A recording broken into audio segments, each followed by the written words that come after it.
Twitch, playing D&D. I'm a badass asexual polyhedral disorder. You may call me obsessive, but I just border on being a collector and being a dragon that sits atop my treasure. That's so shiny. I'm a badass asexual polyhedral disorder.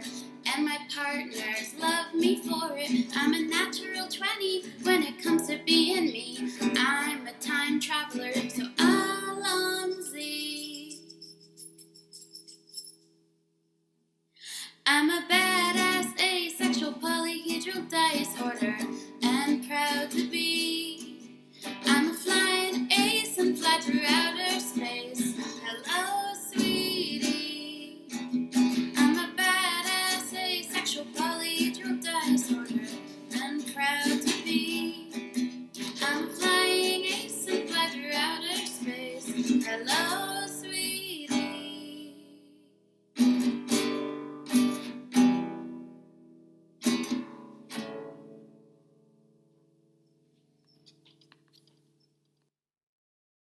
I'm a badass asexual polyhedral disorder.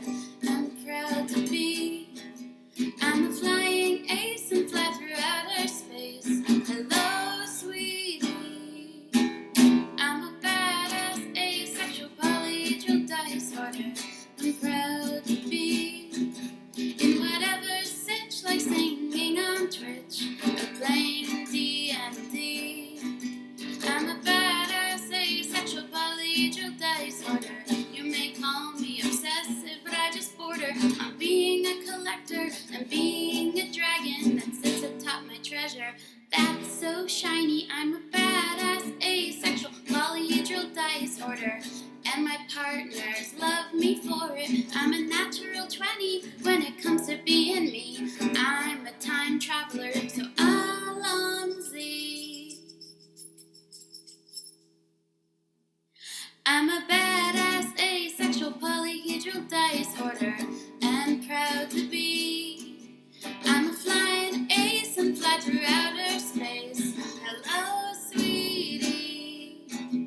I'm a badass asexual polyhedral disorder and proud to be. I'm a flying ace and fly through outer space. Hello, sweetie.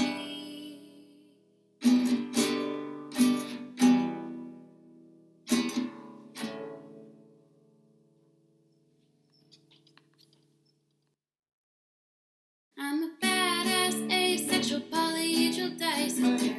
I'm proud to be. I'm a flying ace and fly through outer space. Hello, sweetie. I'm a badass asexual polyhedral disorder. I'm proud to be. In whatever sitch, like singing on Twitch or playing D&D. I'm a badass asexual polyhedral disorder. You may call me obsessive, but I just border on being a collector and being a dragon that sits atop my treasure.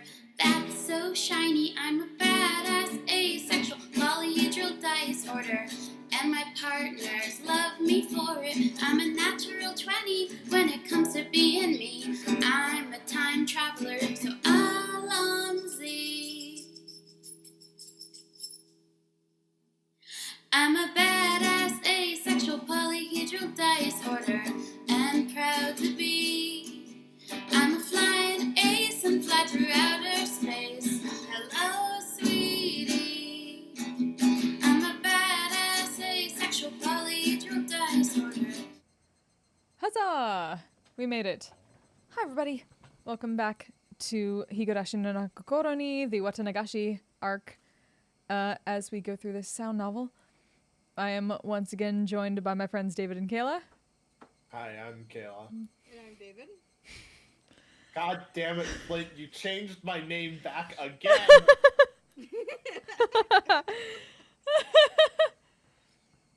My stream, my server, I do what I want. I'm mostly just mad I didn't notice it before you started the stream. Yep. Damn it! Stop. What the fuck ever. I don't give a shit anymore. Fuck you both. I feel like you actually do care though. I have a sense. Just a vague sense. Anywho, we are voice acting through this sound novel. So again, what are they? Fuck. What's the word I used for this? Something you need to know ahead of time before you start the stream.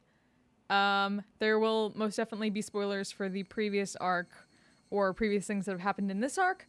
But no spoilers going forward. I forgot to add that to my list of... Fuck, I forgot to add that to my list of tags. Let me put that on there, because I know things because I've watched the anime, but David and Kayla here have not. So please, no spoilers in chat for this arc or any of the arcs going forward and what's overarching happening. Other than that, note, again, trigger warnings. There is violence, there is mental illness, there is disturbing imagery and whatnot. At least the, if not images of blood and gore and stuff like that, there is definitely written knowledge of that sort of thing that happens in this story, so be aware of that. And if you need to step away, completely understand. Do what you gotta do. Otherwise, let's get started, shall we? Load. Alrighty. Continue. We got through the tips last time. The next day was a strange day, where Mion was desperate for something to regain her composure. Oh, right. I don't remember what happened last again. At the end of last session, Mion had just met up with Shion, and Shion had just like rubbed it in Mion's face that she was basically on a date with Keiichi. Store. Yeah, Yeah, Keiichi. the board game store. Yeah. Right. Keiichi found out, number one, that he had hurt Mion by not giving her the bear that he was given, that she never got anything for, because he thought she wouldn't like it because she acts boyish, but she also didn't get fucking anything. And she probably likes him. He kind of liked her. He still thought that Shion was Mion in disguise, and then they find out, oh my god, Shion actually exists, and they're both in the same spot, and then, yeah, Shion rubbed it in Mion's face. Right. Okay. Mm-hmm. Every time our eyes met, she would say that she had something to do, or that she had to use the washroom and run off. Unable to just watch, Renan was taking care of her the entire time. Oh, I need to turn you up a bit, I think, because you're quiet to me, so you're probably quiet to stream. There you go. I would say sorry, but I literally can't do anything about that. No. Mion-san, she's acting totally strange today. I know the whole story, but it's hard to explain. There are times when girls are emotionally unstable. It's best to just leave her alone.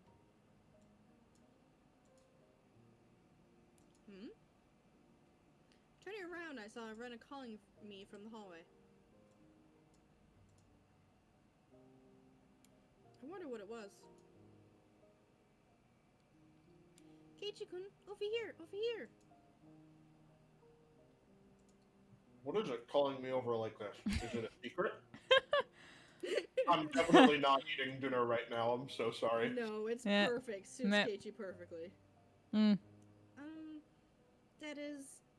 It looks like it was a disaster.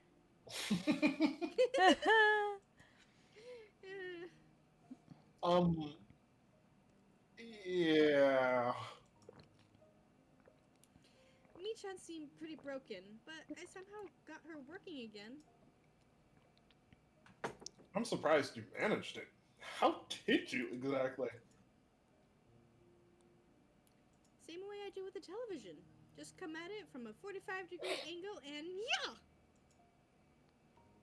Saying that, she made a chopping motion. You know, I can't tell if you're joking or not, right? She'll be fine by tomorrow. Also, there is something I want you to do, Keiichi-kun. I didn't meant to do anything wrong, but I still feel guilty. I'm listening. Thanks. You see, Michan is just going to pretend the last few days never happened. Okay. Never happened, huh? Hmm. I see. Well, that's one way to run from it. So you see, Keiichi-kun, could you pretend to? Then Michan can just go back to normal. Just doing something as simple as that. Is it really going to be okay? No. No, not at all. Word advice, never do this, guys. No. Please, until Michan gets her feelings in order. Just go with it. Hey Daniel, how you doing? Okay. I got it. Even though I shouldn't have been at fault, for some reason I felt guilty. The one at fault here was the one who knew about the entire situation and pretended to be Mion for an entire day. Shion!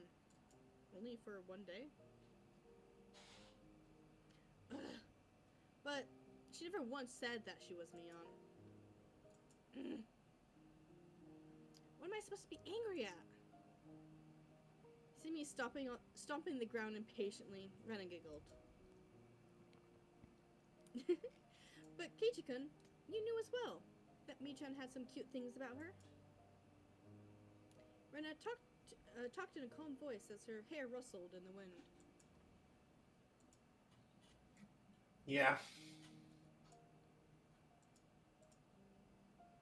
I know that she'll never let it be boring. Good. Following this curt reply, Rena looked up at the sky and stretched. As long as you realize that, Keiichi-kun, these past few days will soon be nothing more than a story to laugh about.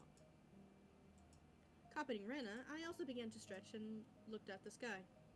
The clear sky towered into the distance. There's no club activities or anything today.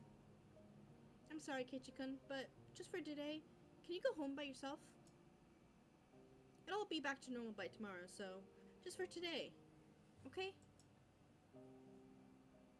If all it took for everything to go back to normal was to leave Mion alone for today, then it would be an easy decision to make. Got it.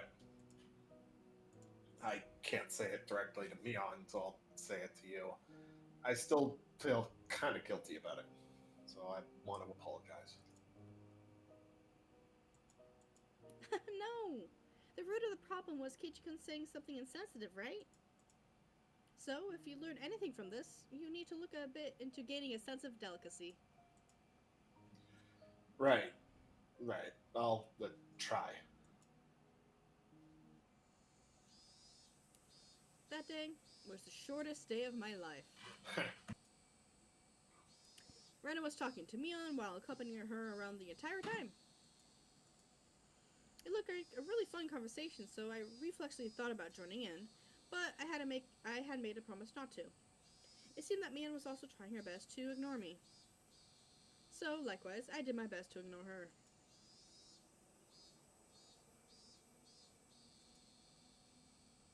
For the first time in a while, I ate lunch alone.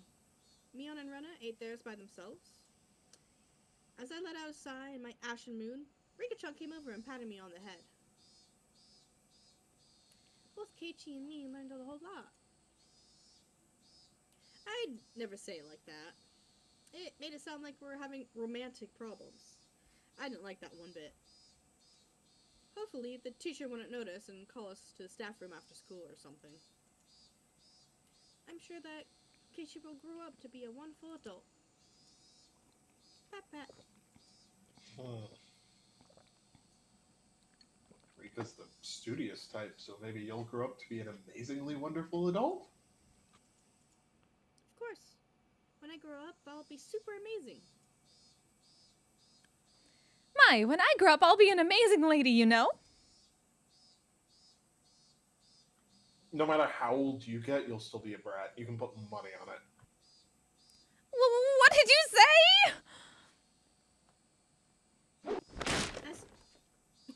As Satoko snapped her fingers, a watchman fell from above, hitting me squarely in the head. Ow! What do you think you're doing, Satoko? Bang, smash, pinch, squeeze. Assorted fighting noises. It was a day I could thoroughly appreciate the value of having friends. And see. Or Keiichi's fighting a 10-year-old, and it kind of sounds like he's losing. Yep. It's rough, buddy.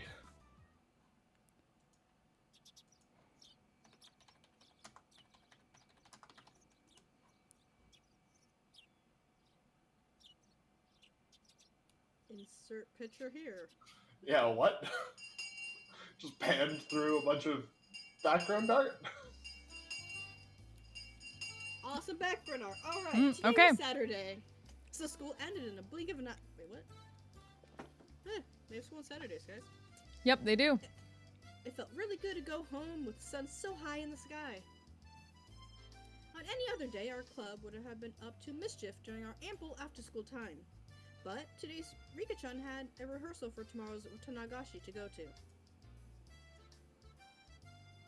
How's that going, Rika? Do you have it down in practice? I'll try harder than last year. You were so exhausted and sweaty after last year's ceremony. She'll look far more fit for the role this year. Please look forward to the fruits of her training. The Watanagashi Festival everyone had been talking about was tomorrow, wasn't it? Oh no. Oh no. The festival being in June felt a little early to me, but the onset of summer came quickly this year, so it fit the image of a summer festival pretty well. Okay, we'll be off then. Look forward to tomorrow. Good day to you all. Satoko and Rika-chan waved to us energetically, then left. You know, I never asked. Where's the festival happening, anyway? I don't remember there being anywhere around here that seems suited for hosting one. They do at the Furude Shrine. We went there for a walk one day, remember? It was that place with the really good view. Oh, right, I remember. Did they do that this loop? No. Not this loop. Hmm. There was a shrine all the way up that hill, wasn't there? It seemed far too grand for a Hinamizua. Because last loop they went and did a whole scene where... Yeah, they had the whole scene and they picnicked there. Yeah. But they didn't do that this loop, did they? Mm-mm. Interesting. Maybe I'm reading too much into this. Probably not. There's a great meeting hall in the shrine, too. The older people get together there and sing karaoke or practice calligraphy from time to time. It's more like a recreational facility than a simple shrine.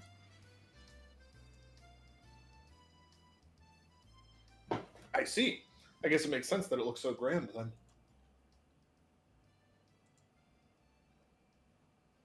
Mi-chan, is your family going to help set up today? Yep, we have male hands for that. Most of our relatives come from town to help. Male hands, huh? Well, I mean, I have nothing to do at home today, so... Would it be a problem if I squirmed my way in there to help out too? Huh? Oh, Mion's blushing. You want to help us, Kei-chan? Not if it'll bother you all. I was just kind of interested. We had bond dances and other festivals in the town I used to live in, but I didn't even know where they took... I don't even know where they took place, much less wanted to help. You could say I had absolutely no connection to the region. Having come to Hinamizua, though, it really made me feel like this place was a home that I had returned to. Before I knew it, I harbored a little interest in the small community activity of preparing for a festival the day before. Aw, Keiichi's getting involved. Aww. Yay. Civic What a good duty. boy. What a good boy. Yay. You It's know, not after bad all at that whole all. thing where people got really creepy and gathered around to help him. Yeah, you know, he's feeling obligated to return the favor. Mhm. Exactly. I wonder if you'll be able to, Keiichi-kun. There's a lot of building tents and setting up chairs. I hear it's pretty hard physical labor. I mean, I wouldn't be doing it alone, right? The more hands we have, the faster it'll go. Mion looked happy to hear that, but at the same time, her expression was complex, tinged with hesitation. Rena gave her the last push for me.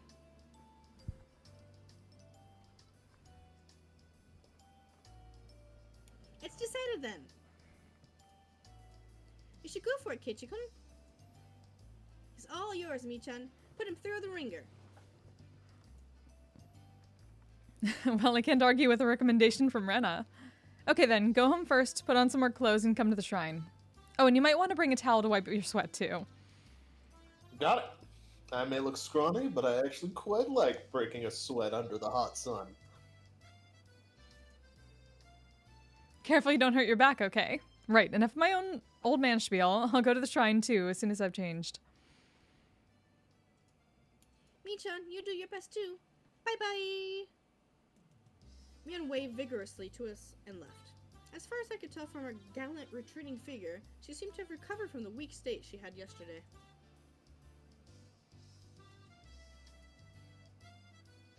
Girls are quick to get over things. Michan is already fine. Right. Her switching back to normal so cleanly really makes it easy for me to talk to her. It was kind of funny though, wasn't it? Kind of like Cinderella. Like, you can't meet her anymore once the magic wears off. Ren began to giggle a fair bit in amusement. Did she like this sort of thing? Incidentally, me going along with it gave me a weird, hard-to-describe feeling. Did I turn myself into a plaything, or did they do it for me? If you think it's so funny, then you should try pretending to be a different Rena, too. Yeah, that sounds fun! Keiichi-kun, what kind of Rena would you like to meet? Oh, God. Not the Oh, God. horny Horny. nonsense. Nope. You know what? I'm gonna put that in the warning Yep. now. I have to put this in Yeah, the yeah, warning. right. Horny nonsense. Warning. Fucking Japan. What, 80s Japan? Just, ugh. She'd be great at cooking and make me lunch and come to see me in the mornings. Just, no. I do that already. I put Rena's head in a tight grip, then started... Yeah, no. What? I feel like this is a reference to something, and I don't get it. You're Rena Ryugu, right? Rena, not Reina. What? So- Reina is her real name. Yeah. Like, her true name. Yeah. But, Is it? Okay. Yeah, we learned you about that in remember last they Say did- chapter. Rena forever, got it? Right, okay. Okay. How does he know that that's her name? Well, we don't see everything, so like something's Yeah, probably still I happening. guess, I'm but- assuming. Because we Didn't skip he a lot of things didn't that he we get saw that from last time. Oyashiro, or not from Oyashiro, from Detective Boy? Yes. Yes, but I think this time they just imply that they learn it. He learns stuff through different means this time. Okay. Maybe, I don't know. Oh. Thanks. Have fun setting up the festival. Like, on one hand, not repeating Tomorrow. exposition is nice. On the other hand, it's kind of odd. I mean, I got changed right away. And slinging a tower around my neck like Mio suggested, I set up for the shrine. I'll be like, right back. I need to refill my water. Okay. Backgrounds. At the shrine, there was more people than you would Backgrounds. imagine even live in Hinamizua there. All, oh god. Cordoning. Cordoning? Off, oh, that makes sense. Cordoning off areas and setting up tent frameworks and chatting amongst themselves as they did so. You don't realize how much reading is hard until you try to read and speak. At the Yeah. same time. I feel that in my soul. Alright, where's Mion? The liveliness of the throng didn't make it easy to look for her. I switched around as if I already worked there, and suddenly the principal called out to me. Da da dan. If it isn't my Barakun. Interesting. Have you come to help with the Watanagashi setup? Hello. Yes, I was wondering if there was anything I could help out with. How commendable your attitude is. Feel free to sweat to your heart's content. Old man laugh. On by the... Oh, God. My word. I came upon a group of people setting up tents. Oh, what's this? It's my Bara-chan. Did you come all the way to help us? I hadn't found Mion yet, but I suppose I'd just get in her way if I ran into her. Yeah, I'm here to help. Just tell me where you need me. You young ones have all the vitality. Here, grab some more gloves. Ever built a tent before?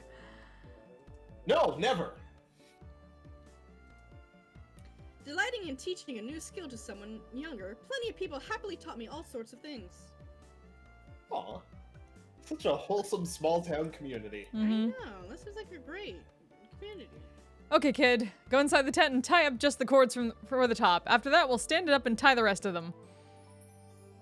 Butterfly knots are okay, right? There, and there. All done? We're standing it up. 1, 2, 3! What was once nothing more than a collapsed tent was raised on 4 splendid legs before my eyes in the mere moments. Whoa. Seeing it put together like this is actually pretty moving. Come on, no time to stare and wonder. We've got a lot more to do. Pack the tents into the truck, so go get them from there. They're heavy, so take someone with you. Nah, I'm good. I may look scrawny, but I actually am pretty strong. Why are you not saying this out loud? You know what? Whoa!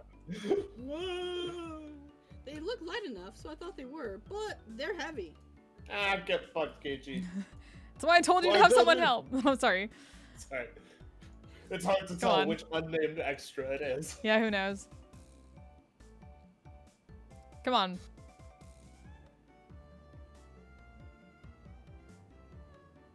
That's why I told you to have someone to help. Come on. Here, I'll say it then. I said it. I just said it. Oh, did you? Yeah, I was totally waiting for you to didn't. narrate. I don't want to narrate. See the man lifting it up with a grunt, taking it away under his arm. Did he just single-handedly lift it up? Either I'm weak, or these old guys have all superhuman strength. He has old man powers. Dang. Let's go. You're the youngest one here, so we're gonna make you sweat for it. Do your best. Beer after work is the best. I'm a minor? KG, just let the old men give you beer. I'm sure nothing bad will come from it. Surely. Nothing at all. Sweat dripped from my body, and I had been fully and completely absorbed in it, helping them. I would have never thought that the cold barley tea from the Women's Society could taste delicious. Could taste this delicious. 1 second. I'm gonna. Yeah, you are very quiet today, Kayla. Yeah, you're very quiet. I turned you up all the way I could, so now I need to turn the background volume down, I think, a little bit. I mean, I haven't done anything to change that. I don't know what to tell you. I could move my mic closer to me, I guess. Maybe. Maybe. I just turned down the background, so it should be a bit easier, hopefully. Okay. You're so young. Make sure you drink a lot. Thank you. It was then that I realized a crowd had formed near the shrine a ways off. That better? I think it might be using a different microphone, because it sounds the same. Yeah. You might check Discord and see what what's mic it's using. Pardon us, everybody. Technical difficulties as usual. There's always at least one. Always technical difficulties. The levels sound about the same on this end. Okay. Okay. Yeah, I was No, trying it's to turn her up using to 2. That's my regular mic. That's weird. Cause yeah, I have you set up to like 200% in the Discord. hasn't I did. changed. The microphone is now as close as it can be. Mm-hmm. It was then that I realized a crowd had formed near the shrines a ways off.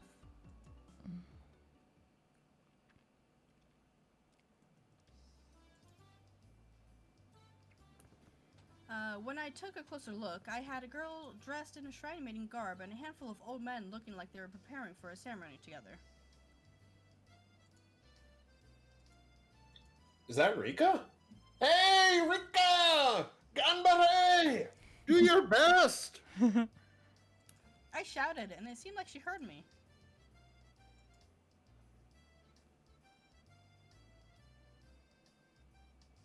Rika-chan, positively exploding with vitality, answered with a smile. The older guys with me watched Rika-chan as well, with distant gazes.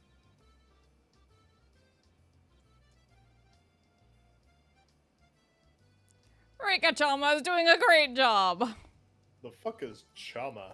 It's like a Like cutie Sama, way of saying but Sama. like- yeah, but it's like cuter. She seems far more used to this than she did last year.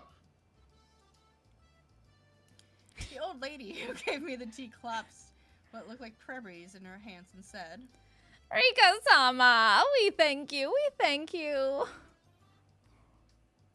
and just like that, began to respectfully pray to her. Do you pray to shrine maidens? Is that a thing? Right? I don't know. I don't know. We're learning, I guess. Mhm. We learn.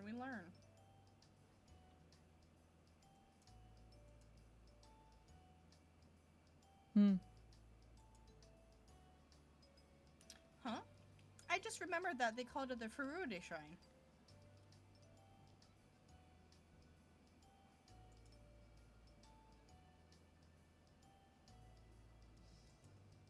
Wait, wasn't Rika-chan's full name Rika Furude?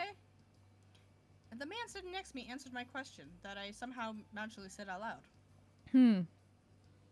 That's right. Rika-chama's Furude clan is ancient and honorable and has worshipped Oyashiro-sama for generations. I'd always gotten the feeling that she wasn't quite your average person. But it turned out... Oh, wait, no. Finish the sentence. Finish it. Well, it turned out she was from an esteemed family. After her father, who was the shrine priest, died the year before last, she's really been doing her best to learn the rituals. I wish the priest could have been here to see how wonderfully she's grown up. What? Rika's father passed away? Okay, break time is over. Let's get the chairs we're not using back to the gym in Okinomiya. Maki-san, pull the truck around here and take a few people with you. All right, my Barakun, let's get to work on one last job.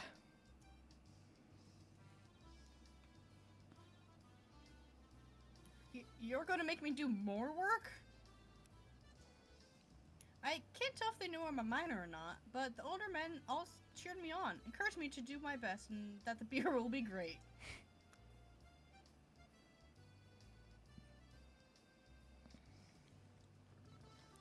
Kei-chan, working hard, I see. I passed by Mion, and she was carrying a big cardboard...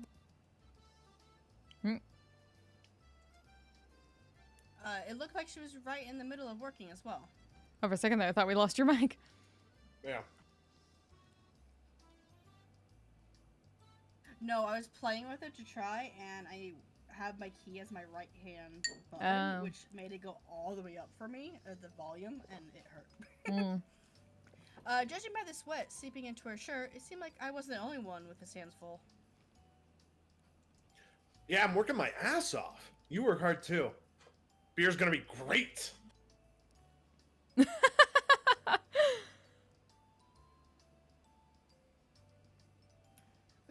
We were worked to the bone until the sun began to set and it started cooling off.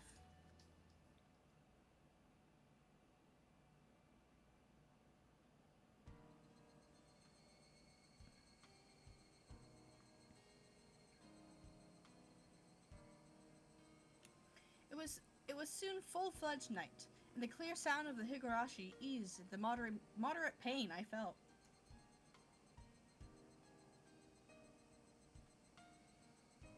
The older guys began their night before drinking party in a tent, a fair bit off, causing quite a ruckus. The shrine grounds, on the other hand, had turned something. There you go. Shrine grounds. Turned into a lovely road, tickled by the cool evening breeze. Despite being so festive just a little while ago, the wind felt good. I leaned on one of the stone guardian dogs at the front of a shrine that looked like the little lions. That's that star guardian dog. I gave my legs a good proper stretch as I let my mind wander, and suddenly a paper cup filled with barley tea was thrust before me. Kei-chan, great work. Here's some tea for you. You're so considerate. Thanks, mate. Her voice sounded exactly the same, but it felt different somehow. Wait, you're... Hey, it's Shion. Don't go giving Mion all the credit. She isn't considerate at all. Don't get us confused, okay? Shion, you little... Now that I've caught you, you're not getting away. It was your mistake, Kei-chan. I've never said I was anyone other than Shion, star. Drink. I guess I can't argue with that. That's right. You're no match for my older sister, so I can't let you be a match for me either. Anyway, your tea. It's going to get warm. That's a take. Yeah. Come on, please cheer up. I'm trying to make it up to you with this tea.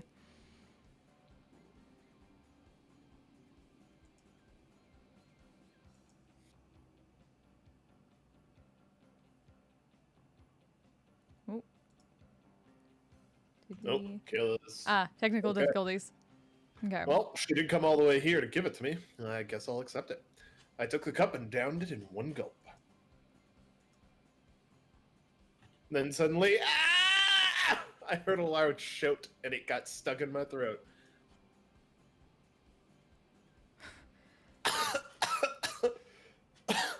Which one is it this time? Is it the real Mion? Shion! Why are you hanging out with Kei-chan again? Because unlike you, I'm very considerate. Kei-chan was so sweaty, I couldn't leave him alone, so I brought him some tea. By the way, why are you holding 2 cups of tea?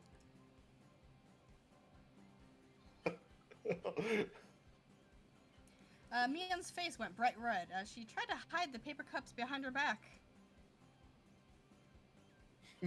Well, this is... There's no way you, such a rough, timid, good sister of mine, would ever briskly bring a male classmate tea, is there? So what are they?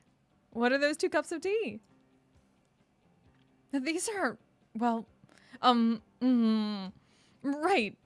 I was just so thirsty, I figured I'd drink too.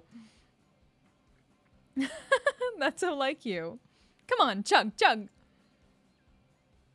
As Shion cheered at her, Mion downed both the cups, one after the other.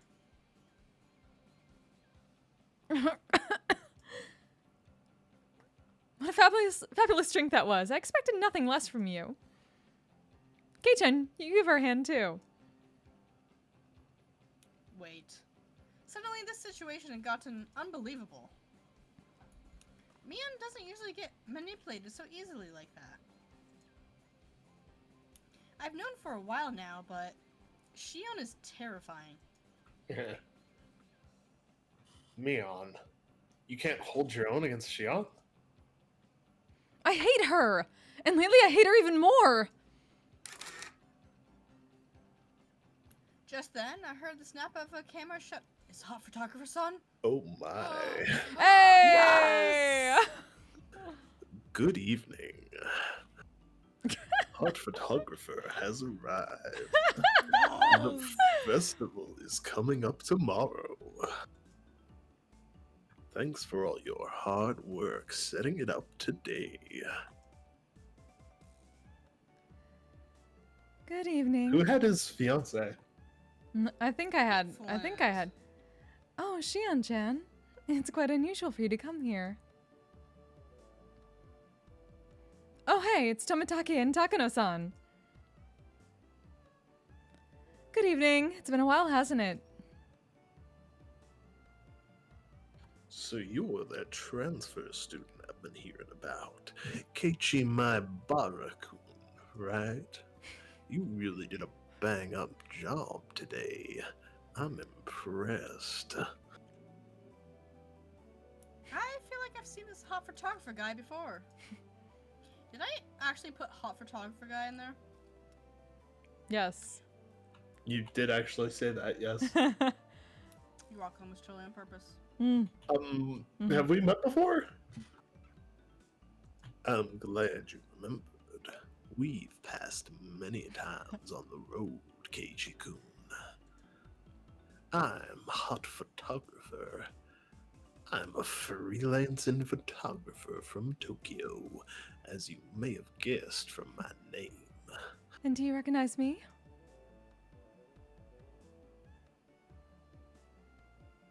I'm sorry, but I don't.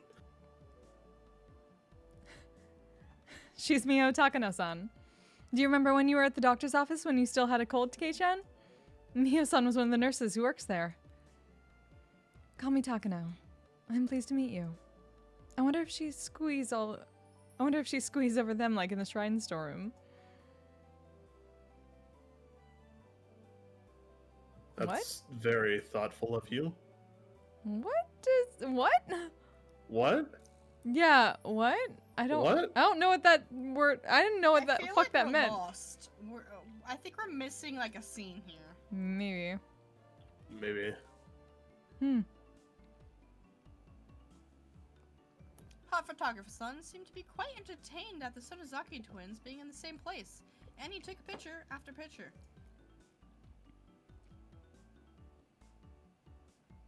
I've heard about them.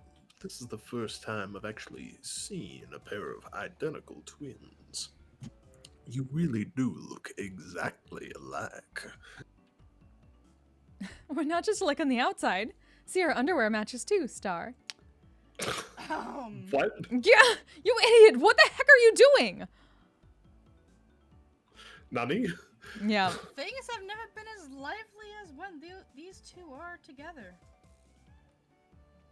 I thought they were exactly the same at first, but I've started to get a handle on which is which. Mion is Mion, and Shion, well, she seems a far better actor than Mion was. In the first place, somebody that could spurn Mion so easily wouldn't have shown such weakness to those lard buckets at Angelborg. If that was the case, then that cowardly behavior from the day was all a complete act.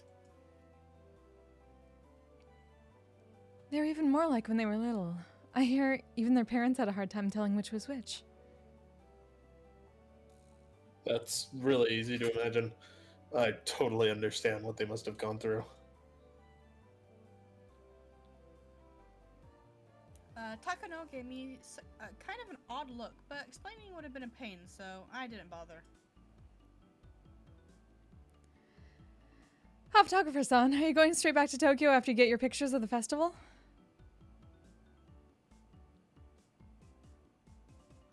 Yep, though I would rather just stay here forever. Silly adult things, that's all.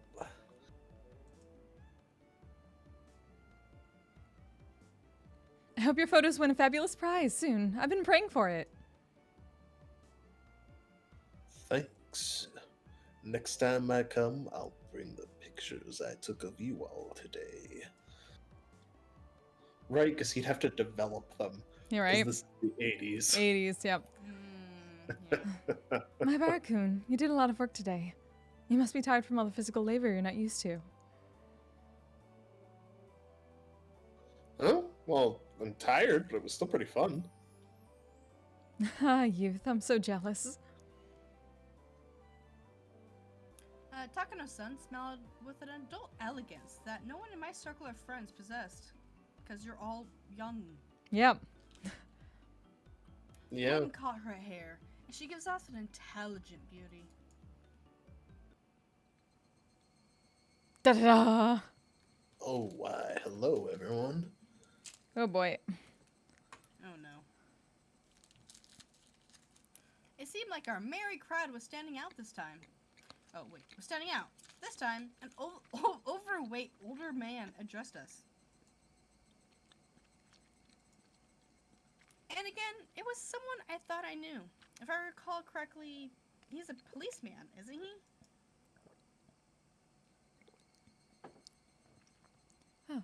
Oh, Oishi-san. Good evening. Doing a preliminary security inspection for tomorrow. Nah, something like that. Oh, it isn't hot photographer. It's certainly been a while. I'm honored that you remembered my name after last night. Oh shit! Oh. Oh, that shit. Was, no. You really do love Hinamizua, don't you? The apartments around here are far cheaper than the ones in Tokyo. You should just move here and get it over with. I know a realtor I can introduce you to. I appreciate the thought. I'd very much like to follow up on that, if you know what I mean. Hey.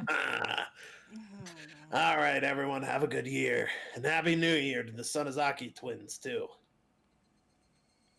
Happy New Year, Detective Oishi. We appreciate your work. We'd like to end this year's festival with the least amount of inconvenience possible. The fuck is that supposed to mean? That's pretty strict on me.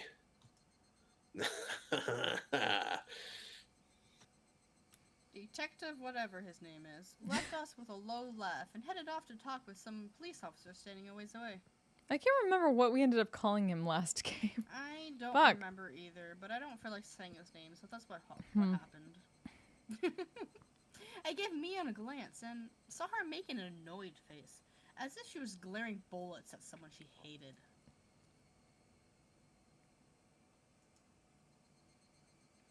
Yeah, it'd be nice if the police didn't have anything to do with during Watanagashi this year.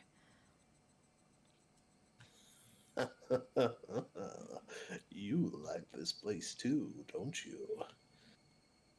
Oh, you mean you'd say you dislike it, Hot-san?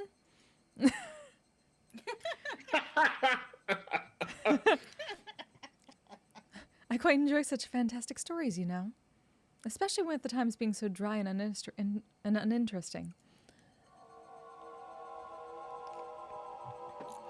The curse of Oyashiro-sama, you mean? Da da da! Spooky music. Curse? Hot Photographer used a troubling word. Then, suddenly, someone tugged on my arm. Ooh. Kei-chan, I'm pretty hungry. Want to go to the tent with drinks and have some candy and sweets? That's not what you're supposed to eat when you're hungry. Of course it is, I'm up for that. I've gotten a little hungry as well. as I have a Milky Way. Okay, let's go. A moment later, she said something to Takano and Hot Photographer that stung my ears and gave me a start.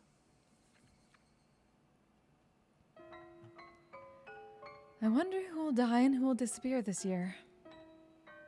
I pulled back from Mian's grip and stopped abruptly. Shion, what did she just say? Da da da. Dots.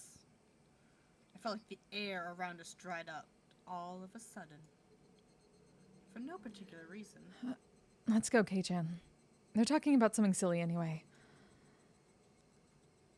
You still haven't told Kei-chan? I make it a point not to spread stories like that. Xian's cold and quiet tone and Mian's harsh voice were quite the contrast. Hey, wait, hold on. What are you talking about? You know something, then tell me. It doesn't feel right being the only one left out, you know? I don't understand this. Someone explain it to me. However, Mion didn't seem to be willing at all to grant my request. She squeezed my hand in hers a bit, and when she realized I would hold my ground on this topic, she let it go. I'm gonna go to the drinking tent first, then. If you don't come soon, Kei-chan, there won't be any left for you. I get it. I'll be there soon. Mion left, trotting towards a particular noisy tent on the other side of the shrine grounds. Before she got there, she stopped and turned back around. I showed no signs of going after her, though, so she ran off. I could tell you if you haven't heard, I suppose. But it might be smarter not to ask. And go with her to eat dessert. Hey now, you've already got to my full attention here. I'm not going to leave without asking at this point. I think Kei-chan has the right to hear this too. My sister was just stealing all that from you. Shion's voice was bristling with thorns, as if somehow blaming Mion. What on earth are you talking about? I don't really like people acting so self-important.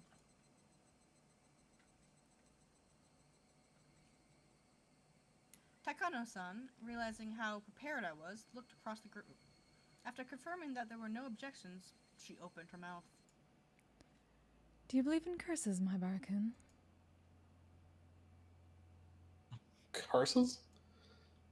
I think they're interesting, but I don't really... I felt their cynical stares and winced. It was like they were telling me it was strange or not to believe in curses. You're not wrong, Kei-chan. Curses are just superstition. It's only natural that you wouldn't believe in them.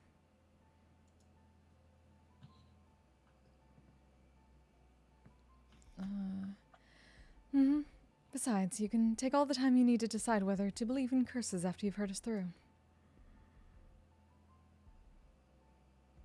Said Takano-san, giving a little smile. They're trying to scare me. At least, that's what it feels like.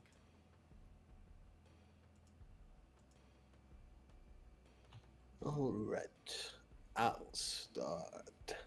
Keiichi-kun, do you know about the Hinamizua Dam project?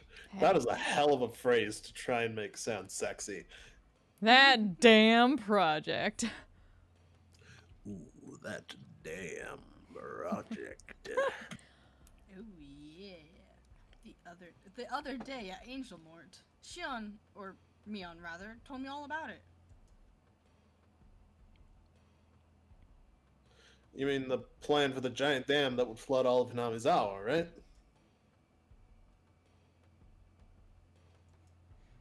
That's right. Residents of the town banded together to fight it.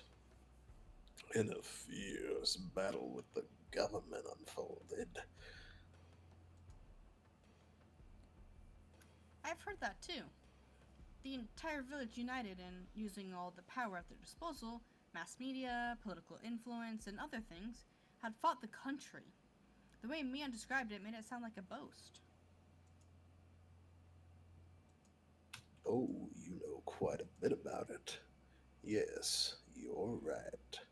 It's practically an epic tale how just 1,000 or so villagers banded together and rejected the government's plans.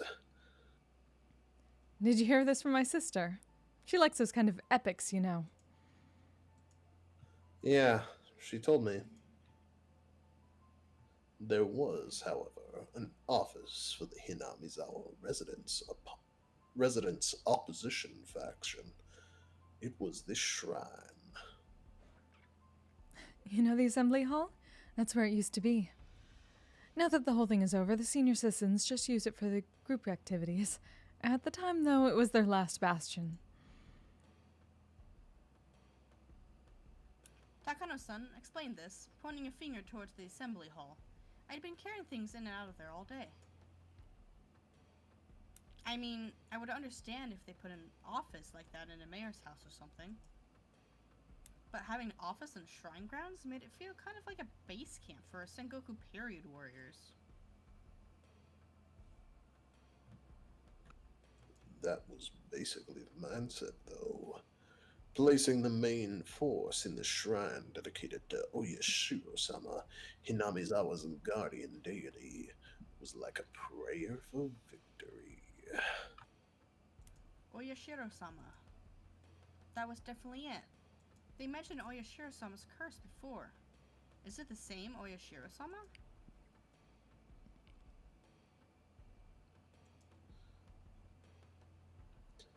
I don't know. Let's see. Yeah, we're gonna see. Let me see if Seems like hot photographer. I think it's hot photographer. Know about Oyashiro-sama, Keiichi-kun.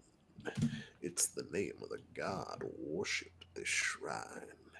It's said that he protects all of Hinamizawa. Well, I don't really know much about him. I see. I think Takano-san knows more about the rest. Tag, you're it. Well, that is generally the whole story. Oyashiro-sama is the ancient god passed down in Hinamizawa, and the villagers say he has been protecting this sanctuary from the poisons of the outside world. So, essentially, he's a basic standard guardian deity. I guess you can find that sort of god anywhere you go. There's research into whether worshipping Oyashiro-sama is a manifestation of a kind of elitism, too. What I mean is that the worshippers might think of themselves as chosen people. Believing yourself chosen? A nationalistic belief that you are part of a superior race? Or that you're a special clan chosen by the gods? They believe that they're the superior clan, so that they believe strongly in cooperating with others, but they also end up being exclusionary toward other clans. I won't go into too much detail, but that's the sort of national and religious ideas that led to war. Of course, that goes for Japan, too. Yeah, I'm glad you acknowledge that. Yep. A long time ago, the people of Hinamizawa strongly believed themselves different from humans, that they were above them. They believed that interaction with the lower world would sully their souls.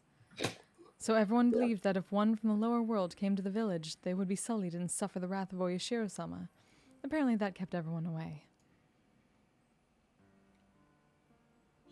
Villages that hate outsiders come up all the time in Kendaichi novels. This was once a run-of-the-mill village of xenophobes. Well, they'll deny it to preserve their pride. It was all a long time ago, after all. Things are different now. She followed up quickly, having sensed the thorns in Hot Photographer-san's words. Hot Photographer-san? Embarrassed at what he said, scratched his head. So this shrine worships Oyashiro-sama, thinks of Hinamizawa as holy ground, and is a symbol of the traditional hatred of the outside world?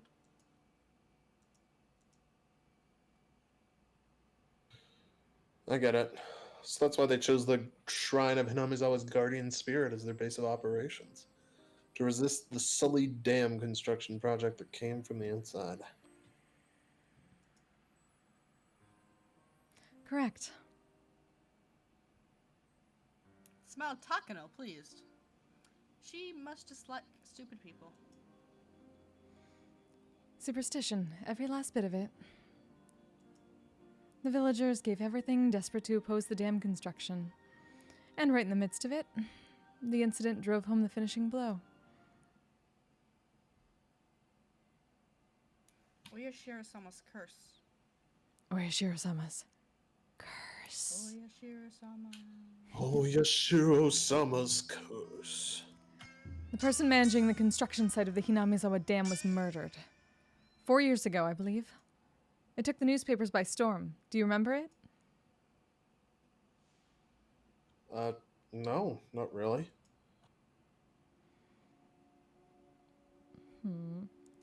He had a fight with a subordinate and was beaten to death with a pickaxe. His limbs and head were torn off and the remains disposed of.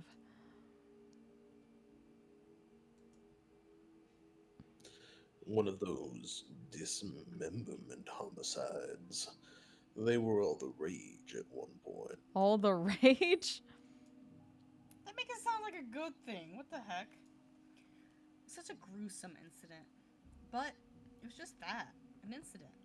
A person caused the incident after all. Should they really put it down to a curse?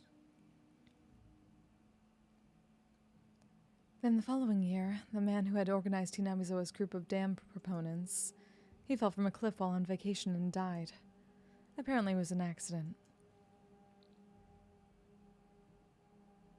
Of course, most of Hinamizawa was hostile towards him.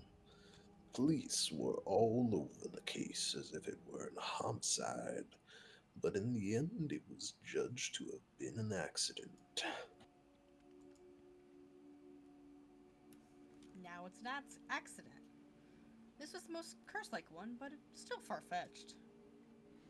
And then, on the next year, this time the priest of the shrine contracted an unknown illness and suddenly died. This may sound a little rude, but the old priest was kind of a wait-and-see type. The whole village was in an uproar about the dam, but he just kind of didn't seem to want to bother. The shrine was the symbol of the opposition movement, and its priest, well, his attitude worked against him. The villagers at the time had hoped for a leader, but their hopes were betrayed. Some people were apparently pretty angry, too. So at the time, all the older people were like, "This is Oishiro-sama's curse." That's what they said. It did seem like every year, dam-related people in the village who had resentment towards were dying. It was pretty creepy. Oh, and also, it's interesting. All of these incidents and accidents always happen on the night of the Watanagashi festival.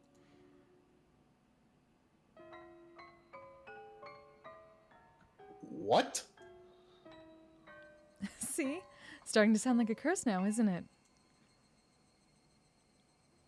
Then the year after that, in other words, last year, the sister-in-law of the man who was the leader of the dam proponents, the one who accidentally died, was discovered dead, having been beaten to death.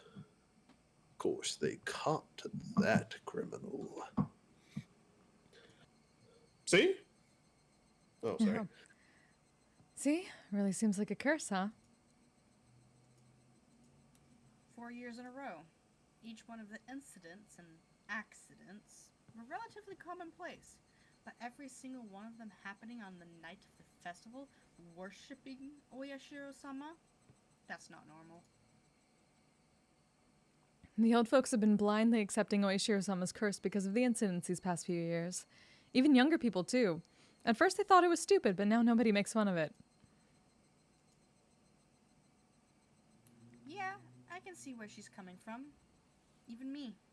Even if I didn't think there was a curse at all, thinking about all the incidents like this makes me feel like maybe it's real. For example, just look at the preparations for the festival you were doing today. Everything might have gone crazy during the battle against the dam, but just a few years ago, the Watanagashi festival was never this well attended. Well, I guess you're right. If we didn't have Oishiro-sama to talk about, we wouldn't all be coming to the festival like this, huh? There's a lot of people who would say that infidels might be punished, so they really need to go to the Oishiro-sama's festival. She nodded as if she was mocking herself.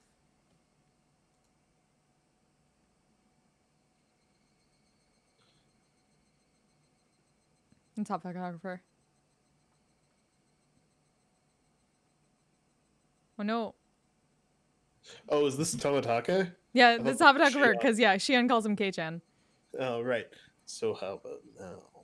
Kiichi-kun, you're starting to get the feeling that maybe, just maybe, the curse is real.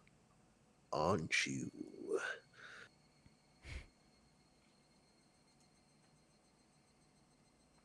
I mean, you can't just laugh off people related to the dam construction project all dying like that.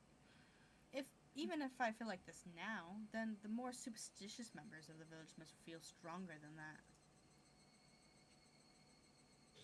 Well, I mean, I still don't think there's a curse. I can understand those that believe there is, though. Wow, Kei-chan. You can really keep a cool head about this. Shion grinned, realizing I rejected the curse.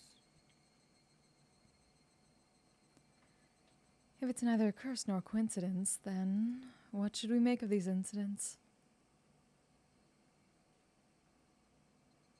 Takano-san said, smiling playfully as if posing a riddle. Neither a curse nor a coincidence, but every year someone dies. What should we make of that, then? Hot Photographer-san, catching on to the fact that I had no idea what to make of it, opened his mouth and came to my aid. Takano-san is suggesting it might be the work of real people. Eh? Simple processes of elimination would have gotten me there. I was a little taken aback at not having realized the answer immediately.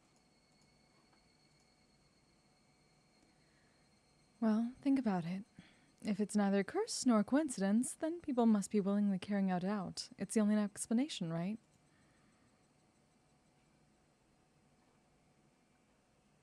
Pressed Takano-san, I smiled bitterly in spite of myself.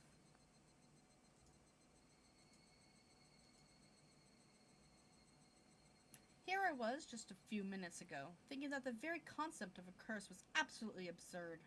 When she suggested it was someone's doing, I ended up thinking there wasn't any way it could be a person. But Takano-san was right. It was either a curse or was a person's doing. If unrealistic things like curses didn't exist, then the obvious next step would be to start to think it was people behind it. But if that was the case, I glanced at Shion. If the culprit is a person, then they'd have to be someone from Hinamizua. That's what the police officer, Oishi-san, thinks right now, too. Hey, wait. That can't be. I thought I now knew the reason Mion didn't want to talk about this. If Oyashiro-sama's curse really existed, then that's fine. It would be divine judgment for the damn project business. Damn project business. Damn project business. However, if Oyashiro-sama's curse did exist, which it obviously didn't, then the culprit would most likely be someone from Hinamizua. The villagers had worked desperately to oppose that damn construction project. I knew they had used all sorts of methods to fight against it. If one of those methods was just maybe... People whisper that Oishiro-sama's curse could be the doing of a secret group in the dam resistance movement.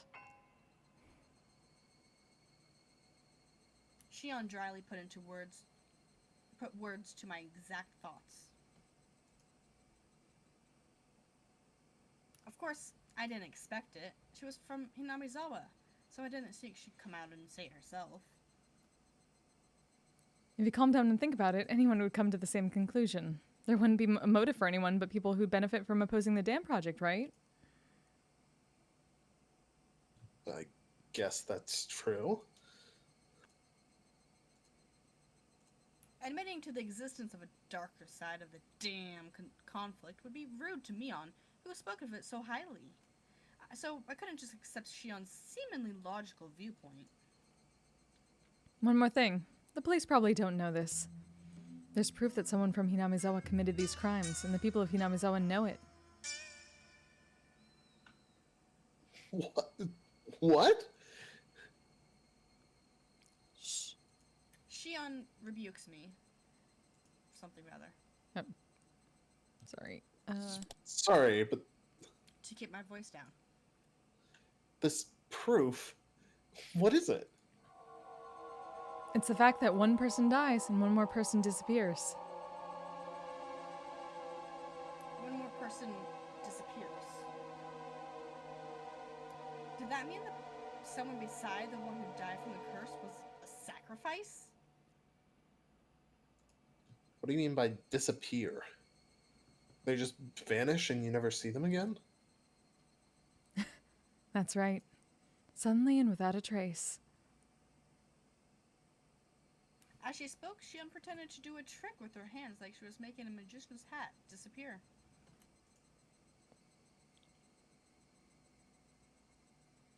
One dies a mysterious death, and one disappears, never to be seen again. A strange vanishing act. But then why? How does that equate to someone from Hinamizua being the culprit? It's a very good question.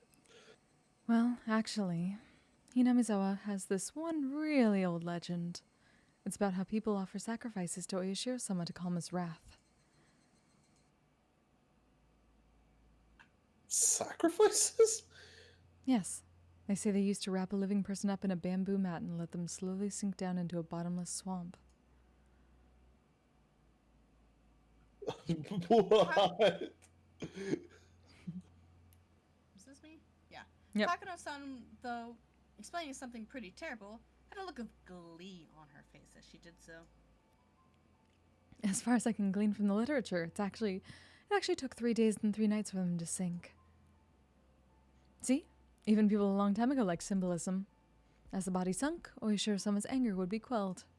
Both were submerged into the deep. Oops. Takano-san was the only one laughing at them. Oh, just a... This. Mm-hmm. Was she telling a joke or something?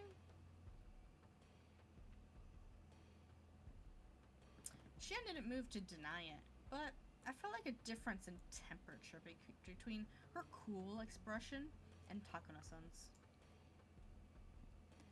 This whole conversation, well, I think you can imagine after hearing it, but it's the secret history of Hinamizua. Everyone who's been in Hinamizua for a long time knows it, but they don't talk about it. Takano-san's not from here, but she knows quite a lot. She really likes local history, folk legends, stuff like that.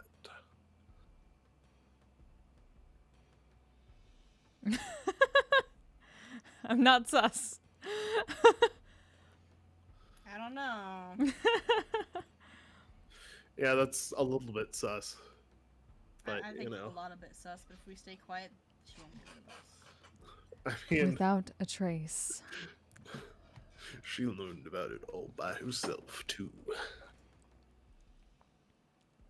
I'm really not all that amazing. Just curious, that's all. Like a child. I just want to see scary things for the fun of it. Hot photographer laughed, a little bit embarrassed.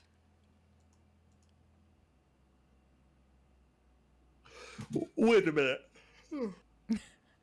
Sorry. What does that mean? The other person who disappears during the incidents, you're saying they're offered as a sacrifice? Yeah. Oh, yeah. Shion answers in one word before anyone else can speak. Someone dies, then someone disappears.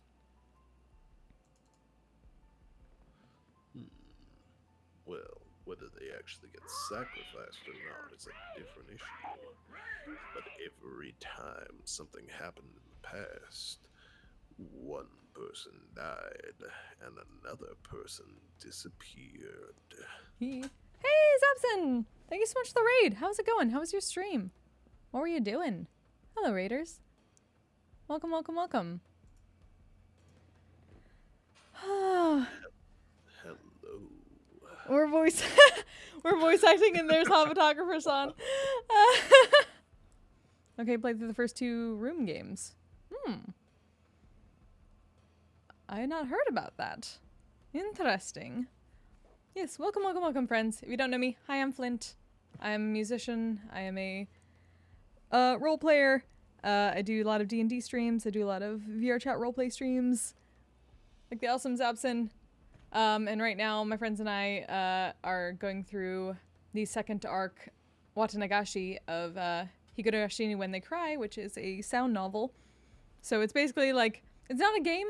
It's basically we read through the story, and we're trying to voice act through it. and we don't make any choices like most visual novels. We're just trying to figure out what the fuck is going on in this tiny backwater town in 80s Japan where there's murder, and we're just learning about the murder in this arc. Yes. We're getting warnings there. exposition about murders. Yes. Exposition. For example, the first one where the damn side manager was killed. Apparently, one of the people responsible for that still hasn't been arrested. Couldn't that just mean he managed to get away? I don't see why we should treat him as a, sacrifice.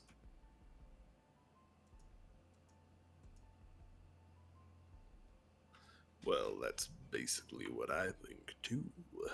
There was also the year after that, with the leader of the damn proponents. My God! Okay, it's happening. Everybody stay calm. Daniel! What's the procedure? Thank you so much for the 5 gift subs. Thank you very, very, very much. It's very kind of you. Thanks for giving a sub to Tempe and Laughing Crow and Dark Saint Live, Kurt Roll OG, and Druid Boy, Fike. Yay! That's very kind of you. Welcome to the Lockbox, friends. I call it that because that is where I put everything that is precious to me. Alright, I gotta... Apparently his wife fell as well. And the police investigated fervently, but they were never able to find the wife's corpse. The river under the cliff was actually pretty high at the time, though. Kichi, why are you here? Why are you here listening to these murders instead of going and having dessert with Mion? Yeah, you're fucking like... Could have... Like, you're trying to fucking, like, apologize to her, but now you're just leaving her in the fucking dust. Okay, it's Kayla! What's the procedure? What the fuck, Kayla? You're helping me here, don't you do that. I'm learning about murders. I know Thank what you're talking about. Thank you for gifting us up to Shadowring and Zabson and Feta Cheese and 365 Rose and Dayhawk Silver Star. Thank you very much. I know what you're talking about. I'm learning about murders. We're learning about the murders, yes. She could have just been buried under the sand at the bottom of some lake downstream or something. The perpetrator of a dismemberment like that wouldn't want to be caught, so they'd be desperate to run away and hide too. I had thought I heard about cases where the corpse wouldn't surface after the person drowned in a swelled river like that. She vanished because of an unfortunate accident, but I still didn't see the connection to sacrifices.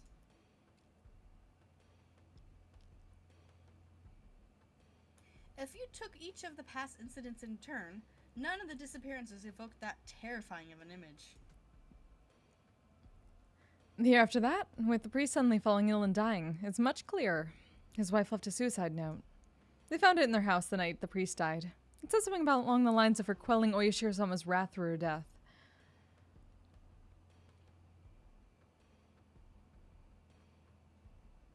The curse. It seems to be turning up in this one, though.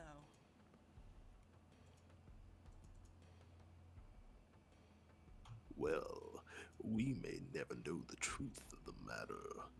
The swamp the wife drowned herself in was the giant, bottomless one Takano mentioned before. Ooh. The police investigated it, but all they could find were several of her possessions. You got a gift, my They friend. never found got a the gift. corpse. The police suspect it was a faked suicide, and they're still investigating it now. Give us sub to Critical Role? What? Oh god, I only... Someone's name is actually Critical Role. I mean, That's amazing. No, that's the the official official Critical Role account. What the fuck? That's a bold move. Let's see if it pays off.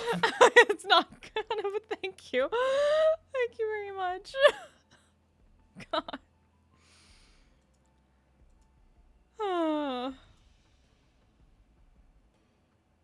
Y'all crazy. I very much appreciate you all.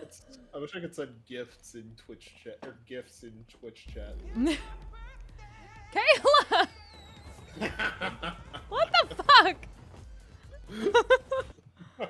What I don't know the what we're talking about. What the Someone fuck, dies Kayla? every year, and in the same way, someone goes missing every year. Is she trying to tell me that everyone who vanished was kidnapped by some extremely efficient means and dumped down the bottomless swamp, still alive and drowned to death in gift subs? What the fuck? Thank you. Why you do this shit? Because of your reaction. Motherfuckers.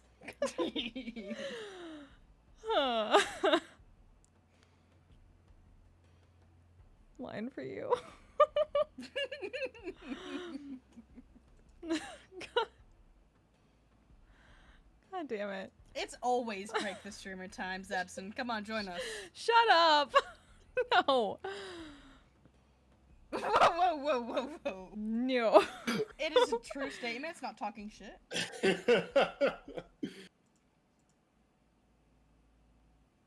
Wait, what is... Oh... And the next year, what was it? The dam proponent's sister-in-law? She was killed in the same way. Someone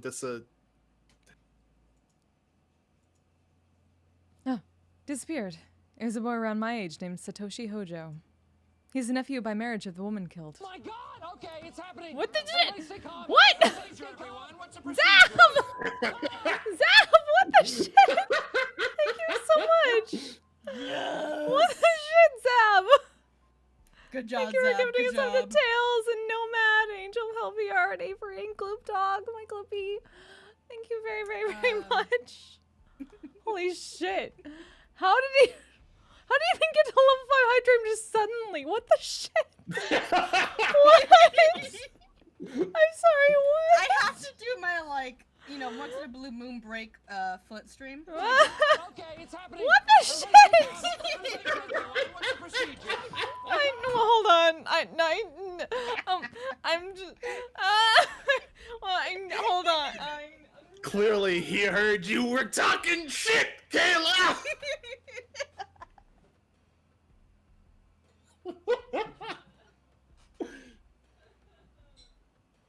Oh no. I think we broke her. I think we broke her. Oh no. Oh no. It's now a chair stream, guys. It's a chair stream. What the fucking shitballs, y'all? Why? Hello, Chair-kun. It's so nice to see you. Why? No, I don't even have any alcohol left. This is like, can I get this open is the question. It's been closed for so long. I used up. Why are you alcoholing? Oh, because I need a drink after that, you fuckers. If I can't, no. Thank you for gifting the subs to Hey, Kayla, Emily, Kayla. Let Go of Black Screen, and Kayla, I Spin heard Cotton, and Travis Togachi was Log. talking shit about you. No, stop. Whoa, whoa, whoa. All right. You all are fucking amazing. Thank you very, very, very much. I'm fucking broken. I can't even open this damn bottle. It's so tightly closed that I can't even get it with one of these like rubbery things that's supposed to keep the grip. Yeah, wait, Flint's No, what the fuck, Kayla? I got it open. Mother, I'm not staying calm. I'm not.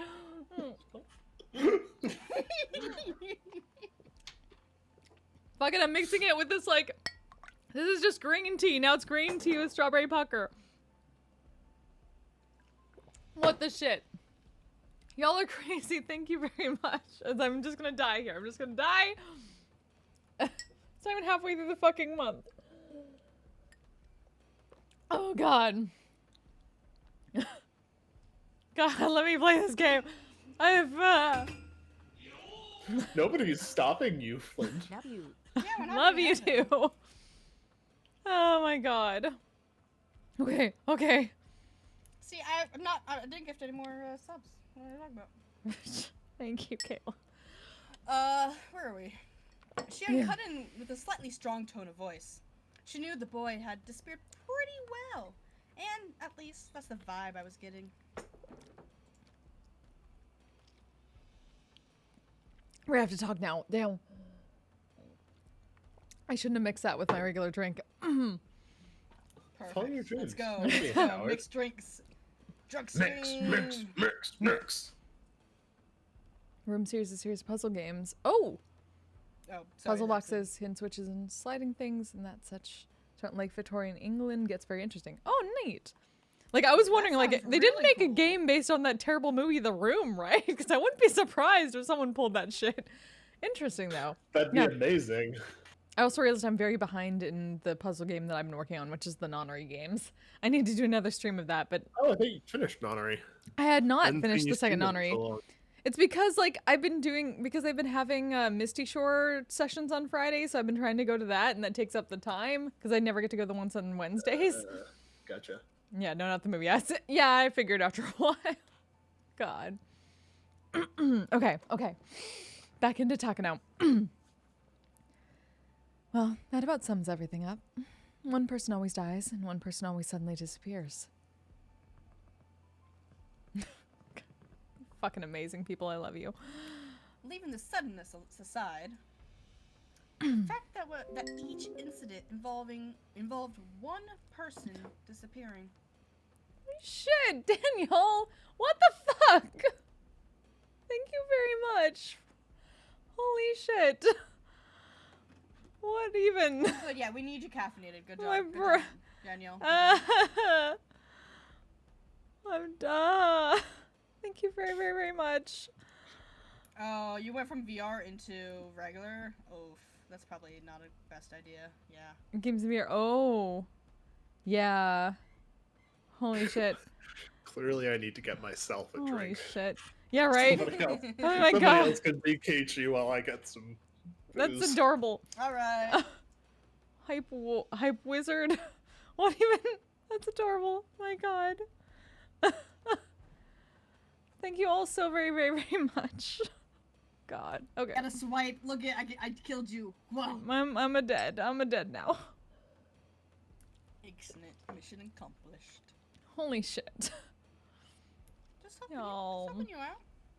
Thank you for the $45 coffee, Daniel. That's very nice. It's actually for you to get more drinks. I do need more You caffeine need more, you need and more alcohol. You But need also alcohol. caffeine. I have no caffeine. Like Whoa, Flint, come on. But I know I'm out of You caffeine. need you need to go get caffeine. I know that involves going outside. No, it doesn't. Alright. It's on Amazon. That's expensive. It's cheap. I can go across the street. I just need to remember to do that. Flint. I know. So yeah, person disappearing. Okay. This is Keiichi. Keiichi. You back, Keiichi? So that means the first person who dies is because of Oyashiro-sama's curse.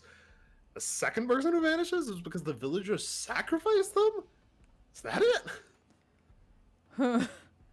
Just play the beer one. Also, apparently the only booze I have is just straight Fireball. Oh shit! So that's what we're drinking. What is it everybody I in have a bottle Fireball? of champagne in my room that I can get. Who was I drinking mean, Fireball last it's either night? Fireball or very old cooking wine. So Yeah, somebody was drinking Fireball the other night. I can't remember who it was. It was either like Pardew or Mao or something. No, it couldn't have been Pardew. It must have been like... Who was it? I don't even know anymore. Fuck. I'll remember next time. It was your birthday? Hey! Happy belated birthday! Happy belated birthday! No, fucking, Happy yeah, birthday. busy week. Holy shit. Perishables is Friday night. What? What the shit? Why am I missing everybody's birthday? Well, fuck. Happiest of birthday. I hope it was amazing. Hot damn. Wait. No. Something was... Right. This was Friday night. Oh, right. No, wait. All right. Okay. Perishables was the one drinking Fireball. Was that? Thank you. That's right. Sorry. Took me a second. I mean, any day you're drinking is basically your birthday, right? Very Marianne birthday to all of us as we were drinking in VR. See, there you go. Fair enough. Yes, you're right. Okay, you're right. He was drinking Fireball. I knew somebody was. Oh yeah, when we were talking about Johnny on Fire. Okay. Right. Okay. But happy birthday, Daniel. Happy belated. I hope it was amazing. And thank you very much again. That's very kind of you. Oh man.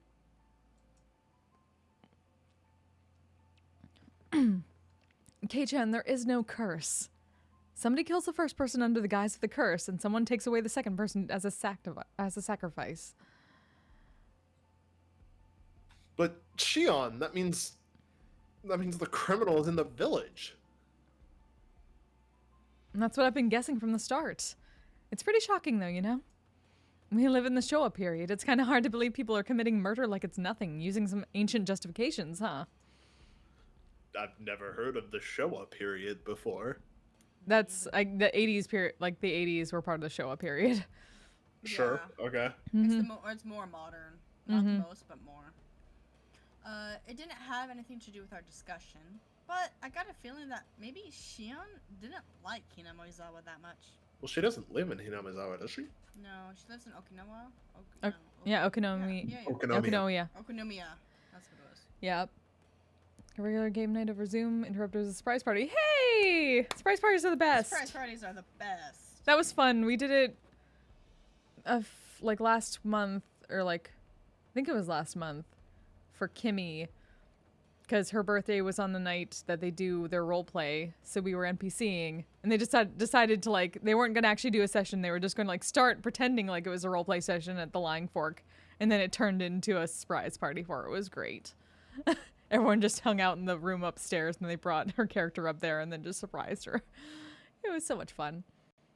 Mia enjoyed talking about Hinamizawa and its Surprise parties are epic the best. tales.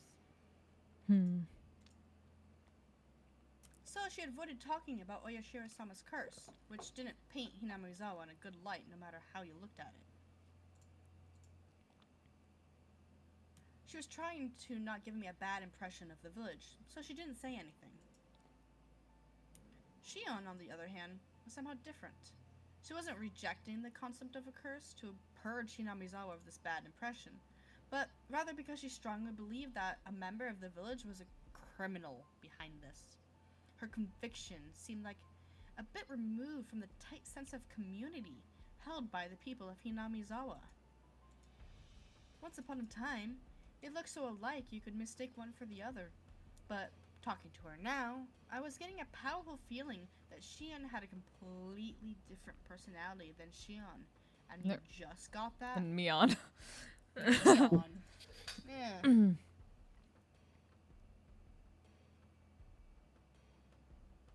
Then everyone else, they don't think someone from Hinamizawa did it, right?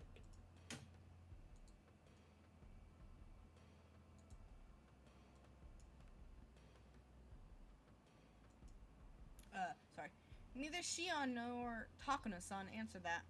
The deafening silence told me all that I needed to be said. Then let me ask another question. If someone from Hinamizawa is the culprit, then who is it?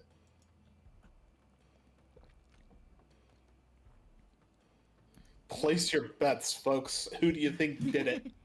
Neither Who done Shion or Takano-san had a reply to that question either. Alright, we'll put a prediction up, right? See which one. Though it may have been rude to ask, I had hoped they wouldn't have one. The reason I asked was to argue that their explanation that the culprit was from Hinamizawa was nothing more than one possibility. Okay, Head on to my Lynn, plan. have we met the murderer yet? No. No, we haven't. Okay. Or at least like I don't know. We might have. I haven't like at least we haven't like we haven't like I mean we haven't like I mean nobody knows who the fuck killed the two of them last time. Well, We just haven't gave met a in pretty- character. You gave a pretty definitive answer there before you caught yourself. No, I son. was thinking of in the sense of like in the game, like they didn't find out any they didn't catch a criminal last time. Well, have we met whoever is doing the murders yet? I can't say that. I honestly don't even remember. Damn it! How do you not remember who the murderer is? Anyhow, sorry. I don't know. Shion caught on to my plan. She gave a pained smile at my petty spite and opened her mouth to speak. All I said really just amounts to circumstantial evidence anyway. If any of us knew who it really was, we'd have gotten them into police hands already. As would anybody.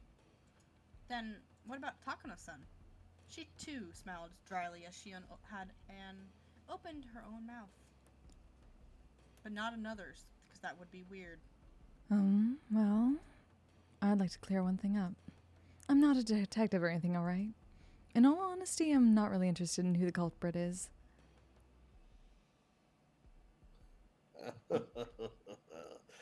Takano-san, you sure are a handful. Hot photographer-san gives a bitter laugh at her surprising opinion on the matter.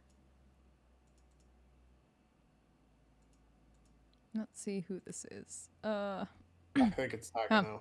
Yeah. She's the one who Yeah. likes the horrible fairy tales. I'm sorry. You see, I just like cruel and atrocious ancient traditions and fairy tales. I only enjoy them from a curious onlooker's perspective. So even for the string of incidents, it's not so much finding out who the culprit is, but enjoying thinking about how the old traditions displayed by the incidents themselves still seems to have some pretty deep roots around here. Though she described herself as nothing more than a curious onlooker, her smile was as sharp as the tip of a blade. Women She's like involved her, with this somehow. Oh, has to be. Has to be. I feel. Women like her felt very strange and a little scary to me.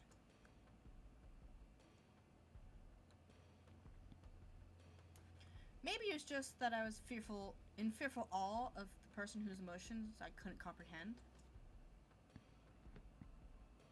Well, I don't think any of this is interesting at all. The Watanagashi Festival is coming up tomorrow, but I don't want anyone to die or disappear. I don't know, your expression on your face, Shion? Tomorrow, huh? That's right. It had completely slipped my mind because I just learned about the Watanagashi Festival the other day. The string of murder incidents people attributed to Oyashiro-sama's curse, and it wasn't over. If last year's incident wasn't the end, then tomorrow night, at the festival, would someone die and someone disappear? I do wonder who will die tomorrow and who will disappear, though.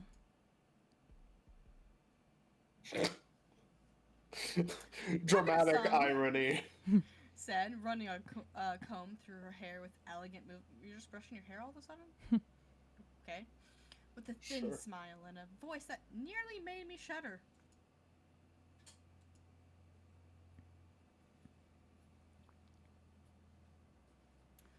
She almost looked like she was enjoying the thought of the incidents that could happen tomorrow. I feel like they're making it way too obvious, and so I'm actually thinking that she has nothing to do with murders. You remember she disappeared last time. Oh yeah, she's the one who disappeared. And she's Then, not from out of the Hinamizawa. blue- Yeah. Oh, that's true. We heard a loud round of applause. They seemed to be ending the drinking party early. Right. I was making Mion wait this whole time, wasn't I? I should go back to her soon. Yes, you should. You're teasing the kid too much, Takano-san. Now Keiichi-kun thinks it's all true. I apologize. It's that bad habit of mine again. Said Takano-san, sticking out her tongue bashfully. The strangeness in her expression was nowhere to be found.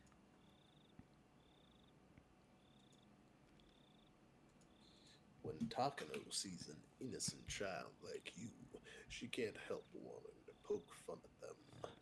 It's a real bad habit. Keiichi-kun, you listened to everything so earnestly that she ended up getting carried away. Unlike Takano-san, Hot Photographer-san seemed really like a normal person with common sense. They're apologizing after realizing what kind of impression they had given me. The stuff Takano-san just said is all fiction. If it makes you harbor any bad impressions about Hinamizawa, then we apologize for that.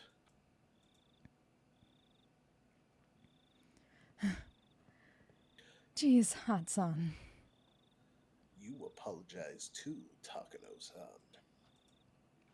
Tell him you're sorry for scaring him like that. Takano-san and Hot Photographer-san were arguing and messing around now. The strained air around us had already dissipated. Kei-chan, you should get going soon too. Miona's the jealous type. If she sees me, she'll probably start a fight, so I'll just be going home. Really? Then I'll go see what Mion's doing and apologize for making her wait, I guess. Sorry for being such a nuisance, Keiichi-kun. Could you tell Mion we're sorry for borrowing you for so long? Yeah, I don't think telling her will make her feel any better, but sure.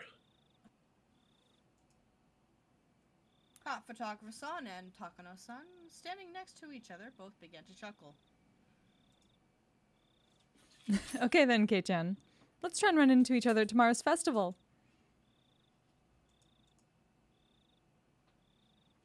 We'll see each other. I mean, it's us we're talking about after all. We'll be making so much trouble, it'll be hard for you not to find us. Shion and I said our goodbyes to Hot Photographer-san and his creepy girlfriend. Creepy girlfriend son. Takano-san. Before we could leave, Just call her creepy Takano-san- girlfriend son now. There's Hot Photographer son, creepy girlfriend son. Call it out to Creepy us. nurse. But we haven't really seen her nurse. Oh, she was at the clinic. I guess so. True. Wait, I thought we left the nurse behind. Why is she here? That we No. left. No. Thanks for listening so earnestly to what I had to say. You're just so good at listening. I had a great time talking to you.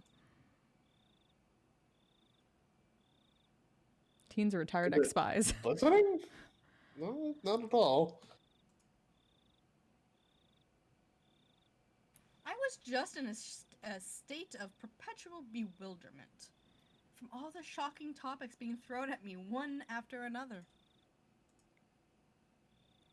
Did you like my story today? Well, it was pretty interesting. Then I'll tell you some more sometime, okay? There's a lot of pretty interesting legends and fairy tales about Hinamizawa. Of course, a lot of strange and creepy ones, too. I'll choose a bunch of my favorites and tell you about them. Oh, good. I was kind of happy, but kind of worried because she's very creepy. Mm-hmm. Can't help but run into each other, yep. I can't help but smile dryly and scratch at my head. I want to get away from her now, please. Keiichi-kun, you can go now. Takano-san is just messing with you. They say goodbye again and actually leave. And run off. I heard Hot Photographer-san call out behind him in a clear voice that we'd see each other at the festival tomorrow.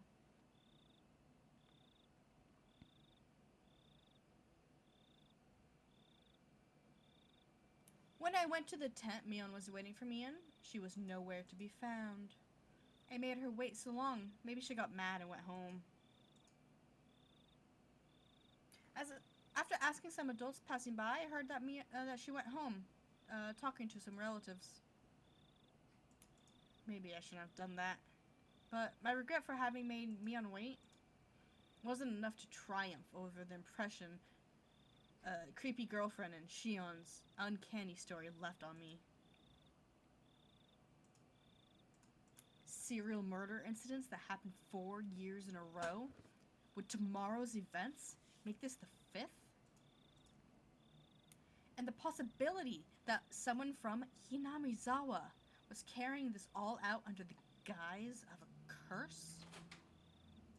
Ooh. The queer tradition of ritual sacrifice, entirely unbecoming of the Showa period that we live in. Okay, I'm so sorry, but I heard that as a tradition of queer people of ritual sacrifice. Wait, no. That's not how that works. I know it isn't, but I regretted it a little, though it was too late. Okay. Wait. So what's the next? Okay, so the Showa period is 1926 to 1989.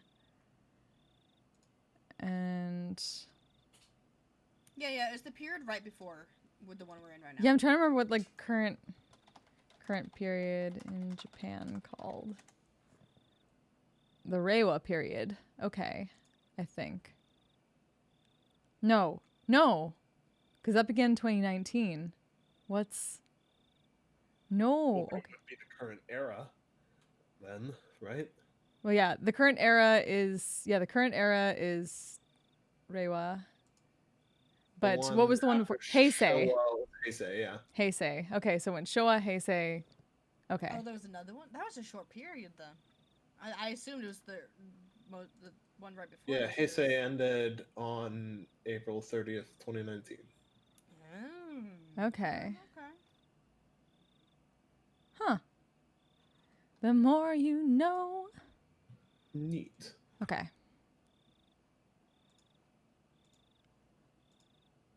If none of those creepy stories had anything to do with me, then I should have let Mion pull me away from that crowd. Yes, God, just go be a 14-year-old and go on a date with your friend.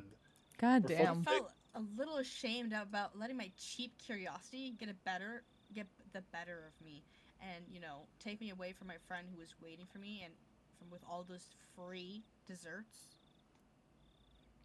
Also, just like you hurt her, go like be friends with her and Yeah. stuff. Bits for bisexuals. I love that. I love that.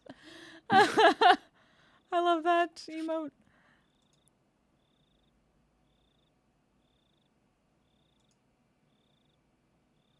Oh, is this the end of the chapter? Or is it the halfway point? I don't even think we got to the halfway point.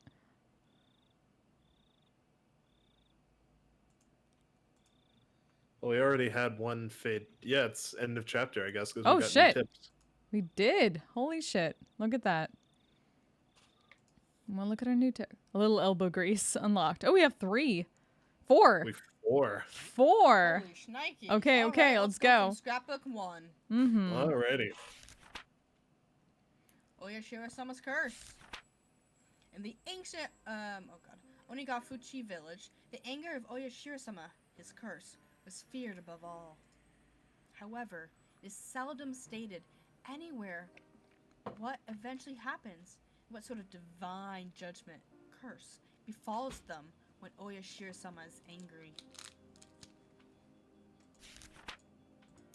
From various reports, all hell will break loose. Demons will come flooding out. The miasma from hell will flood outward and kill every villager, letting not a single one escape. The ones evoking images of the village being annihilated stand out the most. These terrifying ideas of divine punishment are in alignment with many of the other religious beliefs regarding the apocalypse, hell, and it is easy to imagine that they are just ways of convincing people to obey the teachings in order to prevent such an end. The conditions for inciting Oyashiro-sama's wrath are likely the same as the taboos in Onigafuchi village. I believe that when an act was performed that violates one of these taboos, Oyashiro-sama was termed angry. I believe, And in order to quell his anger, they would perform at an aforementioned sacrificial ritual.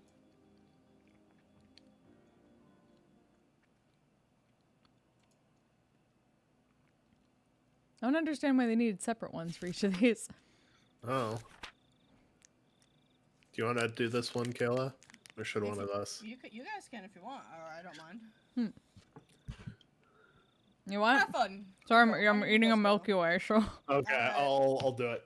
Okay, I'll do next The one. sacrificial ritual was a simple drowning involving plunging sacrifices into Onigafuchi swamp, which was considered hallowed. Of the rituals of Onigafuchi village, this one was unique in that the sacrifice would sink slowly over the long course of 3 days and 3 nights. I believe that it wasn't so much the killing of this sacrifice that was important, but rather the symbolism of them sinking as the submerging of Oyashiro-sama's anger. For that purpose, they must have had a passion for learning various methods for keeping the sacrifice from sinking too quickly, to force them to sink more slowly. Unfortunately, as far as I can tell from the methods, those methods were not recorded. My thoughts are that they must have used logs or some similar material to create a raft, then set up a scaffold on there, hung the sacrifice up with ropes, and let them sink little by little over time into the swamp. However, if that were the case, it would not be strange if the ritual implements used for such a ceremony were honored as holy and enshrined somewhere.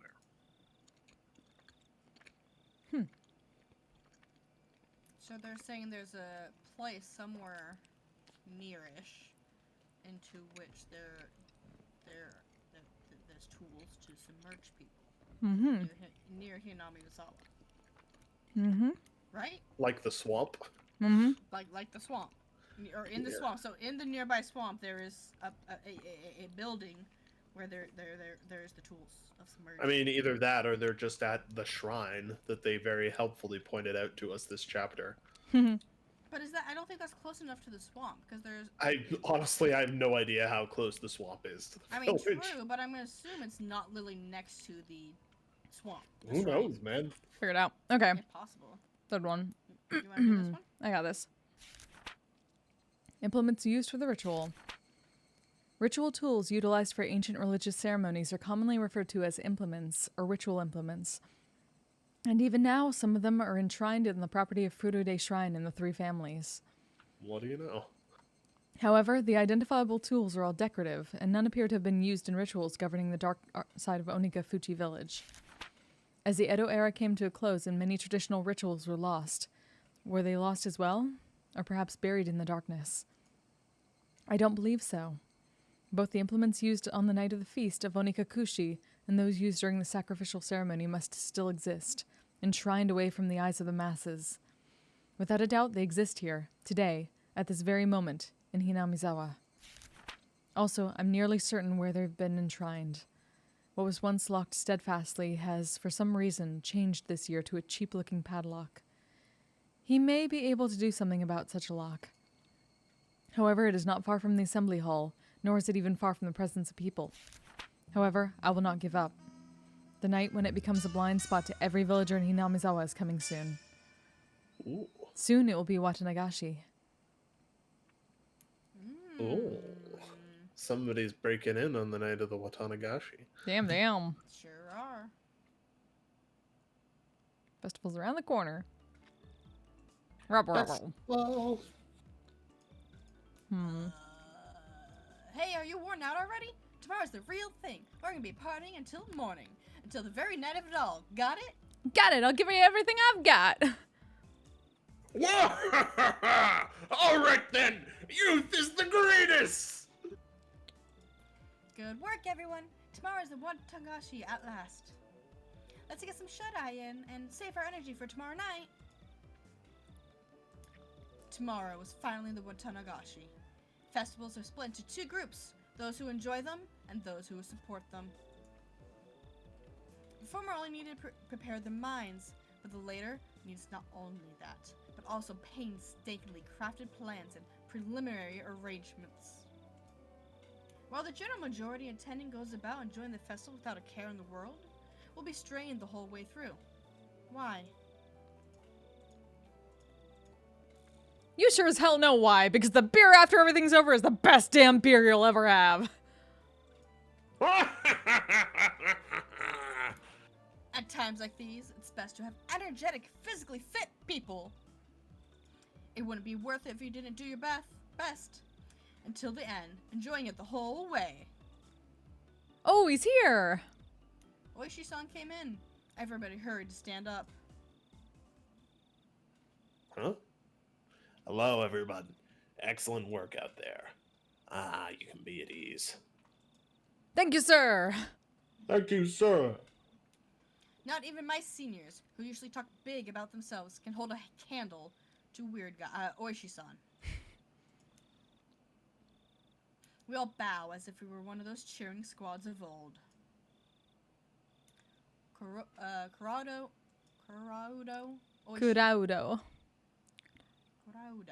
Oishi, a detective just waiting to retire. One who doesn't pay much mind to the rules and regulations, and doesn't do too much in the way of real work. He looks like a rotten old man with a Penchant. penchant for dirty jokes. My seniors, though, tell me he was a real fighter in his younger days, and that he may or may not have been quite a heroic legend trailing behind him. Anyway, he surely had much more dignity and presence in the room than this section chief who came in with him.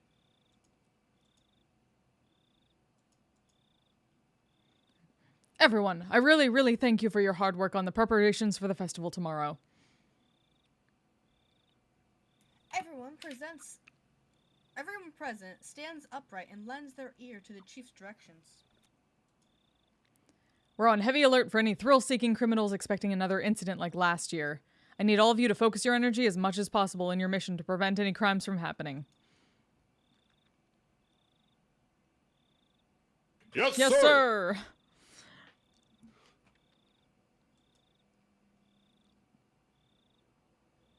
Of course, it would be best if nothing happened. However, everyone, please assume that an incident will, in fact, occur. Prevention is number one, but it probably won't be enough. This year, too, someone will die and someone will disappear. There's really no doubt about it.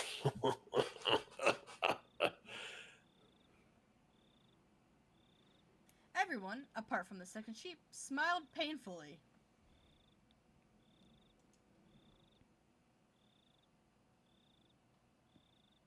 Oishi-san, that won't do. We need to be more serious about this.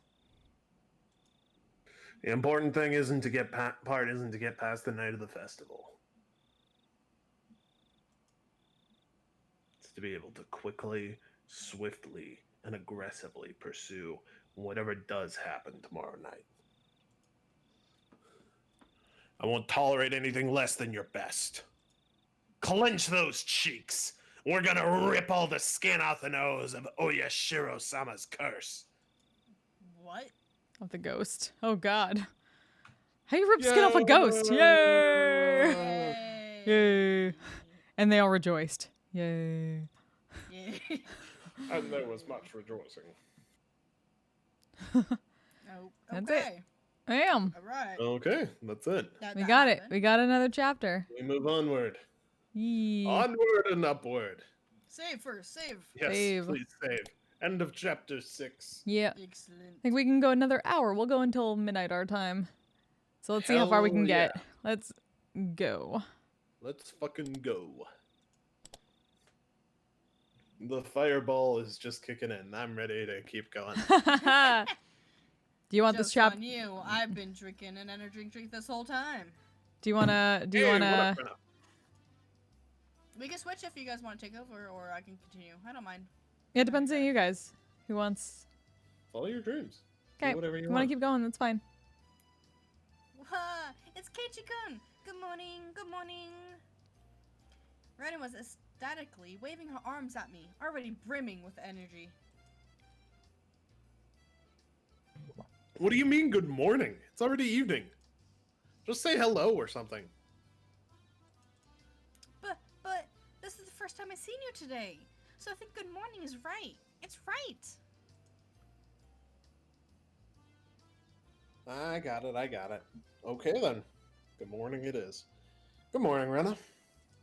Ah, she's in her murdering outfit. Yep, murder outfit 101. Like you do. I Like grabbed you do. Rena's head and rubbed it with my hand. She squirmed, reveling in the motion like a cat. Hey, Kei-chan. Sorry about yesterday. I left without telling you. No, it's my fault. Sorry for making you wait so long. Are you talking about the setup for the festival yesterday? How was it, Kichi-kun? Did you do your job properly? The slight muscle pain throughout my body and the sluggish movements were already obvious. I did great. I'm pretty worn out now, though. I grinned dryly, and the three of us break out into laughter. Where's Toko and Rika? Are we meeting up with them at the festival? Yep, Rika-chan's actually been there since yesterday, because she has such a important job. I think Satoko-chan stayed with her, so they're already at the shrine. Right, I just remembered. Today was Rika-chan's big performance. She'd been practicing especially hard for this day. As her friend, I needed to make sure I went and cheered her on. Alright, let's go right away. Yeah!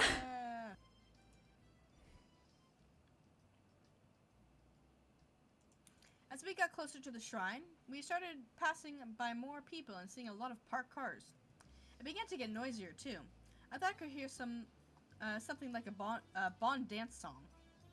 Bon danse. Bonons. Without being able to restrain my impatience, I dashed up the entire flight of stone stairs. Keiichi-kun, you're going too fast. Wait for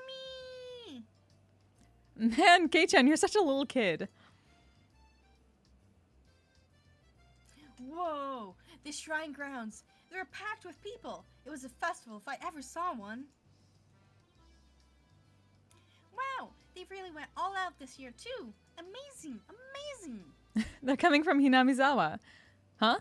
The bedridden old man from the Kimiyoshi branch family is here too. I think that old guy went home from Watanagashi last year and stayed in bed ever since. Yeah, there were a lot of villagers here that I didn't really know. They must have been all pouring in just for today. Oh, it's Satoko-chan. Hey! Oh, if it isn't everyone. Yes, hello to you all. Gokigenyo. Yo, Satoko. There's a lot of people today. Don't get lost in the crowd, okay? Who do you even think you're talking to? Satoko too seems somehow energetic. Of course, I'm the same way. Huh? Where's Rika-chan? She still has free time, doesn't she? Rika is giving her respects to the mayor and other important people. She shall come before long. I see. Rika-chan is the shrine meeting for today's festival, after all. It's probably a pain for her to say hello to all the elders.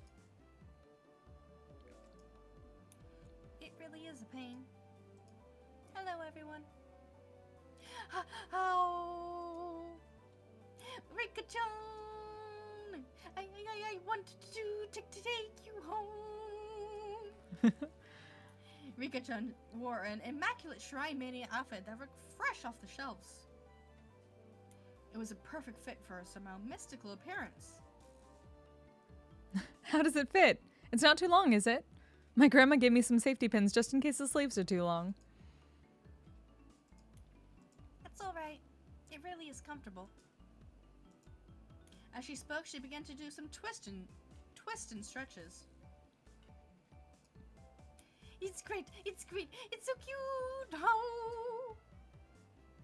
There's approximately one person here getting a nosebleed from watching Rika-chan move.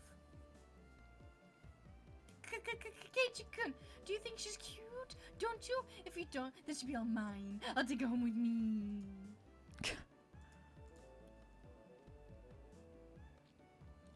Oh God. I think she's really cute. Totally cool. Enough that I want to...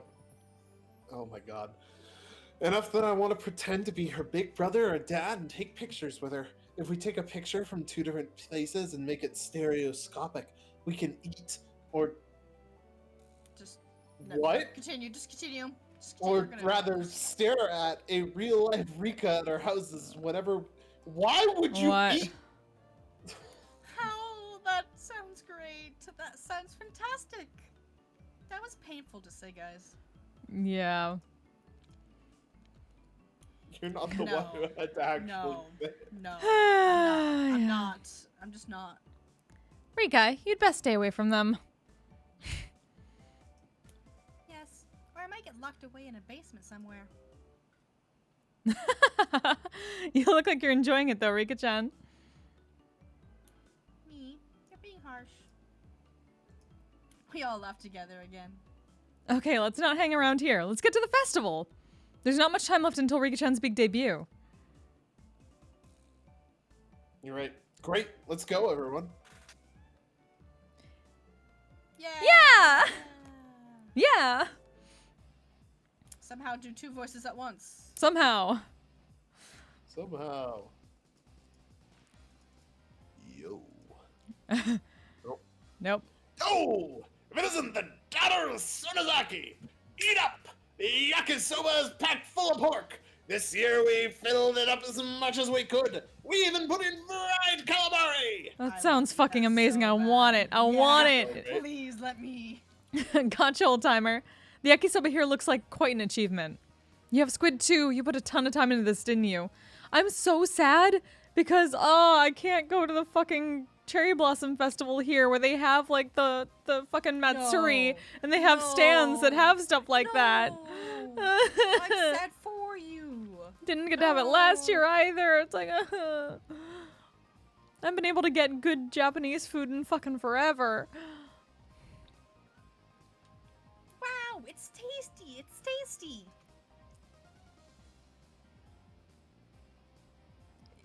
Yeah, the squid is delicious, but the aroma is just fantastic. It wonderfully compensates for how soft it tends to be. There's a delightful amount of squid and pork in it, too. Yep, not bad at all, I say. Kei-chan, you sound like you could walk into a cooking program and become the host. Yeah. Yeah. When I Oh. see Kichi-kun acting like it's so good, it somehow tastes even better. I don't discriminate among delicious food. So anything that I say is tasty has got to be worth trying out, right? Like they had that whole plot with the cooking food for the like making curry contest. Oh, yeah, God. Then Keiichi, please give us your opinion of this yakisoba again.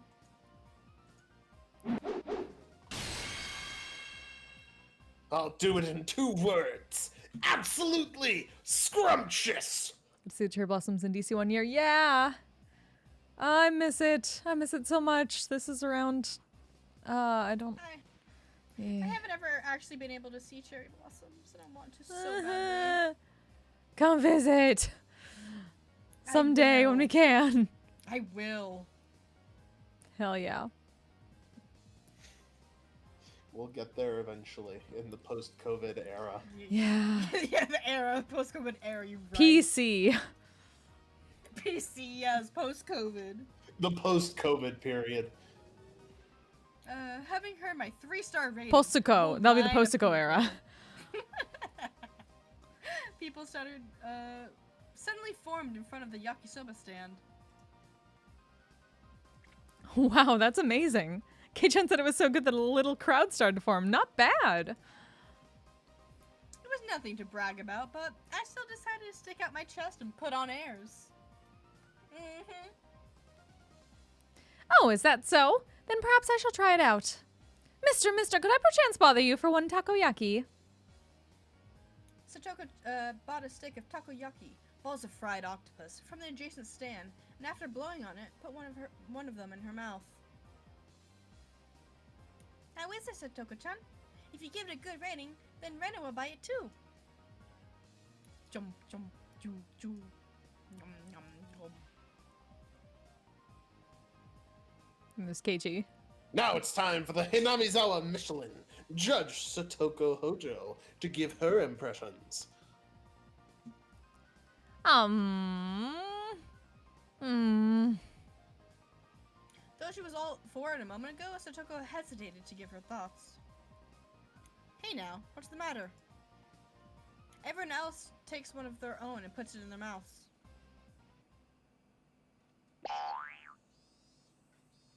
I don't know if I want to know after that noise. Ms. Rena. This is Rena. Oh. Huh? Rena got gipped. Gypped. Which is not the... Mine's bad too. There's no octopus in it. Oh, that's sad. What the fuck? Aw, That is that's not bad. takoyaki then. That's just fried dough. How It's just dare a that person? donut. That person needs to die. That person... Yeah, that's the sacrifice. That's the sacrifice right there. This takoyaki vendor. Could this be some sort of summer festival only octopus free takoyaki stand? An evil takoyaki stand that skipped on the octopus because they figured out it would make them good money today. Ah, mine has some. Yeah, it's pretty good considering there's octopus in it. How am I supposed to explain that this octopus-free takoyaki is any good? Everybody wondered about that. Our quizzical looks seem to be drawing equally dubious stares from the people online. How about this? Takoyaki without any octopus is really healthy. Star. Drink. Drink.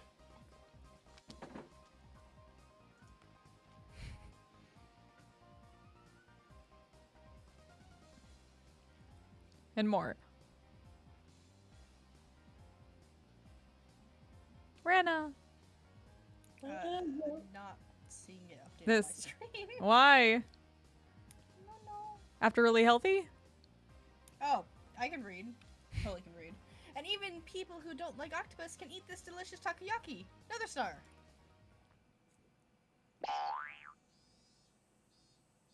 After hearing that, several surprised guests left the line. Had the exact opposite effect. Alright, then I'll give it a try next.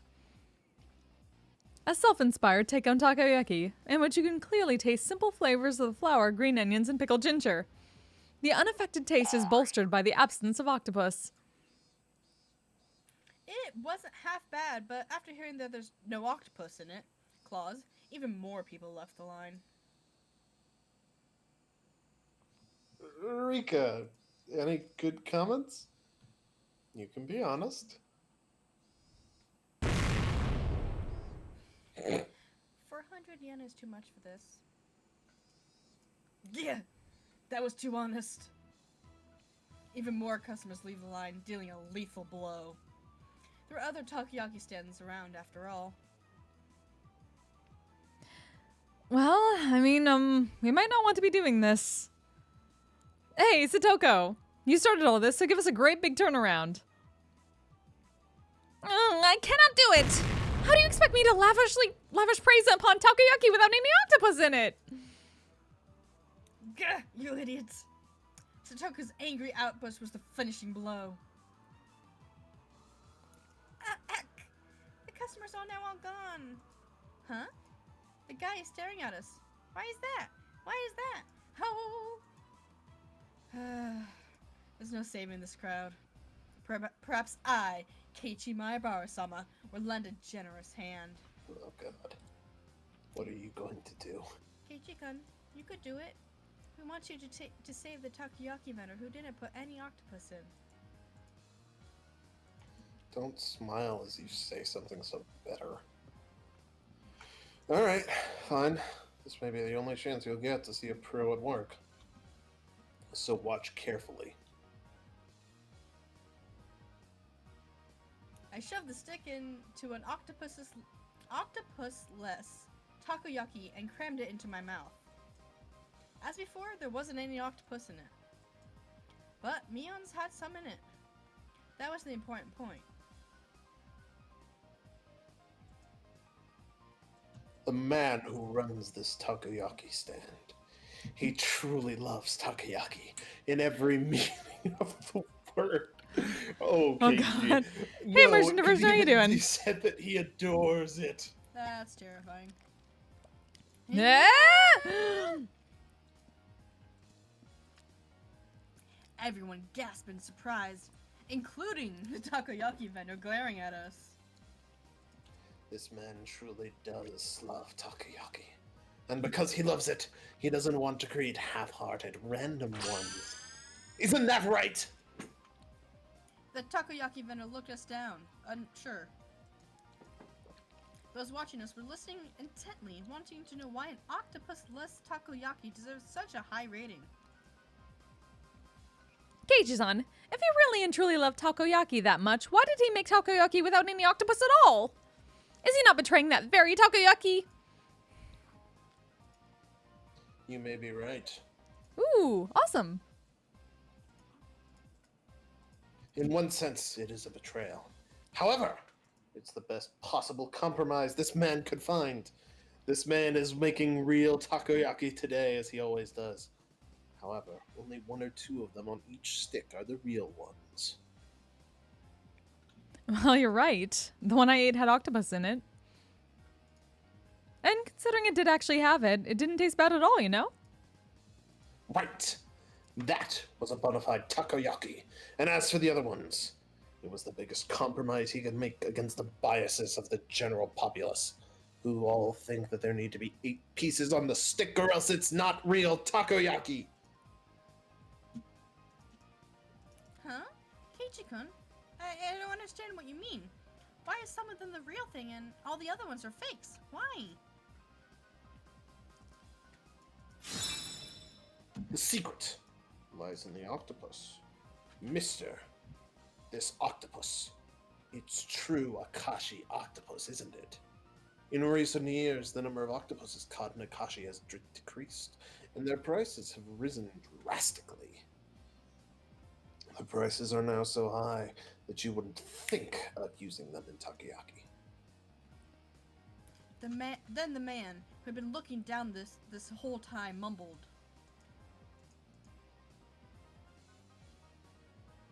Yeah, that's right. Akashi octopus. It's very expensive. But this man absolutely had to have the Akashi octopus. He could have bought much worse quality octopus for cheaper, as much as he wanted, and he would have been able to fool everyone. There are plenty of other scamming takoyaki vendors who claim theirs are from Akashi, even though they're not. But this man wouldn't accept it. He wouldn't tell lies. Akashi octopus are supreme. He would never relinquish this one stubborn conviction. This man loved takoyaki. That's why he never lied. Yet, there was one point that he absolutely had to compromise on. Well, what that might that be? The number. The popular opinion is that a stack of takoyaki should have 8 pieces on it. Even if it's real Akashi octopus, he couldn't charge 400 yen for just 1 piece, could he? If he didn't have 8 pieces, nobody would buy them. This man wept over it in order to just make just 1 true piece of takoyaki. He would never let himself lie through the other 7. Oh, whoa! The octopus-free takoyaki vendor burst into tears. I miss takoyaki so much. I want it. I gently clapped on one of his shoulders. They do look fun to make. No matter what anyone else says, I will never forget how genuine you are.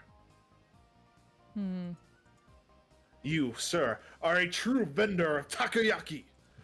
You are the only one in the world with the right to call himself that. Lane2779, thank you so much for the follow. Welcome.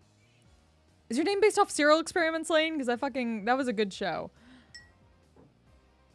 I've covered Duvet before. I really like that song. Clap, clap, clap, clap, clap, clap. More Yee. claps, all the claps. Clapping. More claps. Hell yeah.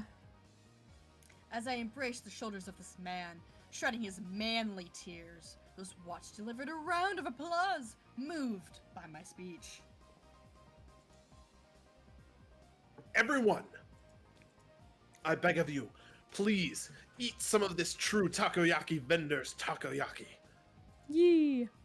If we don't treasure genuine men like this, then how can we protect the true path of the takoyaki? Just tell me to get here, get team kill later. No idea what you're Nice. talking about. Yes, surely. Kayla, you can't threaten people to join this stream. If nobody else will eat them, then Apparently it I will worked. eat them all! I gotta advertise for my streamer, don't I? Everyone is lighting up! Kichi-kun, you did it! You did it!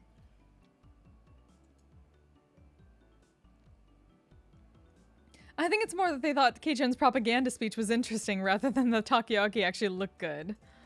Hey man, whatever sells the food. Kei-chan, you could probably sell plain old rocks if you tried.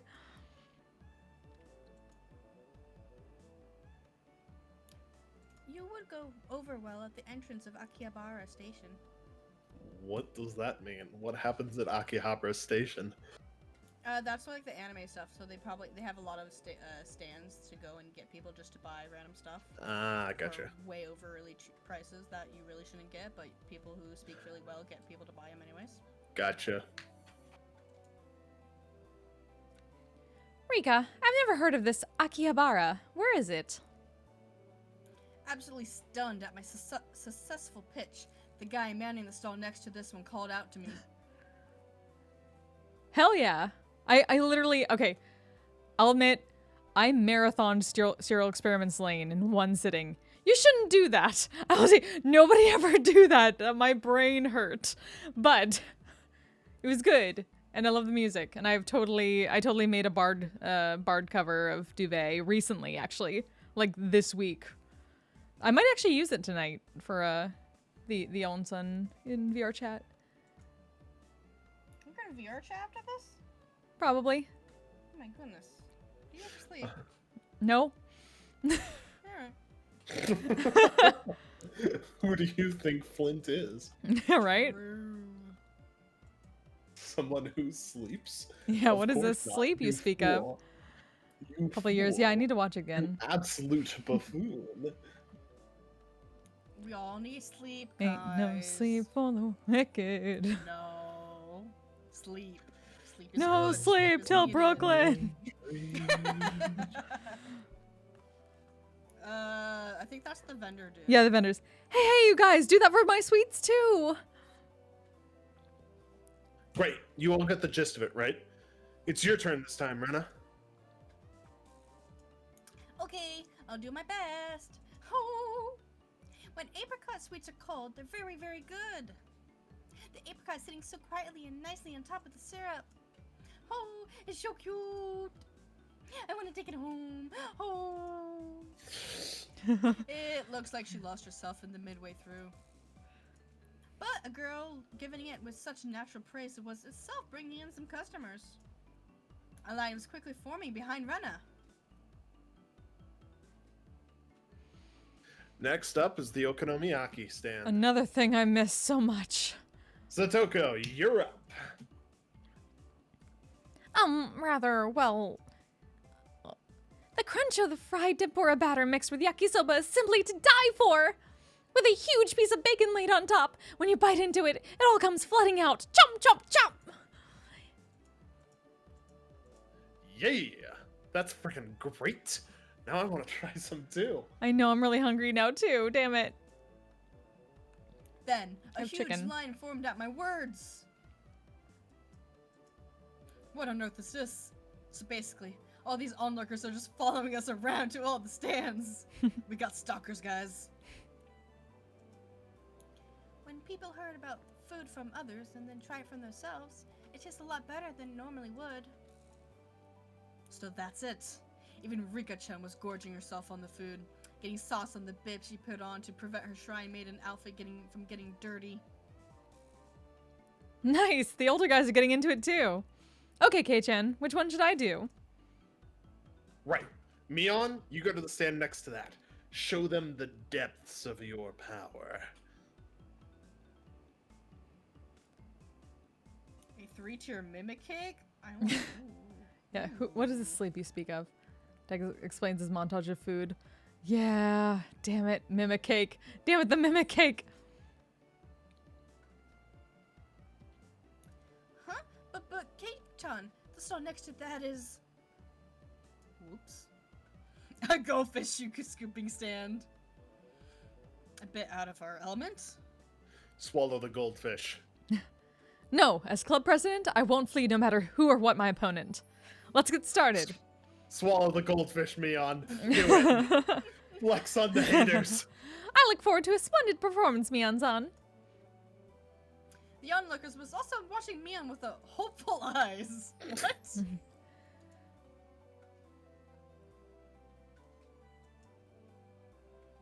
Welcome, welcome. Here's your net and bowl.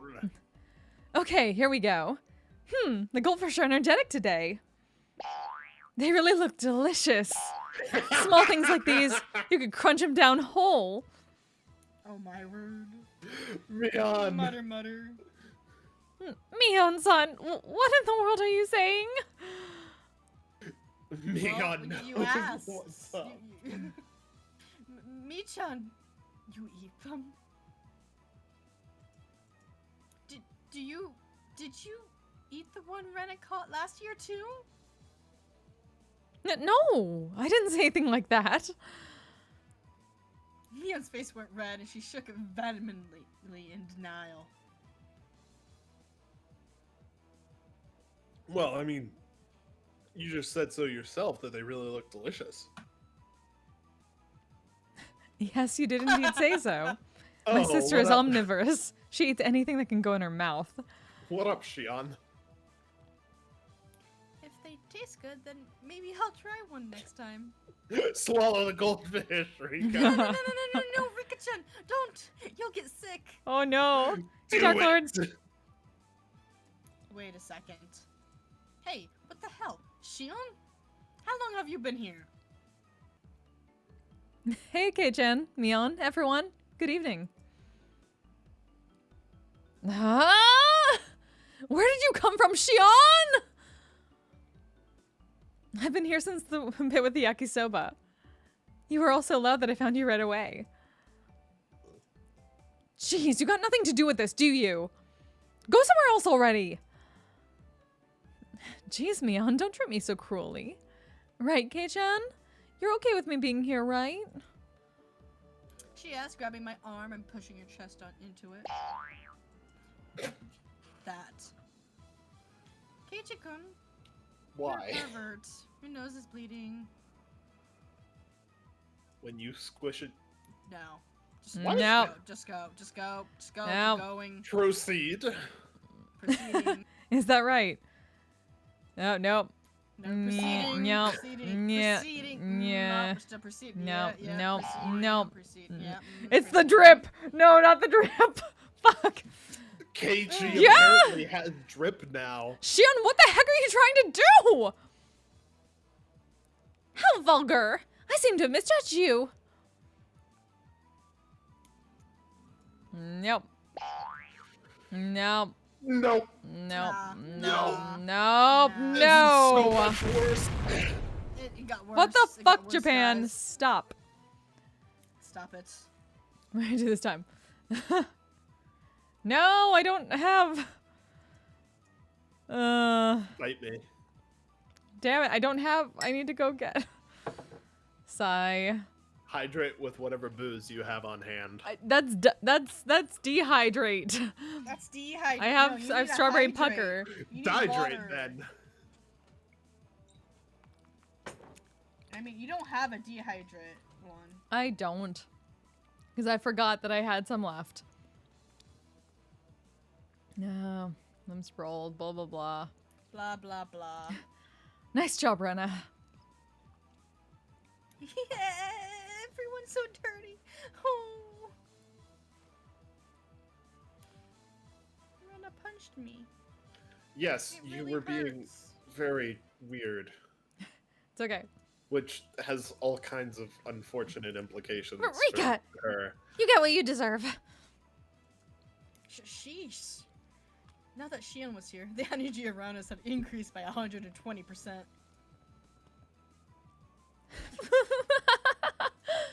Your friends are so much fun, Mion. I never get bored of them. Oh, right. If you weren't here, it would be way more fun, you know. I want to stay with you all, but if I continue seducing Kei-chan, my sister looks like she's literally going to bite my head off. So I'll retreat for now. I'll be back. See you, Mion. I mean, according to the expressions, it does look like Shion's the one gonna be doing the biting, not Mion. Yeah, Shion's got a very toothy grin going on there. Yeah. Don't be back. Get the salt. Someone get the salt. After teasing her older sister so much, Shion ran away into the crowd of people and disappeared. Why do I have a feeling like she's gonna be the one disappearing, guys? I feel that I've I borne don't know. witness to a rare side of Mion-san. When Mi-chan is with Shi-chan, she kinda looks cute. Rena smiled happily, earning her a whack on the head from Mion. Don't say dumb stuff. Let's get to the next stand already. But none of you ate the goldfish. We went about just like that, really noisy and lively, to the other stands. We were paying money towards the beginning, but midway through, the guys running the shops thought we were just too funny, and we ended up being able to fool around without paying much more. Nice. Thump. The vigorous sound of a big taiko drum echoed through the air. Rika, it looks like it's time. Yep, looks like it. Right, it's just about time for Rika-chan to appear in the offertory dance. I'm a little nervous. Believe in yourself. All of your sweat will definitely amount to something, Rika-chan. Mion slapped hard on Rika-chan's back. That's right, you'll do fantastic, Rika! I'll do my best. Ganbare, Rika. Gabare! Yeah, that's the spirit. I ball my hand into a fist and raise it into the air. We're rooting for you, Rika! Go for it! Yay! Remember? Go for it! Yay! Gabare! Oh, is that what that is? That the anglicization of that? Thanks, I hate it. Gambare! Rika-chan gave her best smile I'd ever seen, then pivoted on her heel and ran off. Okay, we should get going too. Right, let's go cheer her on. You mustn't! You must keep silent during the performance. I got it, jeez. I rubbed my hand through her hair. She was worried about her good friend up to the end. Then we better hurry. All the good spots will be taken. Come on! Mion ran off and everybody else followed a moment later. A large amount of people had already clustered into a tight space to watch the edifying dance. Anybody know what edifying means? Providing moral or intellectual instruction. Oh, thank you. Wow, this is a lot of people. This looks like a murder is about to happen, guys. Look Yeah, at why that is it so what? red? This is. Hmm? I turned It's at around night. to look at everyone else, but nobody was there. Where did everybody go? They probably got lost amongst all these people. Yes, they did. Not you, certainly. Finally, I spotted the back of Mion's head on the other side of the crowd. It definitely doesn't look like I can get over there. Well, we got separated. No big deal. We can just meet up back when Rika-chan's dance is over. I gave up on finding the others and wandered around trying to look for a place where I'll be able to see better. It didn't take long for me to realize I have to settle for watching between the heads of the other people in front of me, though. Thump. Once again, even louder taiko drums resounded. This one seemed to announce the beginning of the dance. I couldn't see very well, but it seemed like Rika-chan had come on stage with the elders who were in priestly garb. I heard low exhalations of admiration, and the seniors rubbing their prayer beads in gratitude. Everyone's heads were in their way, and I couldn't see. It was really frustrating. We should have cut playtime short and come here to get good spots earlier. After Rika-chan intoned the prayer, she took the festival hoe and walked to the pile of quilts stacked on the altar. That's right. The point of the ceremony was to purify bedding and to hold a memorial service, wasn't it? Then, the solemn offertory dance began. She had practiced using a mochi-pounding mallet. The awkwardly shaped festival hoe Rika-chan held seemed really heavy. Back and forth, up and down. It was doubtlessly difficult to even lift into the air, but she sweated and waved and raised and dropped it again and again. She couldn't have just deal with it and do it grudgingly. As the shrine maiden, she needed to retain the dignity and solemnity presented at this festival. There must have been a ton of pressure on Rika-chan's shoulders right now. Damn, why am I cheering on her from just a place where I can barely see her? I'm her friend, so I should be right up in the best spot rooting for her. Kei-chan, over here. Someone tugged lightly on the back of my shirt collar. It was Shion. She beckoned me outside the crowded ring of people. She had a mischievous grin on her face. I took it as her saying she knew a good place no one else knew of. Shion? What's up? Shh. Just be quiet and come with me. Actually, she told me so. She ran into a big detour around the throng. Man, it's great to have someone who knows the lay of the land here at times like this. Impressed though I was, I nearly lost sight of her right away. No more getting separated from me. I ran after her so I wouldn't be left behind. I wondered in anticipation what kind of secret spot she had in mind. We left the crowd of people and went around to the back of the shrine grounds. Hey, wait, where are we going? We're getting further and further away. Shh. Just stay quiet and follow me. You'll understand soon. She gave me a wink that reminded me of Mion as she said that. No sign of people? Not much moonlight? It was dark. We'd gotten pretty far away from the crowd of people on the shrine grounds. How are we supposed to see Rika-chan's dance from here? Keiichi, you're being seduced. God. There's some high spot around here, isn't there? Like a rooftop or somewhere we can look down at it, right? What? Why do we have to climb onto the roof? Well, how else are we supposed to see Rika's dance? Did you really want to see Rika-chama's dance? Kei-chan, could it be that your strike zone is really low? I don't think we're understanding each other here. Weren't you going to show me somewhere I could see Rika's dance from easily? What? Who made that promise? Yeah. What's going on? Why me? Why do I always misunderstand Shion? Is it my fault? Am I just reading the wrong things into it? Then why did you call me all the way out here? With an expression that indicated she wasn't fooling around, Shion pressed her index finger to my lips and said slowly and quietly.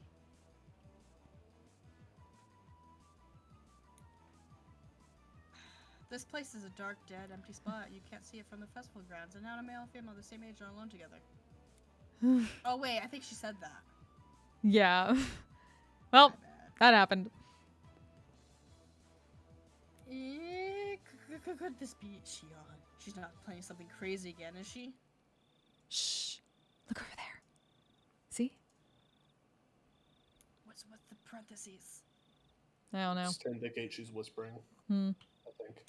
Shion whispered, pointing to the dark underbrush, and there we saw 2 figures, one male and one female. What's that? Is that? We're right at the scene of a rendezvous, of course. See, look closely. Can you tell who they are? Want to do that? I peered intently into the dark at Shion's suggestion. Oh, it's hot photographer's on and creepy girlfriend. The two of them were clearly breathing quietly and glancing around to make sure no one knew they were there. as they crouched before the entrance of a wooden storehouse-like building. Wait, Shion, could this be what you wanted to show me? Kei-chan, you can see Rikachama's dance in a year, but you won't ever get another chance like this, okay? I had thought that Sonozaki sisters each had their own personalities, but at times like this, they really seemed all too similar. I'm going back. Don't call me for something like this again. Ah, if you move now, they'll see us. At her nosy argument, a creepy girlfriend suddenly turned around. Oh my, who might that be?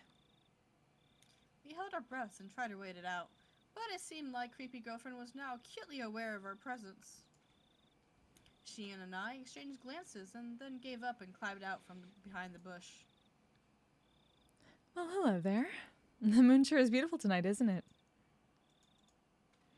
My, if it isn't Shion-chan and my Barakun. Good evening. Yes, the moon certainly is pretty. What's this? Keiichi-kun, you sure are smart, you know that? Having a secret date in a place like this? Then I guess we accidentally interrupted something important.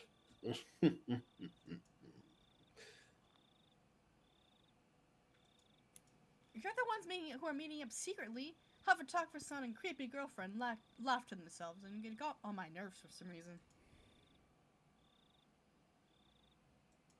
Wait, so you weren't having a little rendezvous then?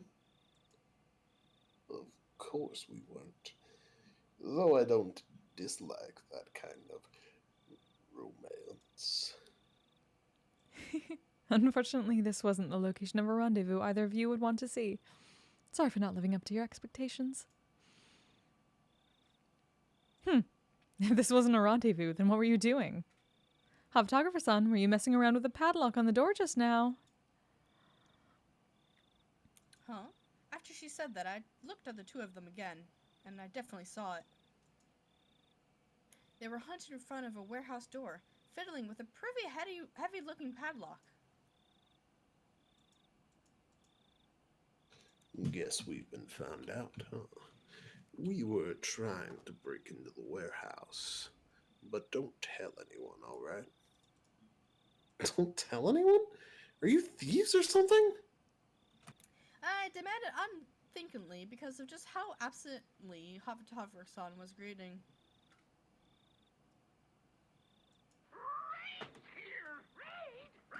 Nah, never. Hey, Fred! People who steal things, right? It's not like we were trying to take anything out of here. Fred, thank you so much for the raid. How are you doing? Where were you streaming today? How'd it go? Hi, Foxy Millie. Welcome, raiders. Welcome to the last little bit of our current chapter of Higurashi When They Cry. I hope the stream was fucking amazing. It's good to see you. Sunday night Overwatch? Nice. But yeah. Hi, everybody. If you don't know me, my name is Flint. I'm a musician. I used to do Twitch sings with the awesome Fred Kasdan. Foxy Millie, thank you so much for the follow. Welcome. Glad to have you. You finished Zero Escape? Oh, damn. Nice. I'm behind. I'm very behind. I've been doing like VR chat stuff on my normal day. I'm going to get back to it soon enough and get through it. But yeah, I do music type stuff. I do Dungeons and Dragons weekly. I do VR chat roleplay as well nowadays. And like this, I also do voice acting for visual novels with friends of mine. So that is what we are doing for the next 15 or so minutes. And this is a horror / psychological / supernatural / what the fuck is going on visual like sound novel. So beware of spoilers and the warnings posted before. But enjoy. Glad to see you all. I see. Then why are you trying to unlock the door? This is the Forbidden Storehouse for ritual tools. They say only the Furude family and a mere handful of others are allowed in. Forbidden Storehouse? I took a few steps back at that and looked on the entire warehouse.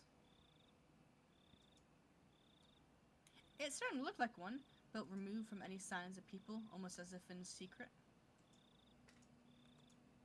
It was filthy, revealing how little it was ever opened. And it was built to be durable, giving a strange, overpowering impression. Now that I looked at it more closely, it was certainly different from the normal warehouses. Is your time to almost shortest of the escape? Oh, neat. Okay. This place, they're called ritual implements. Basically, this is a warehouse where they store such tools used in rituals. Well, more accurately, maybe it's a temple where the implements are enshrined. The ritual Rika-chan is using for the offertory dance was inside here until today. Of course, if anybody with the Furude family enters, they bring impurity into it, so absolutely no one is allowed a single step inside it. It's a sanctuary. Shouldn't we absolutely not be coming to a place like this then? However, creepy girlfriend was wearing a childlike impression, an innocent smile at best, and a terribly cruel grin at worst. I told you I was researching Hinamizua's folktales and legends out of an interest in them, didn't I? A lot of the answers to questions I'm curious about are hidden away inside here. I've waited all this time until today for this chance. A chance. Everybody's eyes were fixed on the dance at the shrine grounds today. This was the ultimate blind spot. I see. I didn't know you had lockpicking skills, hot photographer-san. Stop it. I don't want to be doing this, okay? Then why are you?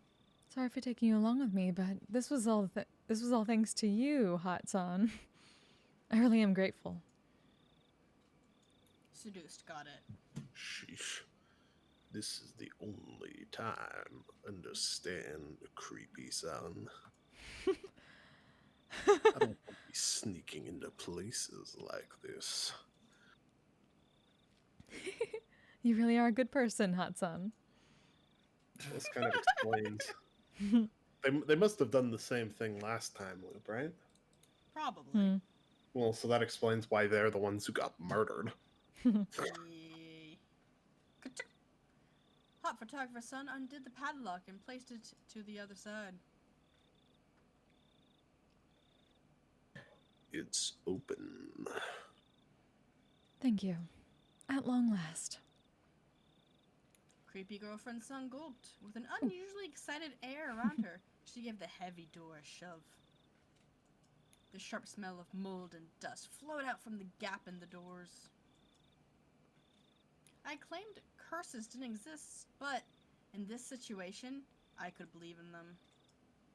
If we went into such a holy place with our shoes on, it feels like we could be punished somehow.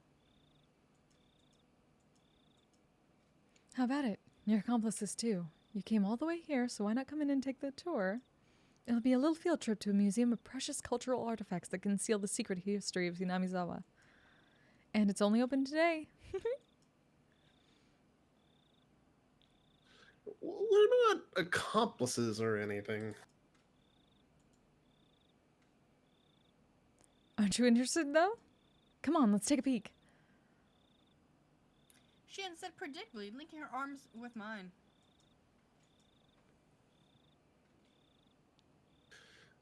We definitely shouldn't be doing this. This is a holy warehouse, isn't it? You said ritual implements, right? I really feel like we shouldn't go in. I'm a part of the Sonozaki family, so I have good guess as to what we'll find in there. But I want you to see it too, Kei-chan. Want to show something to me? I thought it was just a ploy, but Shion's eyes looked entirely serious. Of course, she was the sort who could lie with a straight face. Of course, I was an average boy too. My curiosity was at least twice of that of a normal person. Sleeping, forbidden treasures, never to leave this warehouse. Chances like this don't come around too often. What does sleeping have to do? If I had to choose, then I want to see. Until this locked door is open, though. I don't know about this. If you're not interested, Kei-chan, then you can leave now. I think you'll wonder about it later, though. Hot photographer son spoke after listening to our discussion, himself having sat down on the stairs to take a short rest.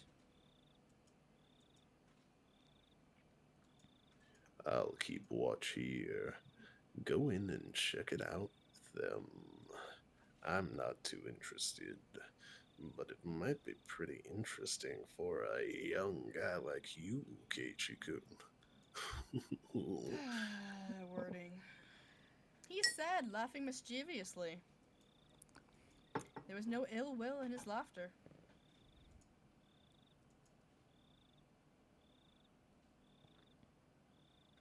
That's Keiichi. Someone, hot photographer, do you know what's in here? Kind of. Takano told me all about it. Creepy-san told me all about it.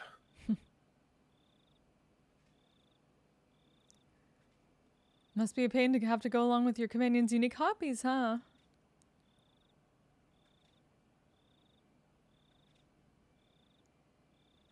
Hot photographer son didn't answer that, only responding with a pained smile.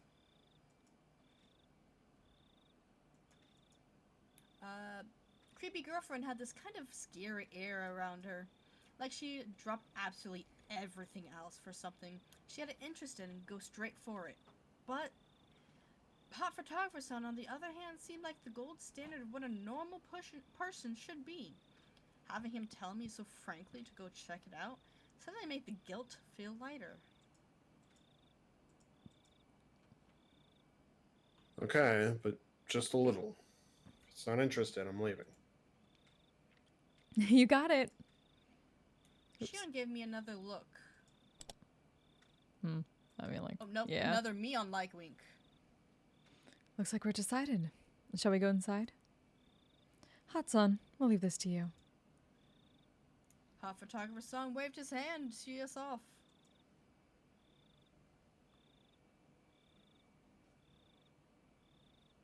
The inside was pitch black, but creepy girlfriend turned on the battery-powered lantern she brought, revealing a pretty cramped front room. So dark in here. Everyone, take care not to trip over anything. I appreciate the concern. Okay, doorman, keep a good watch. We're shutting the door now. Hot photog- Nope, wait. Creepy girlfriend smiled spitefully as if leaving hot photographer son out of something fun, and began to close the door.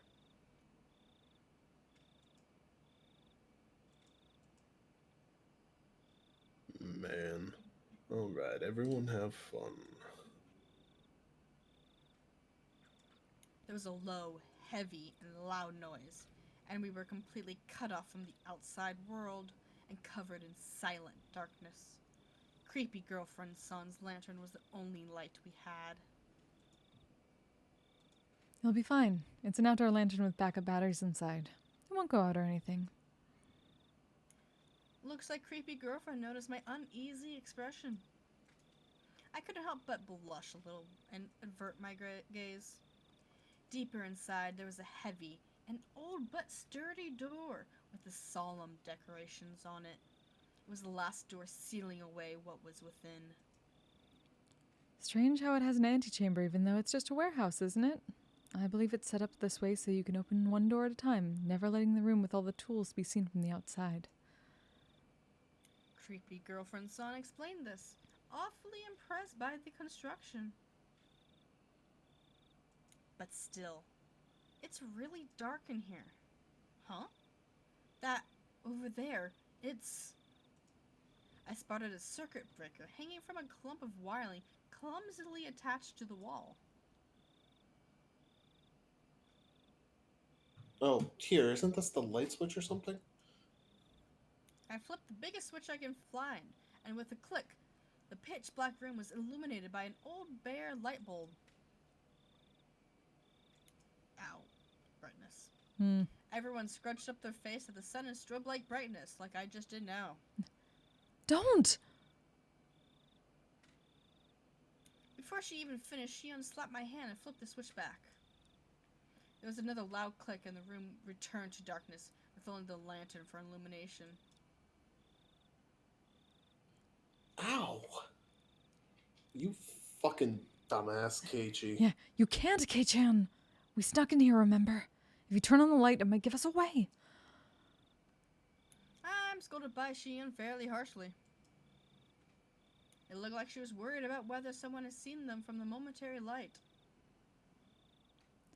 It's all right. It was only for a moment. Creepy girlfriend remained a relaxed adult.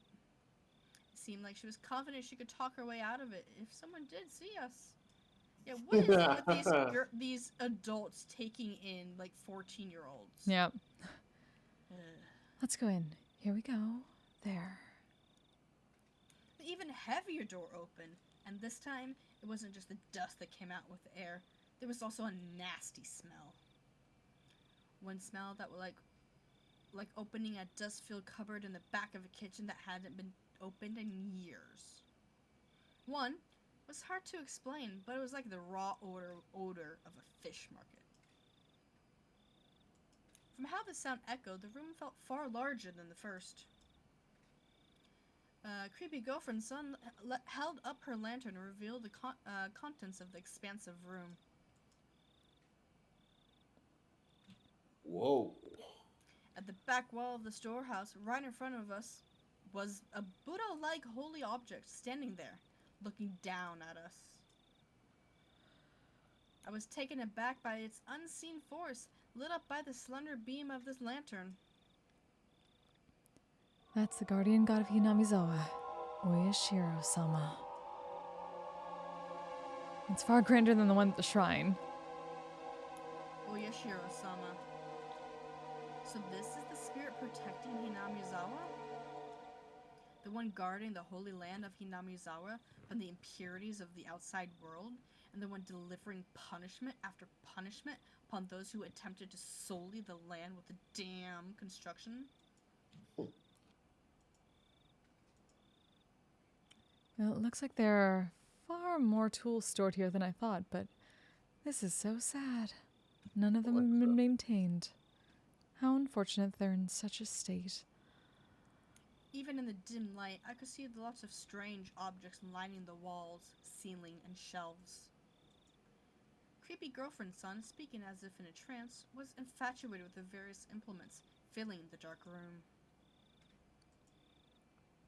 They weren't in very festival-like or traditional, but instead this was more like a workshop of a blacksmith or a carpenter. There were a lot of large wooden and metal tools packed in here. Putting it bluntly, it was all pretty boring stuff. I imagine there would be a lot more artistic things here from the Heian period, but these are a far cry from the cultural artifacts. My expression betrayed my dash hopes, and they caught on right away. Oh, is this not interesting for you?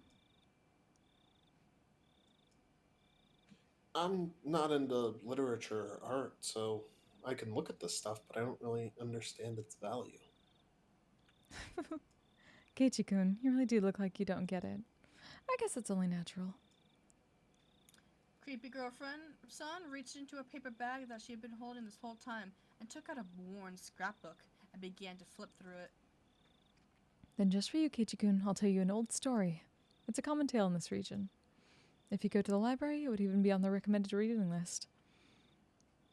Telling stories in such a dark, creepy place? She must have a horror story in mind. Shion's face belly nothing but calm. If she had the same personality as Mion, she'd been found fault with me being scared. I'll endure it for now and pretend to be calm. Okay. All right. I'll read it. After confirming that I was going to be quiet and listen, she began to speak softly, like a kindergarten teacher reading a picture book. Long, long ago, in a certain village in the mountains, there was a swamp. This swamp was very, very deep. Some even call it bottomless. People said it was connected to Hell, the land of demons. The rumor said that it was deeper than the ocean, and that anyone it swallowed would sink into the underworld, a bottomless swamp. Its name was Onigafuchi.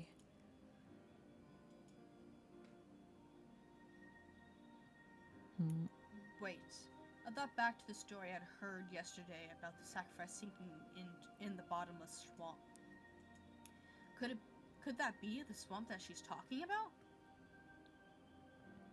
So then, oh no, that's Keiichi. So then the village was Hinamizawa, right? You catch on quickly. That's right. Though it was called Onigafuchi Village at the time. Onigafuchi Village. That's a pretty inauspicious name. It evokes quite the image, doesn't it? I hear that the name was changed in the Meiji period. The name of the swamp connected to hell was called Onigafuchi, which means the demon's abyss.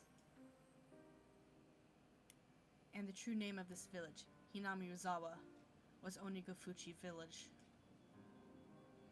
The villagers belonged to that abyss, or to hell, in other words.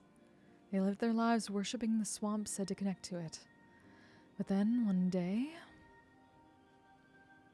demons began to appear, one after the other, from deep in the swamp. The villagers feared that hell was overflowing. The demons mercilessly attacked the villagers. They could only watch in fear. They could do no more than hide themselves and tremble. So did someone exterminate them? Unfortunately, there is no Momotaro or Superman in this fairy tale. Then did they get the whole village together to fight them? Heavens no. The villagers weren't nearly strong enough to fight on equal terms with the demons.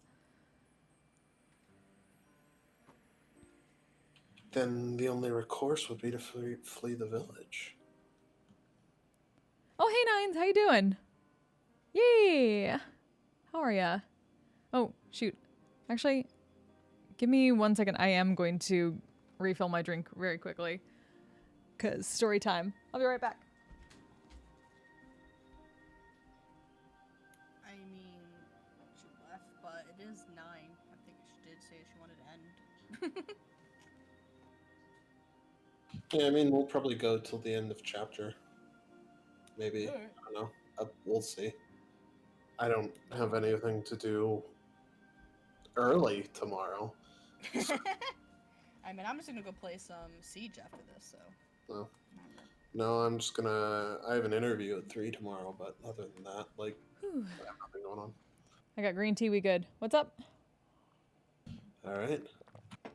Just so you know, it is 9 if you wanted to end. But Ah, right. keep going. You, As long as yeah. you want. As long Shoot. as you want. I'm Let's fine. finish the story and then we can pause it. If that's Alrighty. okay. Yeah, I totally got Yeah, fucking broke I earlier. can go as long as you want. Okay, it's up to you guys. I don't have anything until 3:30 tomorrow. I'm good. Okay. Same. Okay. So, they couldn't do that either. To the villagers, it was their beloved homeland. It didn't matter how terrifying the demons, they wouldn't have run away so easily.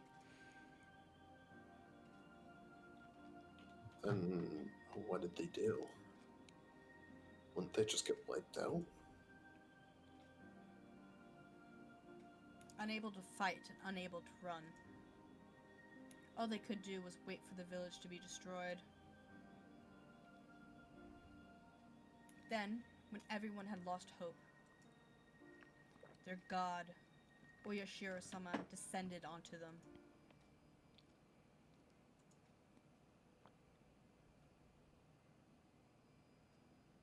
I see. So Oyashiro-sama came down from the sky and beat up all the demons then. You're such a boy, Kei-chan. You always jump straight to using force to resolve things.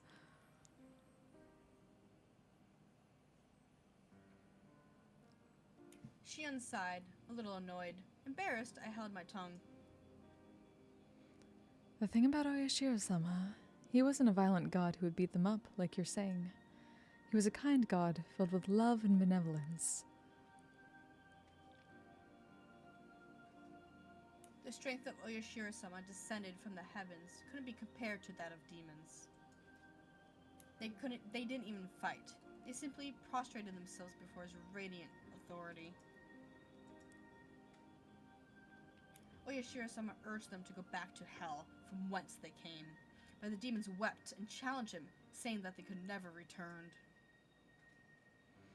The world of the demons, too, has harsh commandments. They claimed that they had been banished from hell. Demons who didn't have a place to go, either in hell or in the human world. Of course, they were at fault for attacking the village.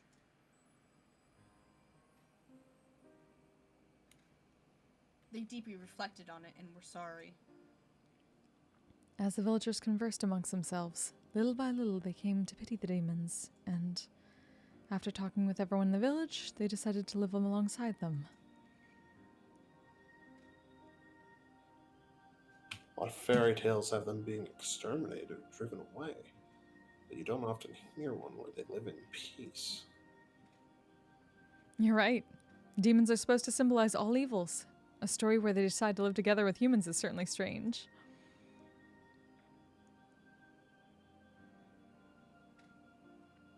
When the demons first heard the villagers' invitation, they doubted their ears, but soon burst into tears of joy. The villagers had given them a place to live. It was said that in payment for this good deed, the demons shared their many kinds of power and secrets with the villagers. Oyashiro-sama was very pleased with this happy exchange. He gave the demons the bodies of humans so that they would be indistinguishable from the villagers. He himself decided to stay on the surface and watch over the everlasting peace between them. A land in which man, demon, and God live together. Oh, oops. Is that me? Is that me? Yeah. Okay. A land in which man, demon, and God live together. I thought the word demon was a noun meaning evil that needs to be exterminated. A god may have mediated for them, but you don't often hear happy endings like that where both sides live in harmony. I guess it is kind of interesting. Although the normal fairy tale ends there, it was revised quite a bit during the Edo period into a much longer story.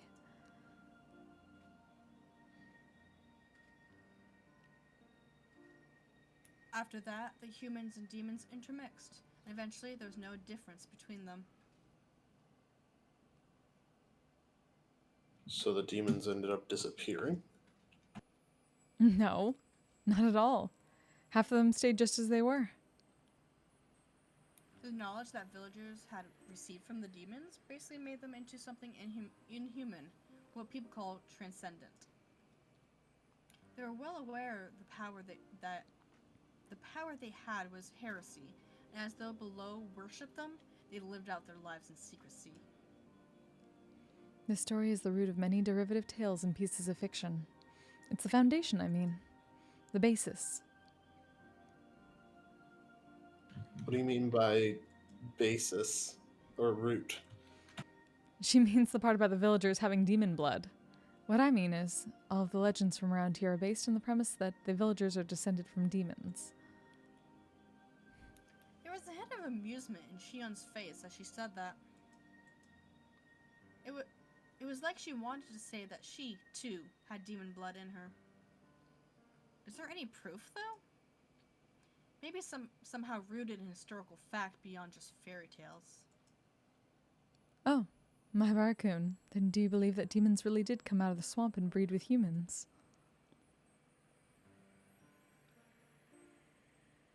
Well, it's not that I don't believe it, but When she said demon, she meant the ones from hell, but in ancient Japan, the word wasn't necessarily used to denote only that kind, right? The more well-known use involved the drifting foreigner theory.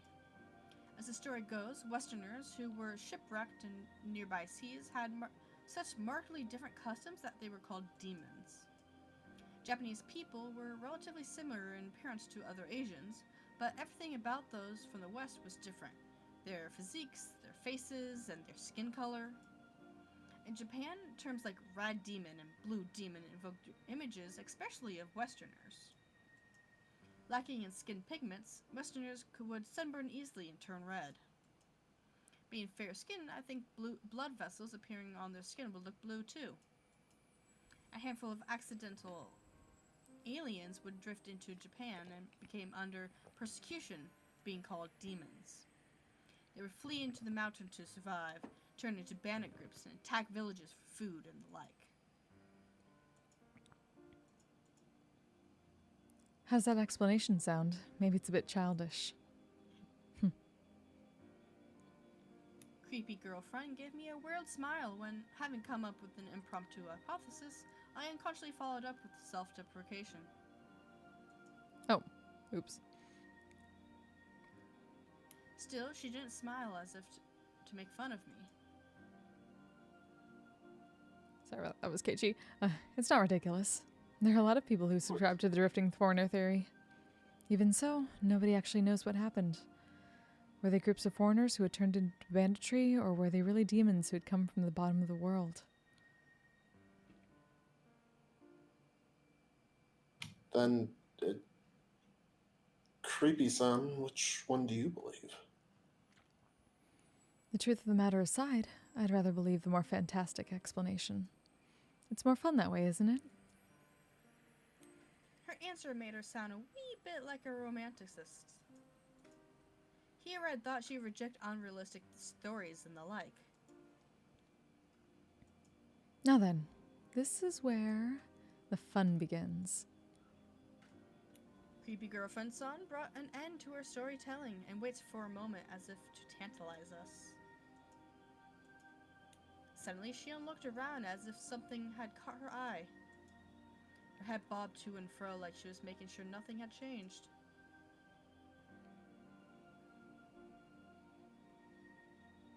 What's wrong, Shion? I'm sorry. Please don't worry about it. She pretended as though nothing had happened. Creepy girlfriend son also made sure nothing had happened, then cleared her throat and broached the next subject. I explained that half the villagers had demon blood. That blood, they actually say that it's the blood of the kind of demon that eats people. Man-eating demons. That escalated quickly. That blood still runs through the villagers' veins. They say that sometimes the blood awakens from its slumber. I thought that fairy tale had a happy ending, but with the humans and living in peace, but it began to suddenly change into a brutal, bloody story. Well, they eat people. They say that every decade or so, they can't help but want to feast on human flesh. The villagers can't eat other villagers. So when this happens, it's said that they descended on the human villages and conducted onikakushi. Onikakushi. What's an onikakushi? Broadly speaking, it's when a demon kidnaps someone, when a person is demoned away. They say that the villagers of Onikafushi would overwhelm unfortunate human villages in order to kidnap sacrifices. Creepy girlfriend son explanation was plain and simple, but when I imagined what it must have been like, it was terrifying.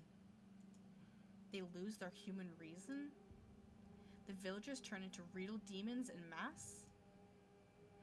They attack the villages they loathe in the dirty world of the masses below? And then they kill and eat their sacrifices?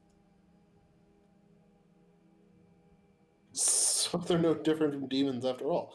You pulled a lot of stuff from that wasn't stated, Keiichi. Or she explained it and that's what he was saying. I don't know.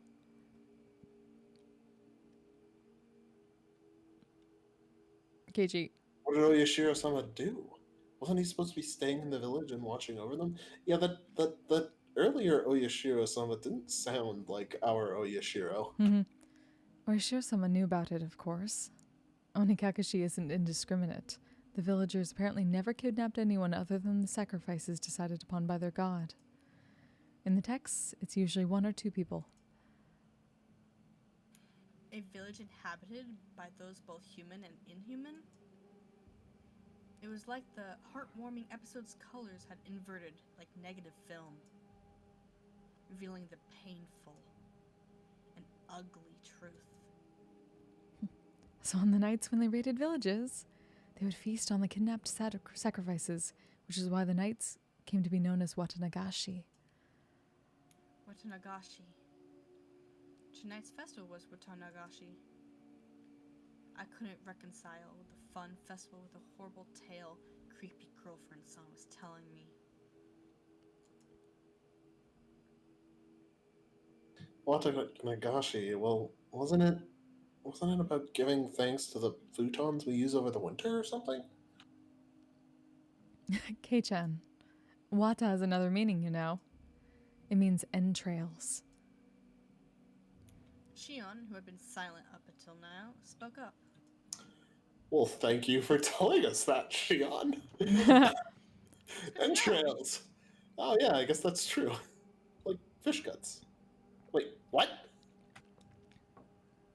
Like a jigsaw puzzle, the fun times I had today and creepy girlfriend son's grotesque tale clicked together in my mind.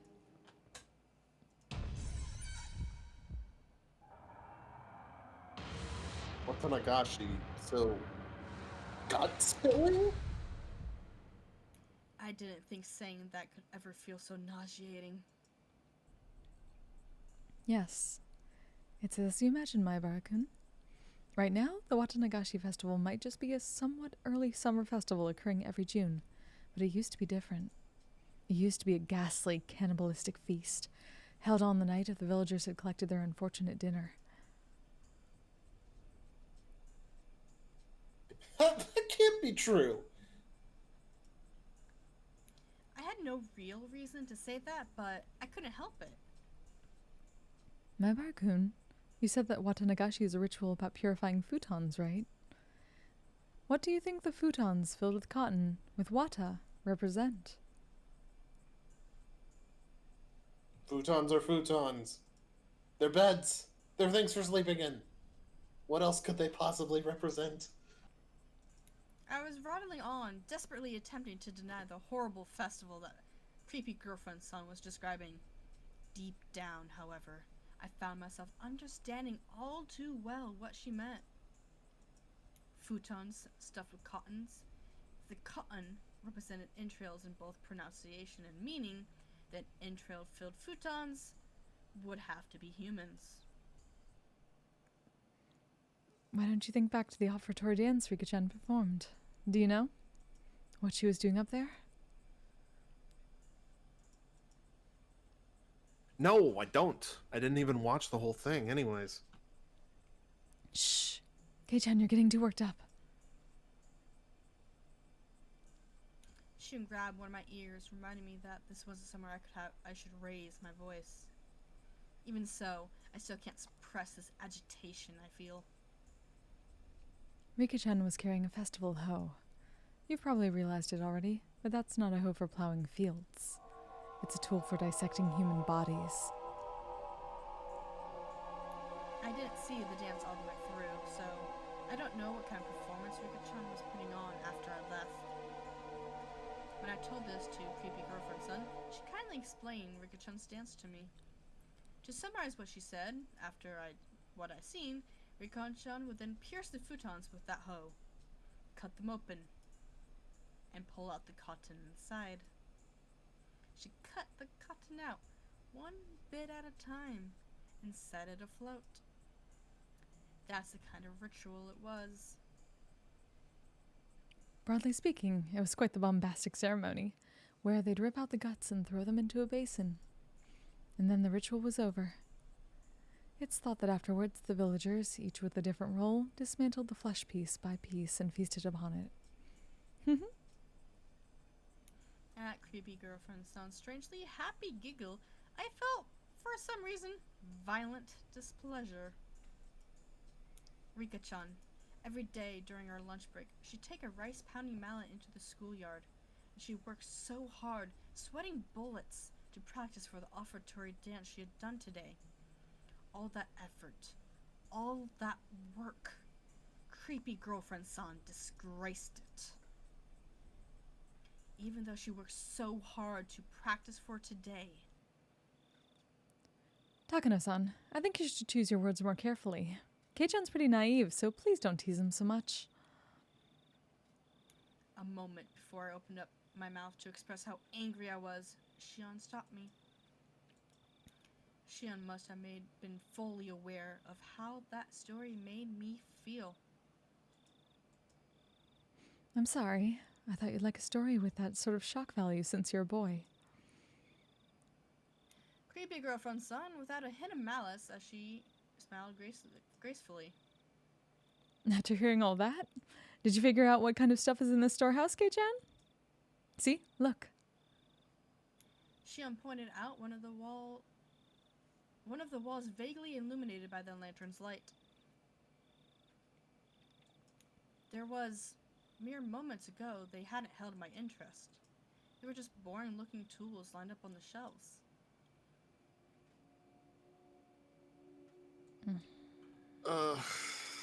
All those uninteresting tools that I didn't understand how to use, they all suddenly took a new meaning. I couldn't help but let out a groan. At first, they looked like carpentry tools, like chisels or planes. However, when I thought back, I'd seen pictures of these sort of tools before. Yeah, they came up in a Japanese history textbook. Yes, on the page introducing the Kaitai Shinsho, or the new text on anatomy. These sorts of things, they're printed realistically in the literature of Germany, capital of the medical world. These aren't carpentry tools. These strangely shaped tools, they're for dissection. Everybody knows that in the Edo period, they would dissect the corpses of those who had been put to death in order to gain knowledge about Western medical techniques. Illustrations of the dissection tools they used at the time came up in the textbook supplements. The things hung up on this wall all looked exactly the same as those. If you want a scarier way of looking at it, think of them as cooking utensils. Creepy girlfriend son, holding up the lantern, the only light source in the room, led us along the wall. She had the only light, so I had to walk after her, whether I liked it or not. Look. Creepy girlfriend son illuminated a coiled chain, which left a bigger impression than the other things we saw. The chain itself was nothing more unusual, but further along it were metal fetters that were like hinges, clearly meant for binding people. Kei-chan, look at that. She untapped me on the shoulder and pointed to a restraining table that was clearly shaped like a person. My spine froze. My blood felt like it was turning into sherbet as it crawled up my back. On each of the joints, there were things like chains and iron balls attached. It was like the table was searching for its next sacrifice, ready to spread their arms wide and close them in. It's probably a chopping block. I think you'd strap the sacrifice down to prep them for eating. The words chopping block sent a jolt through my body. When I looked more closely, there were many dark slices carved into it, as though from a knife or a saw. There were the most clear-cut signs of usage you could ask for. It proved these tools weren't just for show. They were used for their original purpose. If someone were strapped tightly onto this table, they probably wouldn't be able to move even a muscle. Their guts would be defenseless. You'll take one of those eerie cooking knives lined up over there and stab them with it. And then you slice open their belly and dissect them.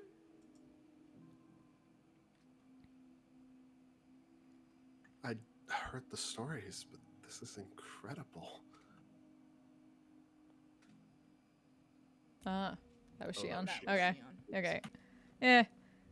It's so hard to tell sometimes. It really is. Before coming in here, Shion mentioned she had a good guess of what was inside, but seems to have exceeded her imagination. There's still more. How about it? More fascinating than a wax museum, isn't it? Creepy girlfriend San had this happy expression, like she was visiting a toy store for the first time. I don't get it. This creepy girlfriend person has this nerves of steel.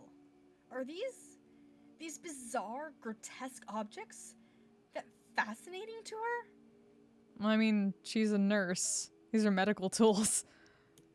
True. I, for one, was not enjoying myself. You do not say you have pizza? I am an envy. Sounds delicious. What type of pizza? Mm-hmm. I need to know before I announce my envy. Yeah, I guess that's true. I'll be frank. This was all too weird for me. Still, there was something even more horrifying than all of this. That would be none other than creepy girlfriend San herself. Oh, okay. I announce my ham. envy. 100%. Okay. I don't normally go ham for pizza, but yeah, that's good. No, I don't, but that does sound delicious. Creepy girlfriend San, holding the lantern, giving off such a thin beam of light. If she suddenly turned it off? Is that a heart-shaped pizza emote? Heart-shaped pizza emote. What? I want Sweet. that. Pizza That heart. is amazing. Then I would.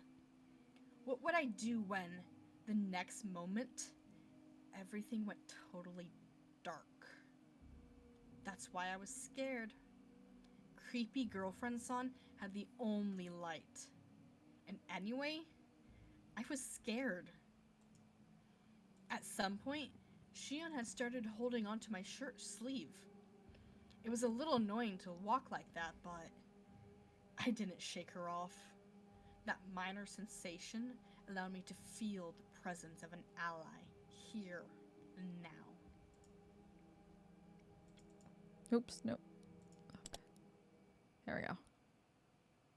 Before we had even walked halfway through the storehouse, the air I felt on my skin changed completely. These cruel tools lined up, all crammed together in this place.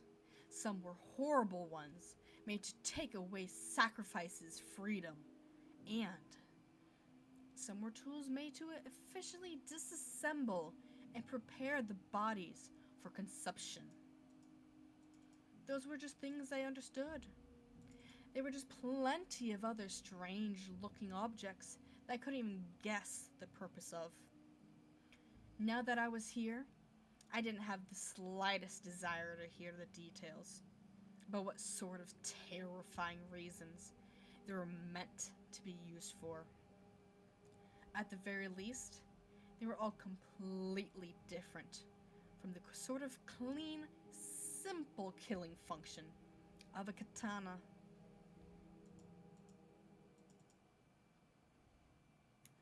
Tools to kill people were obviously constructed in such a way that they could kill people. If that was the goal, then the person who used them all would obviously end up dead. The kinds of tools here, however, were different. These tools that were here were for cutting people, for crushing them, for boiling them and cooking them, and for grinding them. They were tools of torture. They weren't made to kill people. Oh no. People dying was just an incidental result. Actually, they may not even kill them. If the sacrifices could die during such a horrifying ritual process, that would be nice. But they don't even die in the end. They remain in such in a state of hellish pain.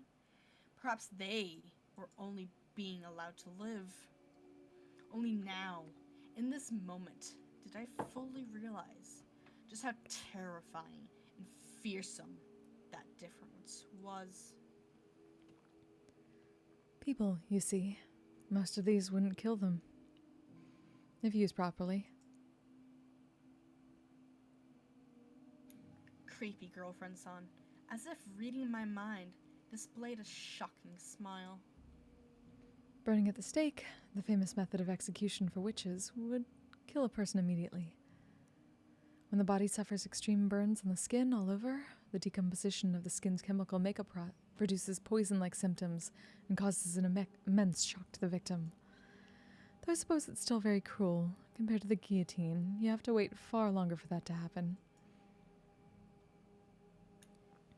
She described such horrors in a strangely medical way.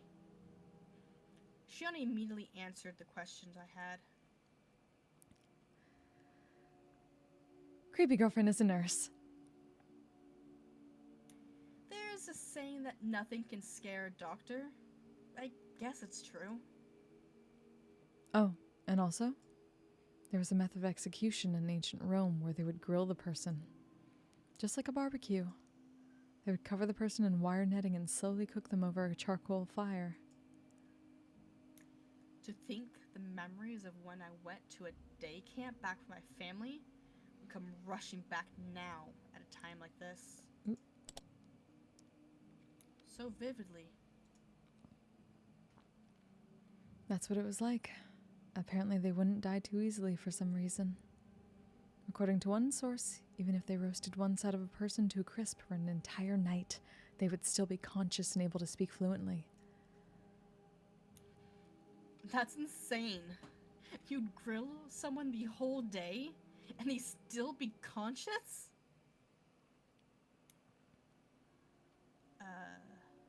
It is said that ancient Rome, famous for their executions, thought of plenty of ways to execute someone while having the victim stay alive as long as possible. Yes, how nice. Among them, there was one method where they would open the gut, pull out the intestines like sausages, pull them up with a winch, and put them on public display. Shion was behind me, clinging to me. Not just because she was scared. She was protecting her stomach. You would think someone with their intestines pulled out would die instantly, right? Actually, as long as you do it tenderly and thoroughly, it's apparently possible to pull them all out while the person is still conscious. I felt a sick feeling in my stomach. Enjoy your pizza, Lane! Hope it's delicious. It was like me. Delicious, like all those pouring intestines up. I'm pulling out. Just from creepy girlfriend son's stare. The pulling them out with a winch was a rather exaggerated method. In a more barbaric way, they might slice open the gut and cut the intestines out and throw them everywhere. It's quite imaginable that they did dreadful things like that too, isn't it? However, those being put to death are conscious. It must be far more terrifying than painful. It tastes great. Good. She spoke with pleasure, as if she had come here on a sightseeing trip. I heard Shion gulping multiple times near my ears. Perhaps Hinamizua, or rather Onikafuchi village, did something like that for the Watanagashi festival. Listen, if you try hard, can't you hear it? I wanted nothing more than to not hear anything at all. So why only at times like these do I begin to hear things I shouldn't be able to?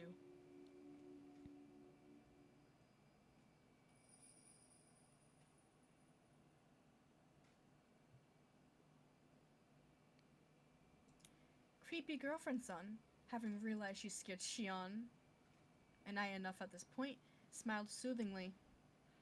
Then she began to turn on her heel, raised the lantern, and began to walk again. If creepy girlfriend son left us here, we'd get even further away from the light. Shion and I, no matter how scared we were forced to follow creepy girlfriend song along her field trip through the ritual storehouse.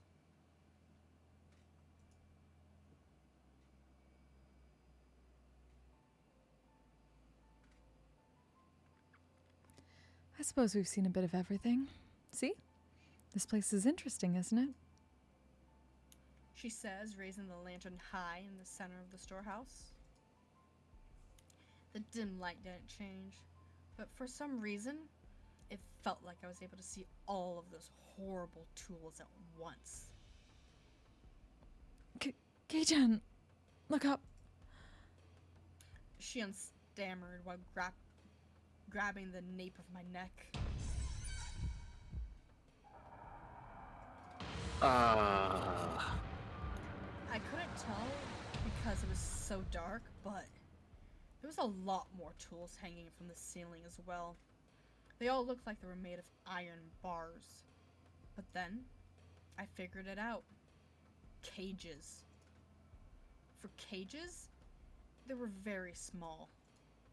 Cramped cages just for one, like a casket. If you got locked up in there, no, you wouldn't get locked up inside it. It was another tool meant for restraining people, where the iron bars would squeeze you tightly. All the so many big and large things of all shapes were hanging down. Creepy girlfriend's son's mention of execution by grilling crosses my mind. We weren't just surrounded on all sides by these terrifying instruments. Things crowding the ceiling were even hanging above our heads. There are many of these sorts of bird cages among European torture devices. I'm surprised to see them in Japan as well. Kei-chan, is there something in there? A person? A mummy? Where? Shion desperately pointed to one of the many human-sized bird cages hanging from the ceiling, but I couldn't tell which one she meant. Being that dark, there wasn't any way you could tell if something was there in the first place. I don't see anything. You sure you're not seeing things?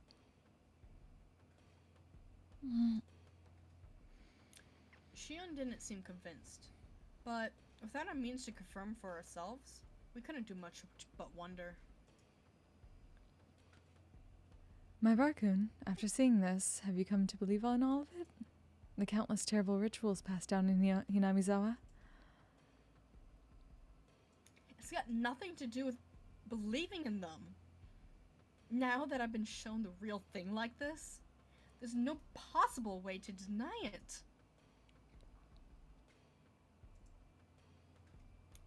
Even the nations of Europe, with all their beautiful landscapes and legends, were like a maelstrom during a terrible witch hunts in the Dark Ages.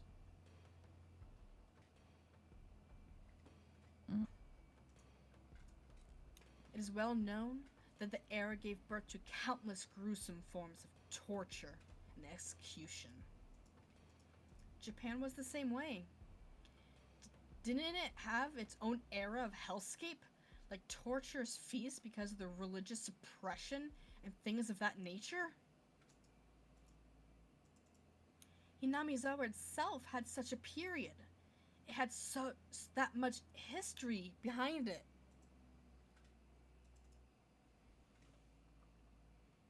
That must apply to Hinamizua as well.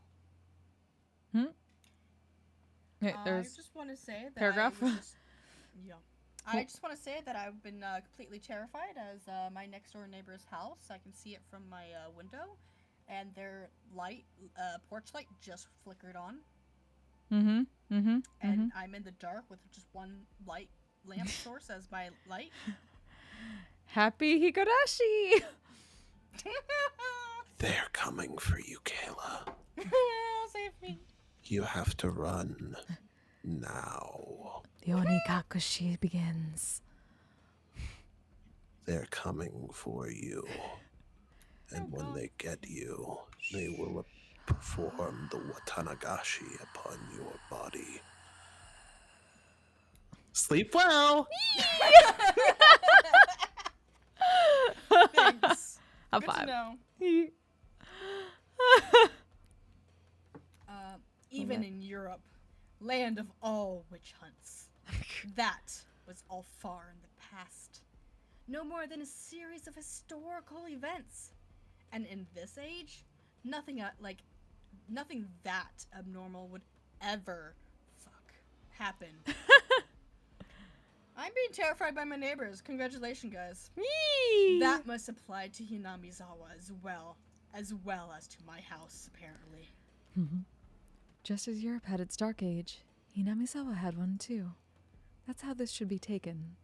Even if these things all really happened in Hinamizawa, they're all long past. They don't have anything to do with the people living in Hinamizawa right now. My Barakun, you really do like this village. It didn't sound like she was making fun of me. Creepy girlfriend song gave me a light smile.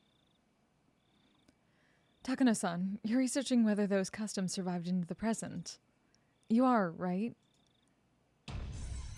Shion suggested something that made my heart leap into my throat. Are you telling me that all these horrible things are still going on even today? What I'm about to tell you is a secret, alright? I told you, Shion-chan, because you're an understanding person, but the other villagers don't want to hear it. If things go awry, I could be ganged up on and punished. Shion flashed a devilish smile as if reveling in the morality of it. My Barakun, you keep it a secret too, okay? If this gets out, I could suffer Oyashiro-sama's curse, or be made into a sacrifice. If it's the curse, then I wonder what kind of death it'll be this year. If it's the sacrifice, then will I be thrown into the Onigafuchi swamp while still alive? It is tonight, you know. The night of Oyashiro-sama's curse.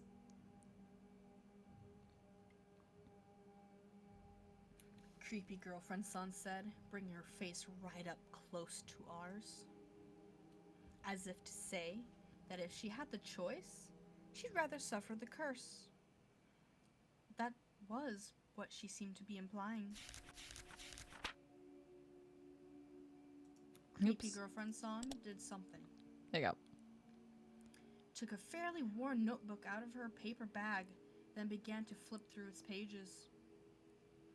There were all sorts of references and newspaper clippings attached to them, and it had all manner of things written inside. The letters were very small and bunched together, so I couldn't tell at a glance what it was about. What I'd really like to do is search through the National Library for newspapers from the era, but here it is. A photocopy of a page from some book was slid into the notebook, and it, too, was written in small, tight lettering. Like the other pages, I couldn't tell what it was about just by glancing at it. This is a story that actually happened. It was around the end of the Meiji era. They discovered an unknown mangled corpse, the victim of a murder in Onigafuchi village. An old newspaper clipping attached to the page spoke of something that was no mere rumor or fairy tale. We don't have most police documents from the time anymore, so it's all based on oral traditions and memories. See? It's not very clear, but it looks like a cutout of a newspaper from the Meiji era. Never before has there been a corpse treated with such cruelty and inhumanity. Could it be the work of a demon? Being a copy of a copy is very hard to make out, but is more than enough to make me feel strangely tense.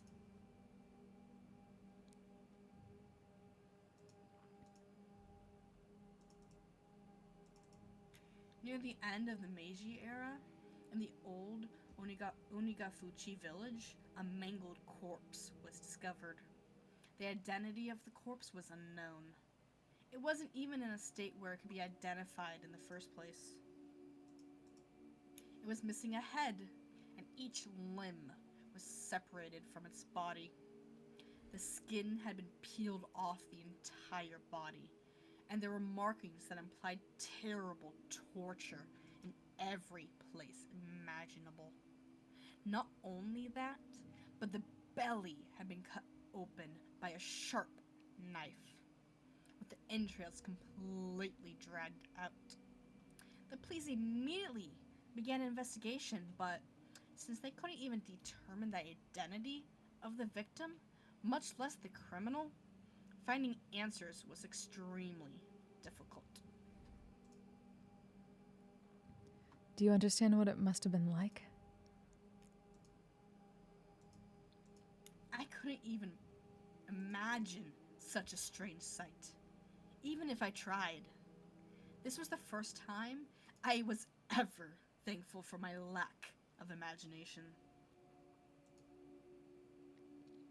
The victim was skinned while still alive, underwent all kinds of torture, and was killed brutally. The author here also thinks that even after death, the remains were divided and dissected even further, the epitome of inhumanity. I'm of the opinion that the entire process was performed while the person was still alive, though. What do you think, Maibara-kun? She spoke in a way intended to make me imagine even more vicious things. As my brain was already far over capacity, however, there was no way I could imagine anything more brutal.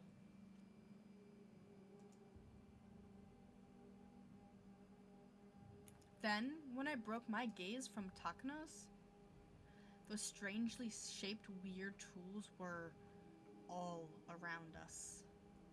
I wonder if you could faithfully reproduce the mutilated corpse discovery at the end of the Meiji era with the tools found in this place? I want to deny it. I don't want to admit that something so terrible could have happened at all. Even so, they were so strange, so terrifying. These tools, as if they had seen through my attempt to escape from them. They did nothing but ridicule me silently.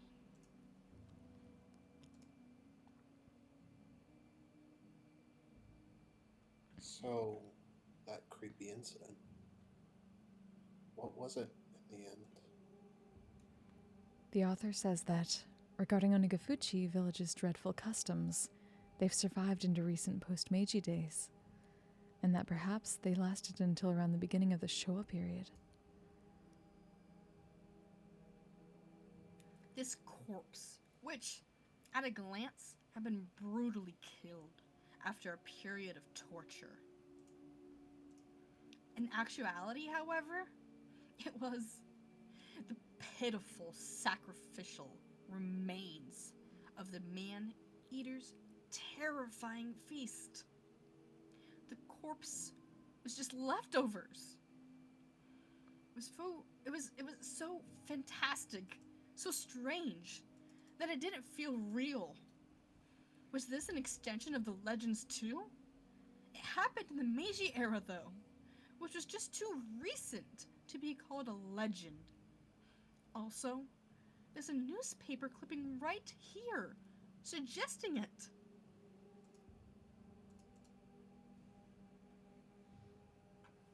Okay, but even if it really happened, it was a long time ago, right? I mean, the Meiji era ended 100 years ago. That's all. Only 100 years ago. Besides, it kept happening even after the beginning of the Showa period. Like with the uproar around the post-war canned flesh incident. Oh, I apologize. That story was taboo, wasn't it? Creepy girlfriend's son immediately stopped talking as if worried about Shion.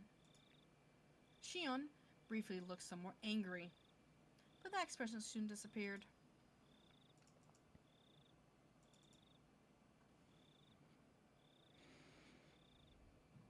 Takano, did you just say? Canned flesh?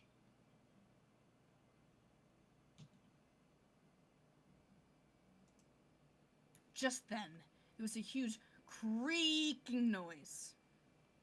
Everyone looked around to look. It was Hot Photographer's son, who had opened the door slightly. Oops. Did I startle you? Oh, Hatsan, could you not resist seeing inside? This is just a splendid treasure trove of torture devices. I'll pass on that. I'm bad with this sort of thing by nature.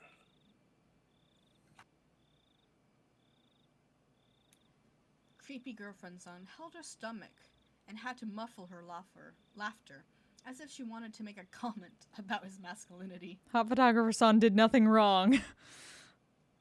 Hot Photographer San is best. His best person in this game. Hot Not photographer game. on his best boy. Yep. In any case, the dance and ceremony are over, and everyone's going down to the stream. The festival will be over within minutes. Oh, that's no good. My Barakun is just such a good listener that I couldn't help telling stories. I'd really rather you not mention me in a place like this. Hatsan, could you wait out front? I want to take a few pictures. There are actually a lot of tools I'd like to bring home, but we obviously can't do that.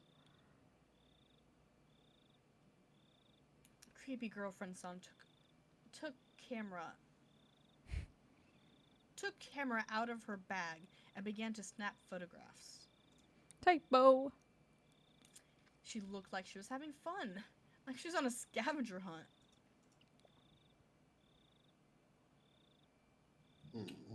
Keiji-kun, are you leaving too? I've seen enough. Shion, you're good too, right? Let's get out of here. I want some fresh air. I agree. Let's leave. I did feel a bit of hesitation at leaving creepy girlfriend's son by herself in this darkness. When I thought about it, though, I realized that whatever kinds of evil spirits and ghosts lurked in the darkness, none of them could hold a candle to how scary she was. Even if a phantasm were to appear, she'd be overjoyed and flash her camera at it.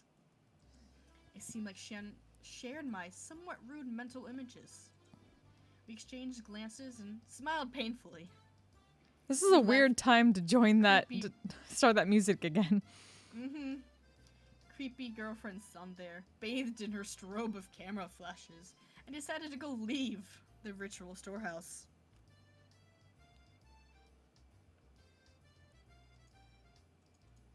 Everyone at the festival seemed to have gone to the stream, so their voices were very distant.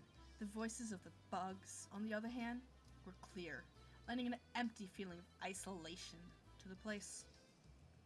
Ah, the cry of the Higurashi. Mhm. How was it? Interesting. Hot Photographer's son gave us a somewhat mischievous grin. You should have been able to tell by looking at how pale our faces were. I should have kept watch outside with you, photographer son.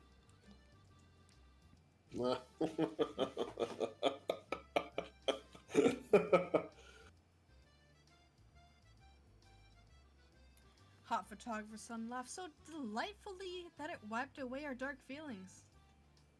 Sorry, I don't know how to laugh that delightfully. Especially in that voice. Jeez. How did you fare, Shion? Were you scared? I was prepared for it, so I wasn't too afraid, but seeing the real thing was powerful. She spoke like she wasn't scared at all. She really had been quite afraid, But seeing as how I was in way worse a state than her, I didn't have much room to talk.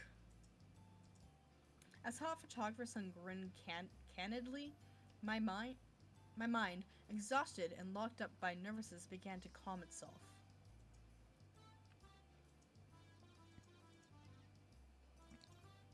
Was Takano an adult about this little expedition?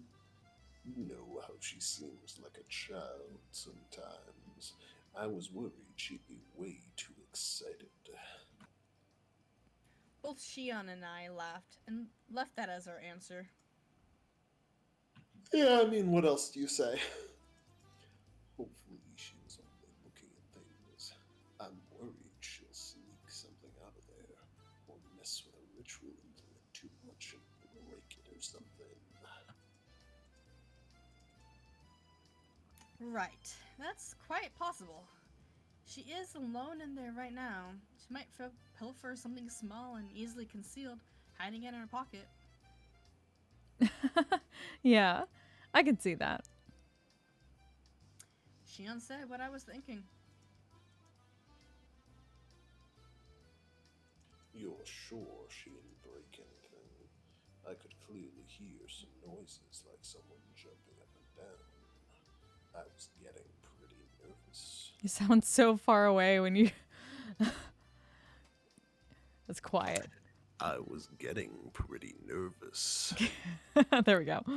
It's at the end of the night. I'm Yeah. leaning back in my chair a bit. Yeah. It's a little harder with the fucking background music. I'm sorry. I ran out of film. Hot Son, if you have any more, could I use some? Creepy girlfriend son suddenly appeared while we were talking about her, taking everybody by surprise. Hot Photographer's son smoothly grinned and responded as if nothing had happened.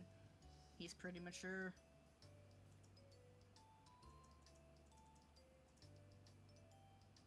I'm all out of spare film.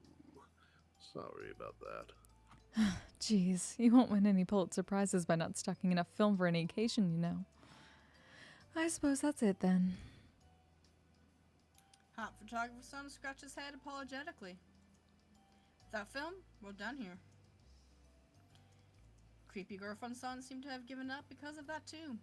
We checked carefully to make sure we hadn't left anything inside, then closed the door and turned the heavy padlock we'd left beside it.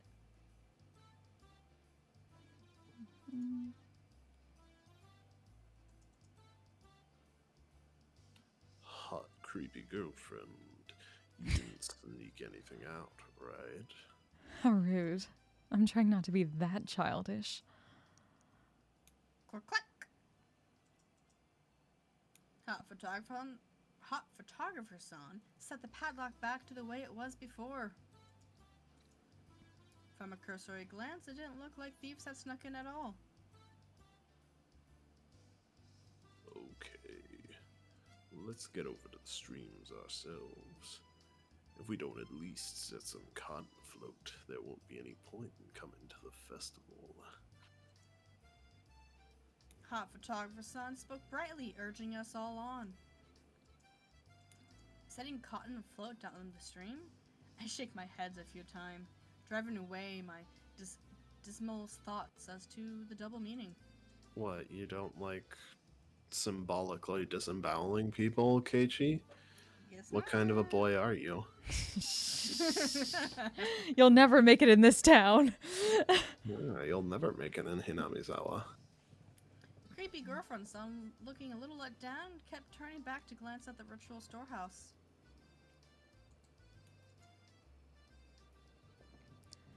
Let's just leave it at that, alright? You saw enough to say your... Oh wait, no, that's not. You saw enough to sate your curiosity, didn't you? Oh, not at all. Everything I found only renewed my interests. All those stories and legends suddenly hold water. After today, I'm going to have to change the way I look at all this. Wow, she's truly indomitable. Her curiosity really is something else. She's got Still several levels in interested fighter. all this? Through and through. She's a fighter. Hmm. At least level 9. We descended the stone stairs, and all the people crowded the stream came into view. Near the bottom of the stairs, we could clearly see people receiving cotton that had been cut out for them, then whistling upon the cotton and setting it afloat down the stream. The festival was already over. Damn. I missed my chance to photograph the best part of Watanagashi. Oh, but it's not too late. I'm going to go and set some afloat. Perhaps you could take pictures of me? Creepy girlfriend son, with an impish expression, brought her head to hot photographer son's shoulder. Despite his age, he looked embarrassed. I felt an honest respect for hot photographer son, man to man, for dating such a handful of a woman. Goodbye, then, my Barakun, Shion. We're going down to the stream. Would you like to come with us? No, no. I couldn't get in your way. Please take your time. She waved her hand to them with an expression just as impish as creepy girlfriend son's. Hot photographer son, on his part, seemed to want us to come, but whatever.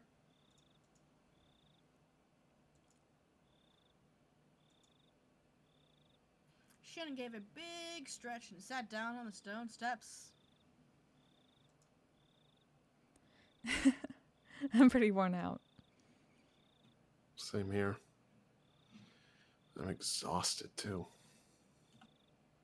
Kei-chan, this is your first Watanagashi, isn't it? You go on. Don't mind me. I'm tired, so I'd like to stay away from the crowd. Yeah, if we were to go now, we'd barely slip into the end of the cotton drifting ceremony.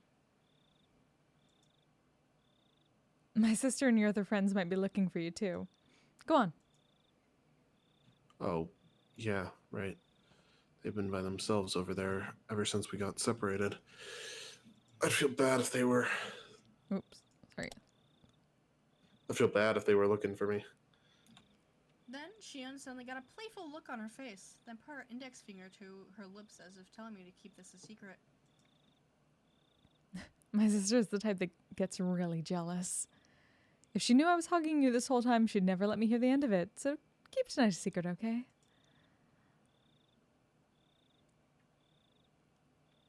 Keep tonight a secret? Don't say things that are so embarrassing. Not only because of that either. Considering what we were just doing tonight, we really need to keep it a secret. Are you sure someone's curse might happen tonight? And we four would be the prime candidates. The loosening threads of tension became taut again. Shion, however, burst out laughing. All right, I'm going to get out of here before I run into my sister. I really am tired, so I don't have the endurance to put up with her anyway. Can't tell if you get along with her or not. We get along. Though, as she said that, her vague expression explained that there was a lot of oddities in a relationship between twins. I'm an only child, so I don't really get it. Make sure you get along with her, okay? Right. And thank you kindly for your meddling. Okay, I'm gonna go. You should hurry up if you want to make it, Kei-chan. Watanagashi really is about to end. Shion stood up and brushed the dust off her backside. After watching her do so, I returned my eyes to the final ceremony of the Watanagashi festival below me. Seriously, though, what was that sound anyway? It was kind of unpleasant and creepy. Huh? What sound?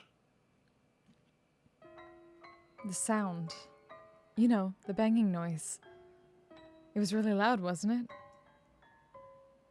I was giving her a blank expression, so Shion stared hard at me. I stared hard at her too. Sorry, Shion. Could you give me the short version? What was making noise? Wait, Kei-chan. It didn't bother you? When it's all said and done, it was like we were speaking two different languages. Shion, Explain it to me without jokes from the beginning, will you? What's this about a noise? Kei-chan, you quit joking around too. Really, honestly, it didn't bother you? Neither of us were giving any ground, and both of us were staring at each other in disbelief. We were answering questions with more questions, with no sign of actual conversation in sight. Baffled, I held in the urge to shout at her and asked politely one more time. I'm gonna ask one more time, okay? I'll ask the questions. She nodded silently. Okay, here goes. You said there was a sound. What are you talking about? The banging sound. It was like a kid was jumping up and down on floorboards somewhere far away. It really didn't bother you? There was nothing to be bothered by. When did you hear this? I never heard anything. Wait, Kei-chan, are you serious?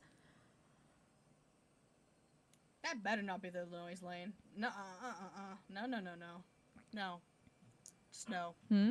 Someone was watching. I am literally closing my blinds as we speak. Can you hear the banging noise from outside, Kayla? I have soundproof headphones on. You should take them Shion, off. as if she didn't understand my plain and simple answer, pressed me further, her expression serious. The noise is light flickering in the neighbors. I have no clue what she's talking about. If she has Shion acting so like this, whatever it was, it gave me the creeps instead of chill down my spine. It was while we were looking around the inside of the ritual storehouse with Takano-san, with creepy girlfriend, about the time she started her stories, I think it was. Little by little, louder and louder, off and on. She heard a banging sound like a child jumping on distant floorboards.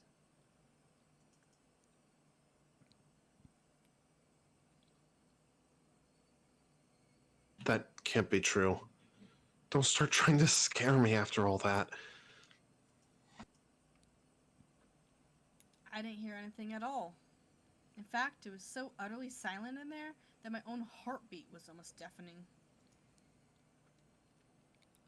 Please don't try to scare me either, Kei-chan. It was like something was making noise in time with Takano-san's scary stories, and I was totally creeped out the whole time. The chill rose from my spine to the back of my head. My blood turned cold as it crawled up my body. When it reached my head, my mind froze over. You and Takano-san weren't paying attention to it at all, so I pretended not to hear it either, but you heard it, right? It happened a bunch of times, and it was really loud.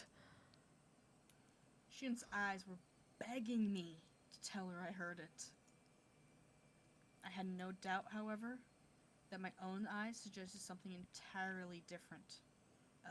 You've got to be kidding me, look. In that storehouse, we were surrounded by brutal ritual tools that looked like they were from another planet, listening to terrifying old stories. The whole time, she had been hearing a sound that we couldn't hear by herself. And by Hot Photographer's Son, actually. Should that make Yeah, Shion, Hot Photographer heard it too.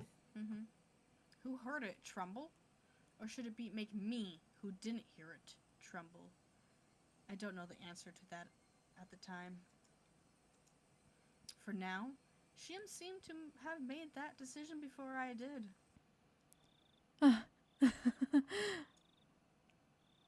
What are you laughing about? I really got you, Kei-chan. I was fibbing the whole time.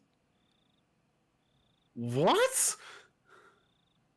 Shion laughed, saying how easily scared I was, and clapped me on the back. Her smile seemed somehow artificial and actually made me feel worse. Then, after leaving me with 2 or 3 generic diplomatic goodbye phrases, she left, almost like as she was running away. All I could do was look after her, my mouth agape. At the end of the day, I didn't have a clue what was going on. That's nothing new, Keiichi. She laughed it off and said she was been lying, but she couldn't have possibly been lying. Of course not. Now that I think about it, Hot Photographer-san said the same exact thing, didn't he? Oh, Yashiro was watching them. Mm-hmm. This is Hot Photographer-san. I could clearly hear some noises like someone jumping up and down. I was getting pretty nervous. Hot Photographer's son, the most neutral party present at the time, had said he heard something. Then, that noise. It was real? The banging sounds sounded as though a child was jumping up and down on some kind of floorboards far away? Oyashiro-sama's curse, which happens every year, might happen again tonight. The most plausible victim candidates were creepy girlfriend-son, hot photographer-son, Mion's twin-son, Shion, and me. The bustling of the people sounded further away than I have liked, and the sounds of the insects sounded too close for comfort. I'm near so much human warmth, and yet I can't ever go back there again.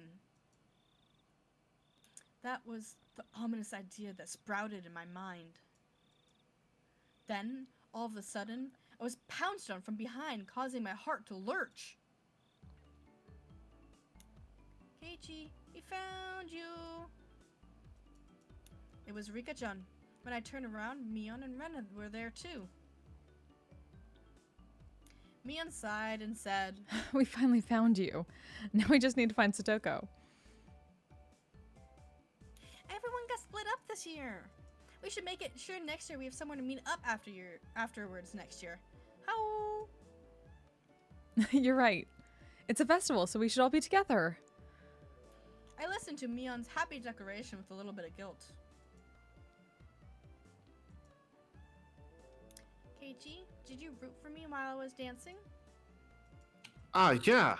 I saw it all. You did a great job all the way through. No mistakes either. Yeah.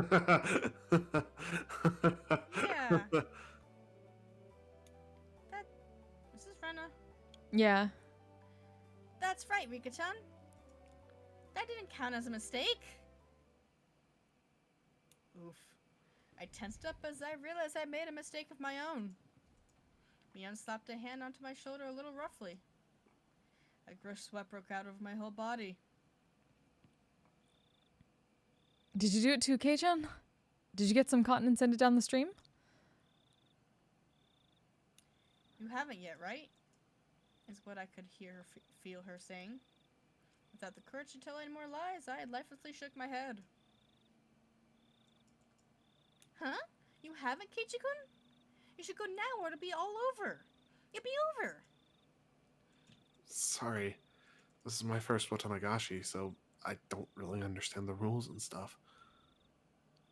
That's right. I'm sorry.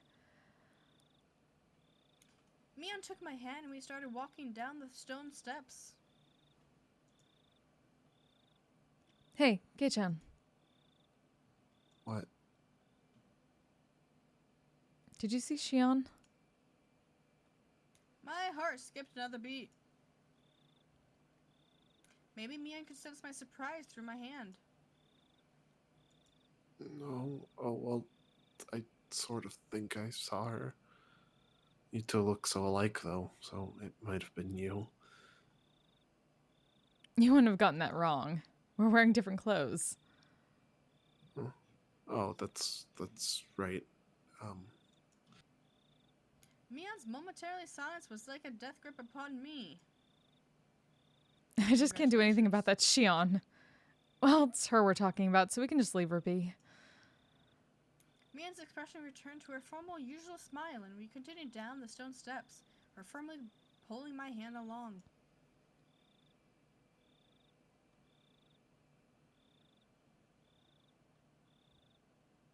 Oh, are we done? Is that Is it at over? the end? Maybe? Seems like. Huh. Sounds like that's the end of our Watanagashi. Damn. Oh, shit. To be Oh, shit. continued. More with that scrapbook. Plumbing the depths. Achievement unlocked. Uh-huh. Uh-huh. You want to read the tips tonight or next time? That's a good question. Let's get through the tips. We tend to do those and then we Yeah, up. do those before we head off for the night. got a few more. Scrapbook. More scrapbook. I'll take this one. Watanagashi. The rite of Watanagashi is performed during a village festival every June, even now, but reading back to its origin turns up a seriously sanguine ceremony. Originally, Watanagashi would happen at fixed intervals, and after receiving Oyashiro-sama's trust, they chose sacrifice. Then the entire village would kidnap, demon away the person, and ceremonially dissect and devour them at a feast. The rules that determine the intervals are shrouded in mystery. This is because the ceremonies occurred extremely irregularly. There's a theory that it was determined based on astrological fortune-telling, but it isn't too convincing. The residents of ancient Onigafuchi village firmly believed that they were half man, half demon transcendents, and that they were more valuable than humans were, and they forced people within and without to accept that. Perhaps the act of kidnapping and eating people was done to prove that they were higher up on the food chain. This is just a hypothesis. Maybe the rite of Watanagashi was a political event for the purpose either being an outlet for or outright diverting the attention of the villagers of the isolated Onigafuchi village, in case any of their complaints or dissatisfactions grew serious. If that was the main reason these ceremonies were held, then it's easy to explain how erratic they were.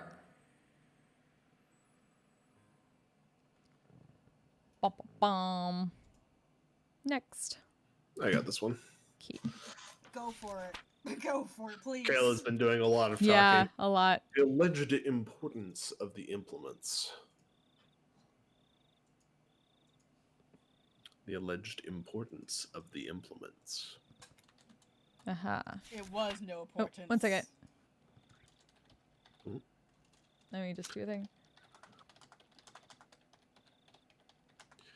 I can't find anything that gives a concrete description on what the ritual implements were like. Cool. I'll be right back. Okay. Follow your dreams, Kayla.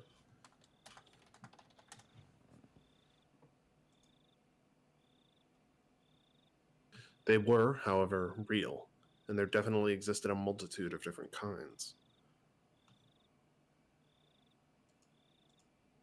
One source states that the implements used in the Watanagashi rite alone numbered 200. The obvious question, then, is why they required such a myriad of them. The rite of Watanagashi was to kidnap people through the demoning away, dissect them, and eat them. I believe the tools were used for dissection and restraining, but 200 of them is far too many. Generally, tools evolve in such a way as to reach a solution for a certain problem.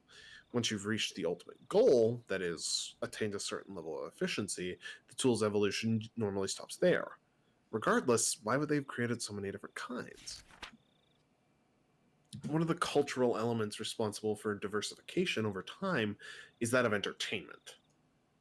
Tools used for entertainment would evolve over time and branch out. Unlike normal tools, reaching the ultimate goal would be more of a dead end, and in searching for the next goal, they would split into many different subtypes. So then, perhaps it's not a stretch to suggest that these 200 plus implements had some entertainment value. This is just a hypothesis, of course, but maybe the human dissection process was viewed as a type of entertainment. The three families of old would develop one new implement, dissection tool, after another, and each was varied, novel, and attracted spectators to keep them from growing bored. It's not unimaginable. All of them have to be enshrined within that storehouse. There isn't much longer until the night of Watanagashi.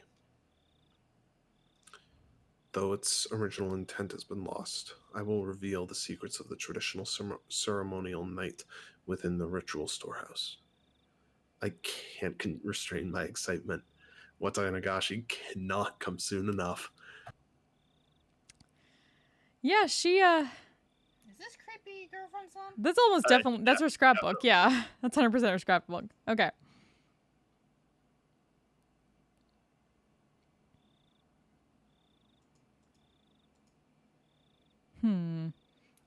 Late that night, tensions in the police station were strained. In the silence, many of the staff members' eyes shifted back and forth between the clock and their telephones, counting the seconds in that stifled atmosphere. Kumagaya-kun burst in with a young guy trailing behind him. Oishi-san, I've got the autopsy results. The court physician just got here. I'm ready to go, sir. I'll head straight for Gifu. Kuma-chan, things have gotten a bit complicated. They appear to be having a very difficult time determining who the victim is. Could they have been dismembered? Nope. Cooked to a nice light brown. He spoke in sportive tones but the meaning behind his words was heavy. The staff gave a collective sigh. All the way, head to toe? Completely blackened, it seems. Probably smells terrible, too. What a shame it is to be Gifu-san.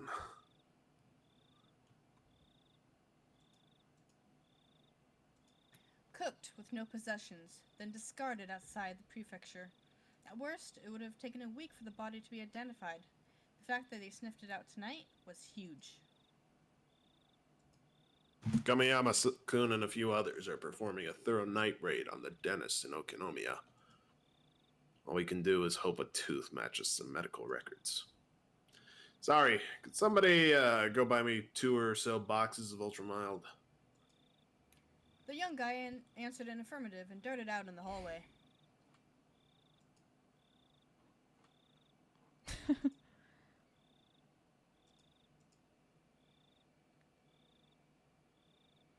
You did an excellent job finding it this year. It could be that the people who disappeared in past years were scattered outside the prefecture like this too. Then why not bury them?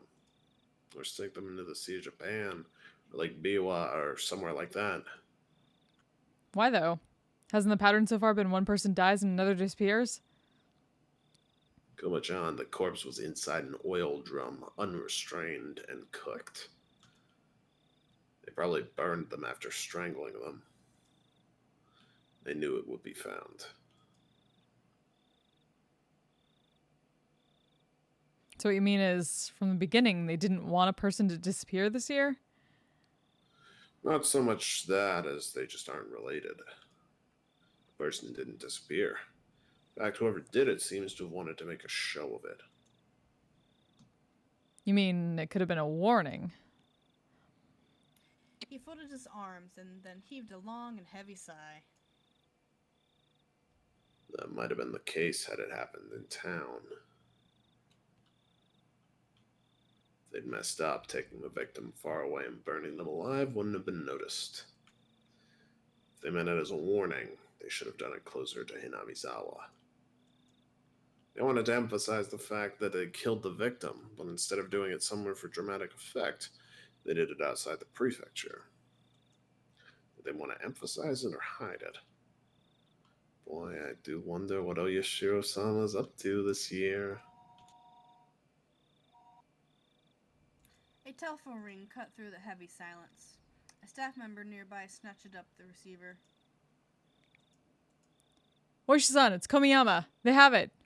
The dental clinic in Okonomiya fixed the wisdom tooth 3 years ago. What about the records?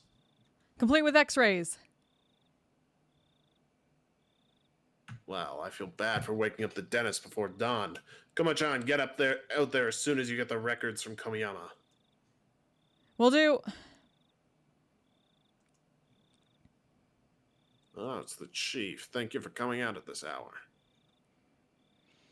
Oishi-san, my apologies for my lateness. What's the situation? Well, it's just getting good, you see. We're all getting fired up. Woohoo! Well, shit. They And that's found it. a dead body. They found the victim. Ooh hoo hoo. Well, they found somebody. disappearance. Yeah, at least. Oh shit. Well, that's it. That's it for tonight. That was fun. And we got to the murder. We finally got to the did. murder. got We got to to the so much Watanagashi. murder. Murder And part that's two. like that's where the murder's supposed to happen, right? Where murder starts. Yeah. To be honest, Yeah. I'm liking the second time more than the first. Well, we're doing a lot less exposition this time. We're getting right? more lore. Yeah, we're That's doing a not lot less why. exposition about just like the characters and more of. I Just... mean, I do miss creepy Rena. Not gonna lie. Yeah. Somehow certain that creepy Rena will, given that murder Rena shows up on like all the promotional art I've seen for any Higurashi thing, I'm certain she'll come back again. Oh, I'm certain, but it doesn't change the fact that I miss her. Yeah. Fair enough. But yeah. Yeah. I would like to revise my statement from earlier about about creepy girlfriend definitely being involved though. Or definitely being the murderer. I'm more leaning towards like whatever the fuck is in her scrapbook. So she's definitely like getting killed by Oyashiro or whoever is murdering people, whom or whatever is murdering people. She's too For knowledgeable. blasphemy and shit. Blaspheme.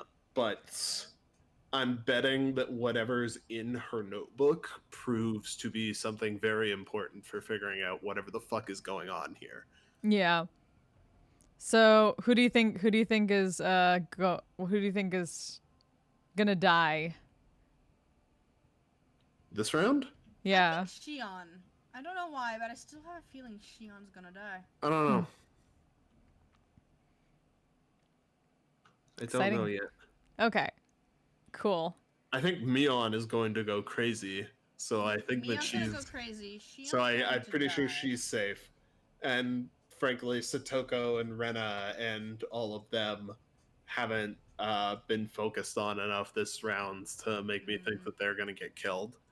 So I'm betting it's Mion who goes crazy, and maybe Shion dies, and Takano has to disappear because otherwise her crucial information will spoil the plot too early. Which potentially means that we get a whole bunch more time with Hot Photographer. Woo! You ready to be hot photographer for that long then? Such hot photographer. Always ready to be Hot Photographer. My. Most excellent. Sweet. Okay. Well, we should most probably be back next week for this. I Cool. Probably. am always free Sundays. Cool. Want to make sure. Alrighty. Yeah. So, we'll otherwise be back tomorrow night for some D&D. The Dund.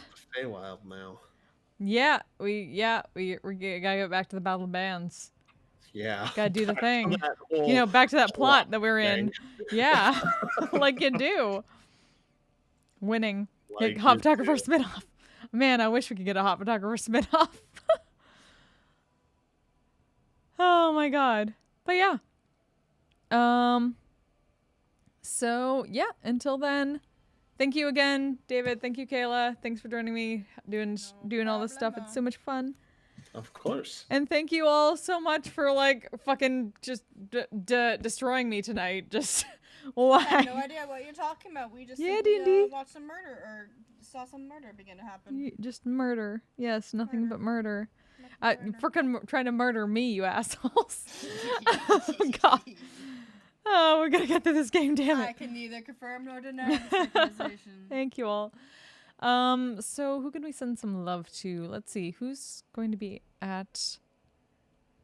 Like I definitely want to peek into I'm probably gonna peek into some VR chat tonight.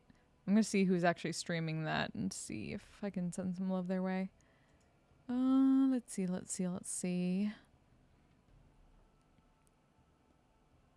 Sugi is streaming. Kate is. Link's doing it, but I rated him the other day. Kimchi is also there. Rated him recently. I haven't rated Sugi in a bit. Yes, there was a story and then you had to settle something. Yes, perfectly fine. Exactly. So, I'll send you to Sugar Coated Witch, who plays Sugi, who works at Purple Lotus.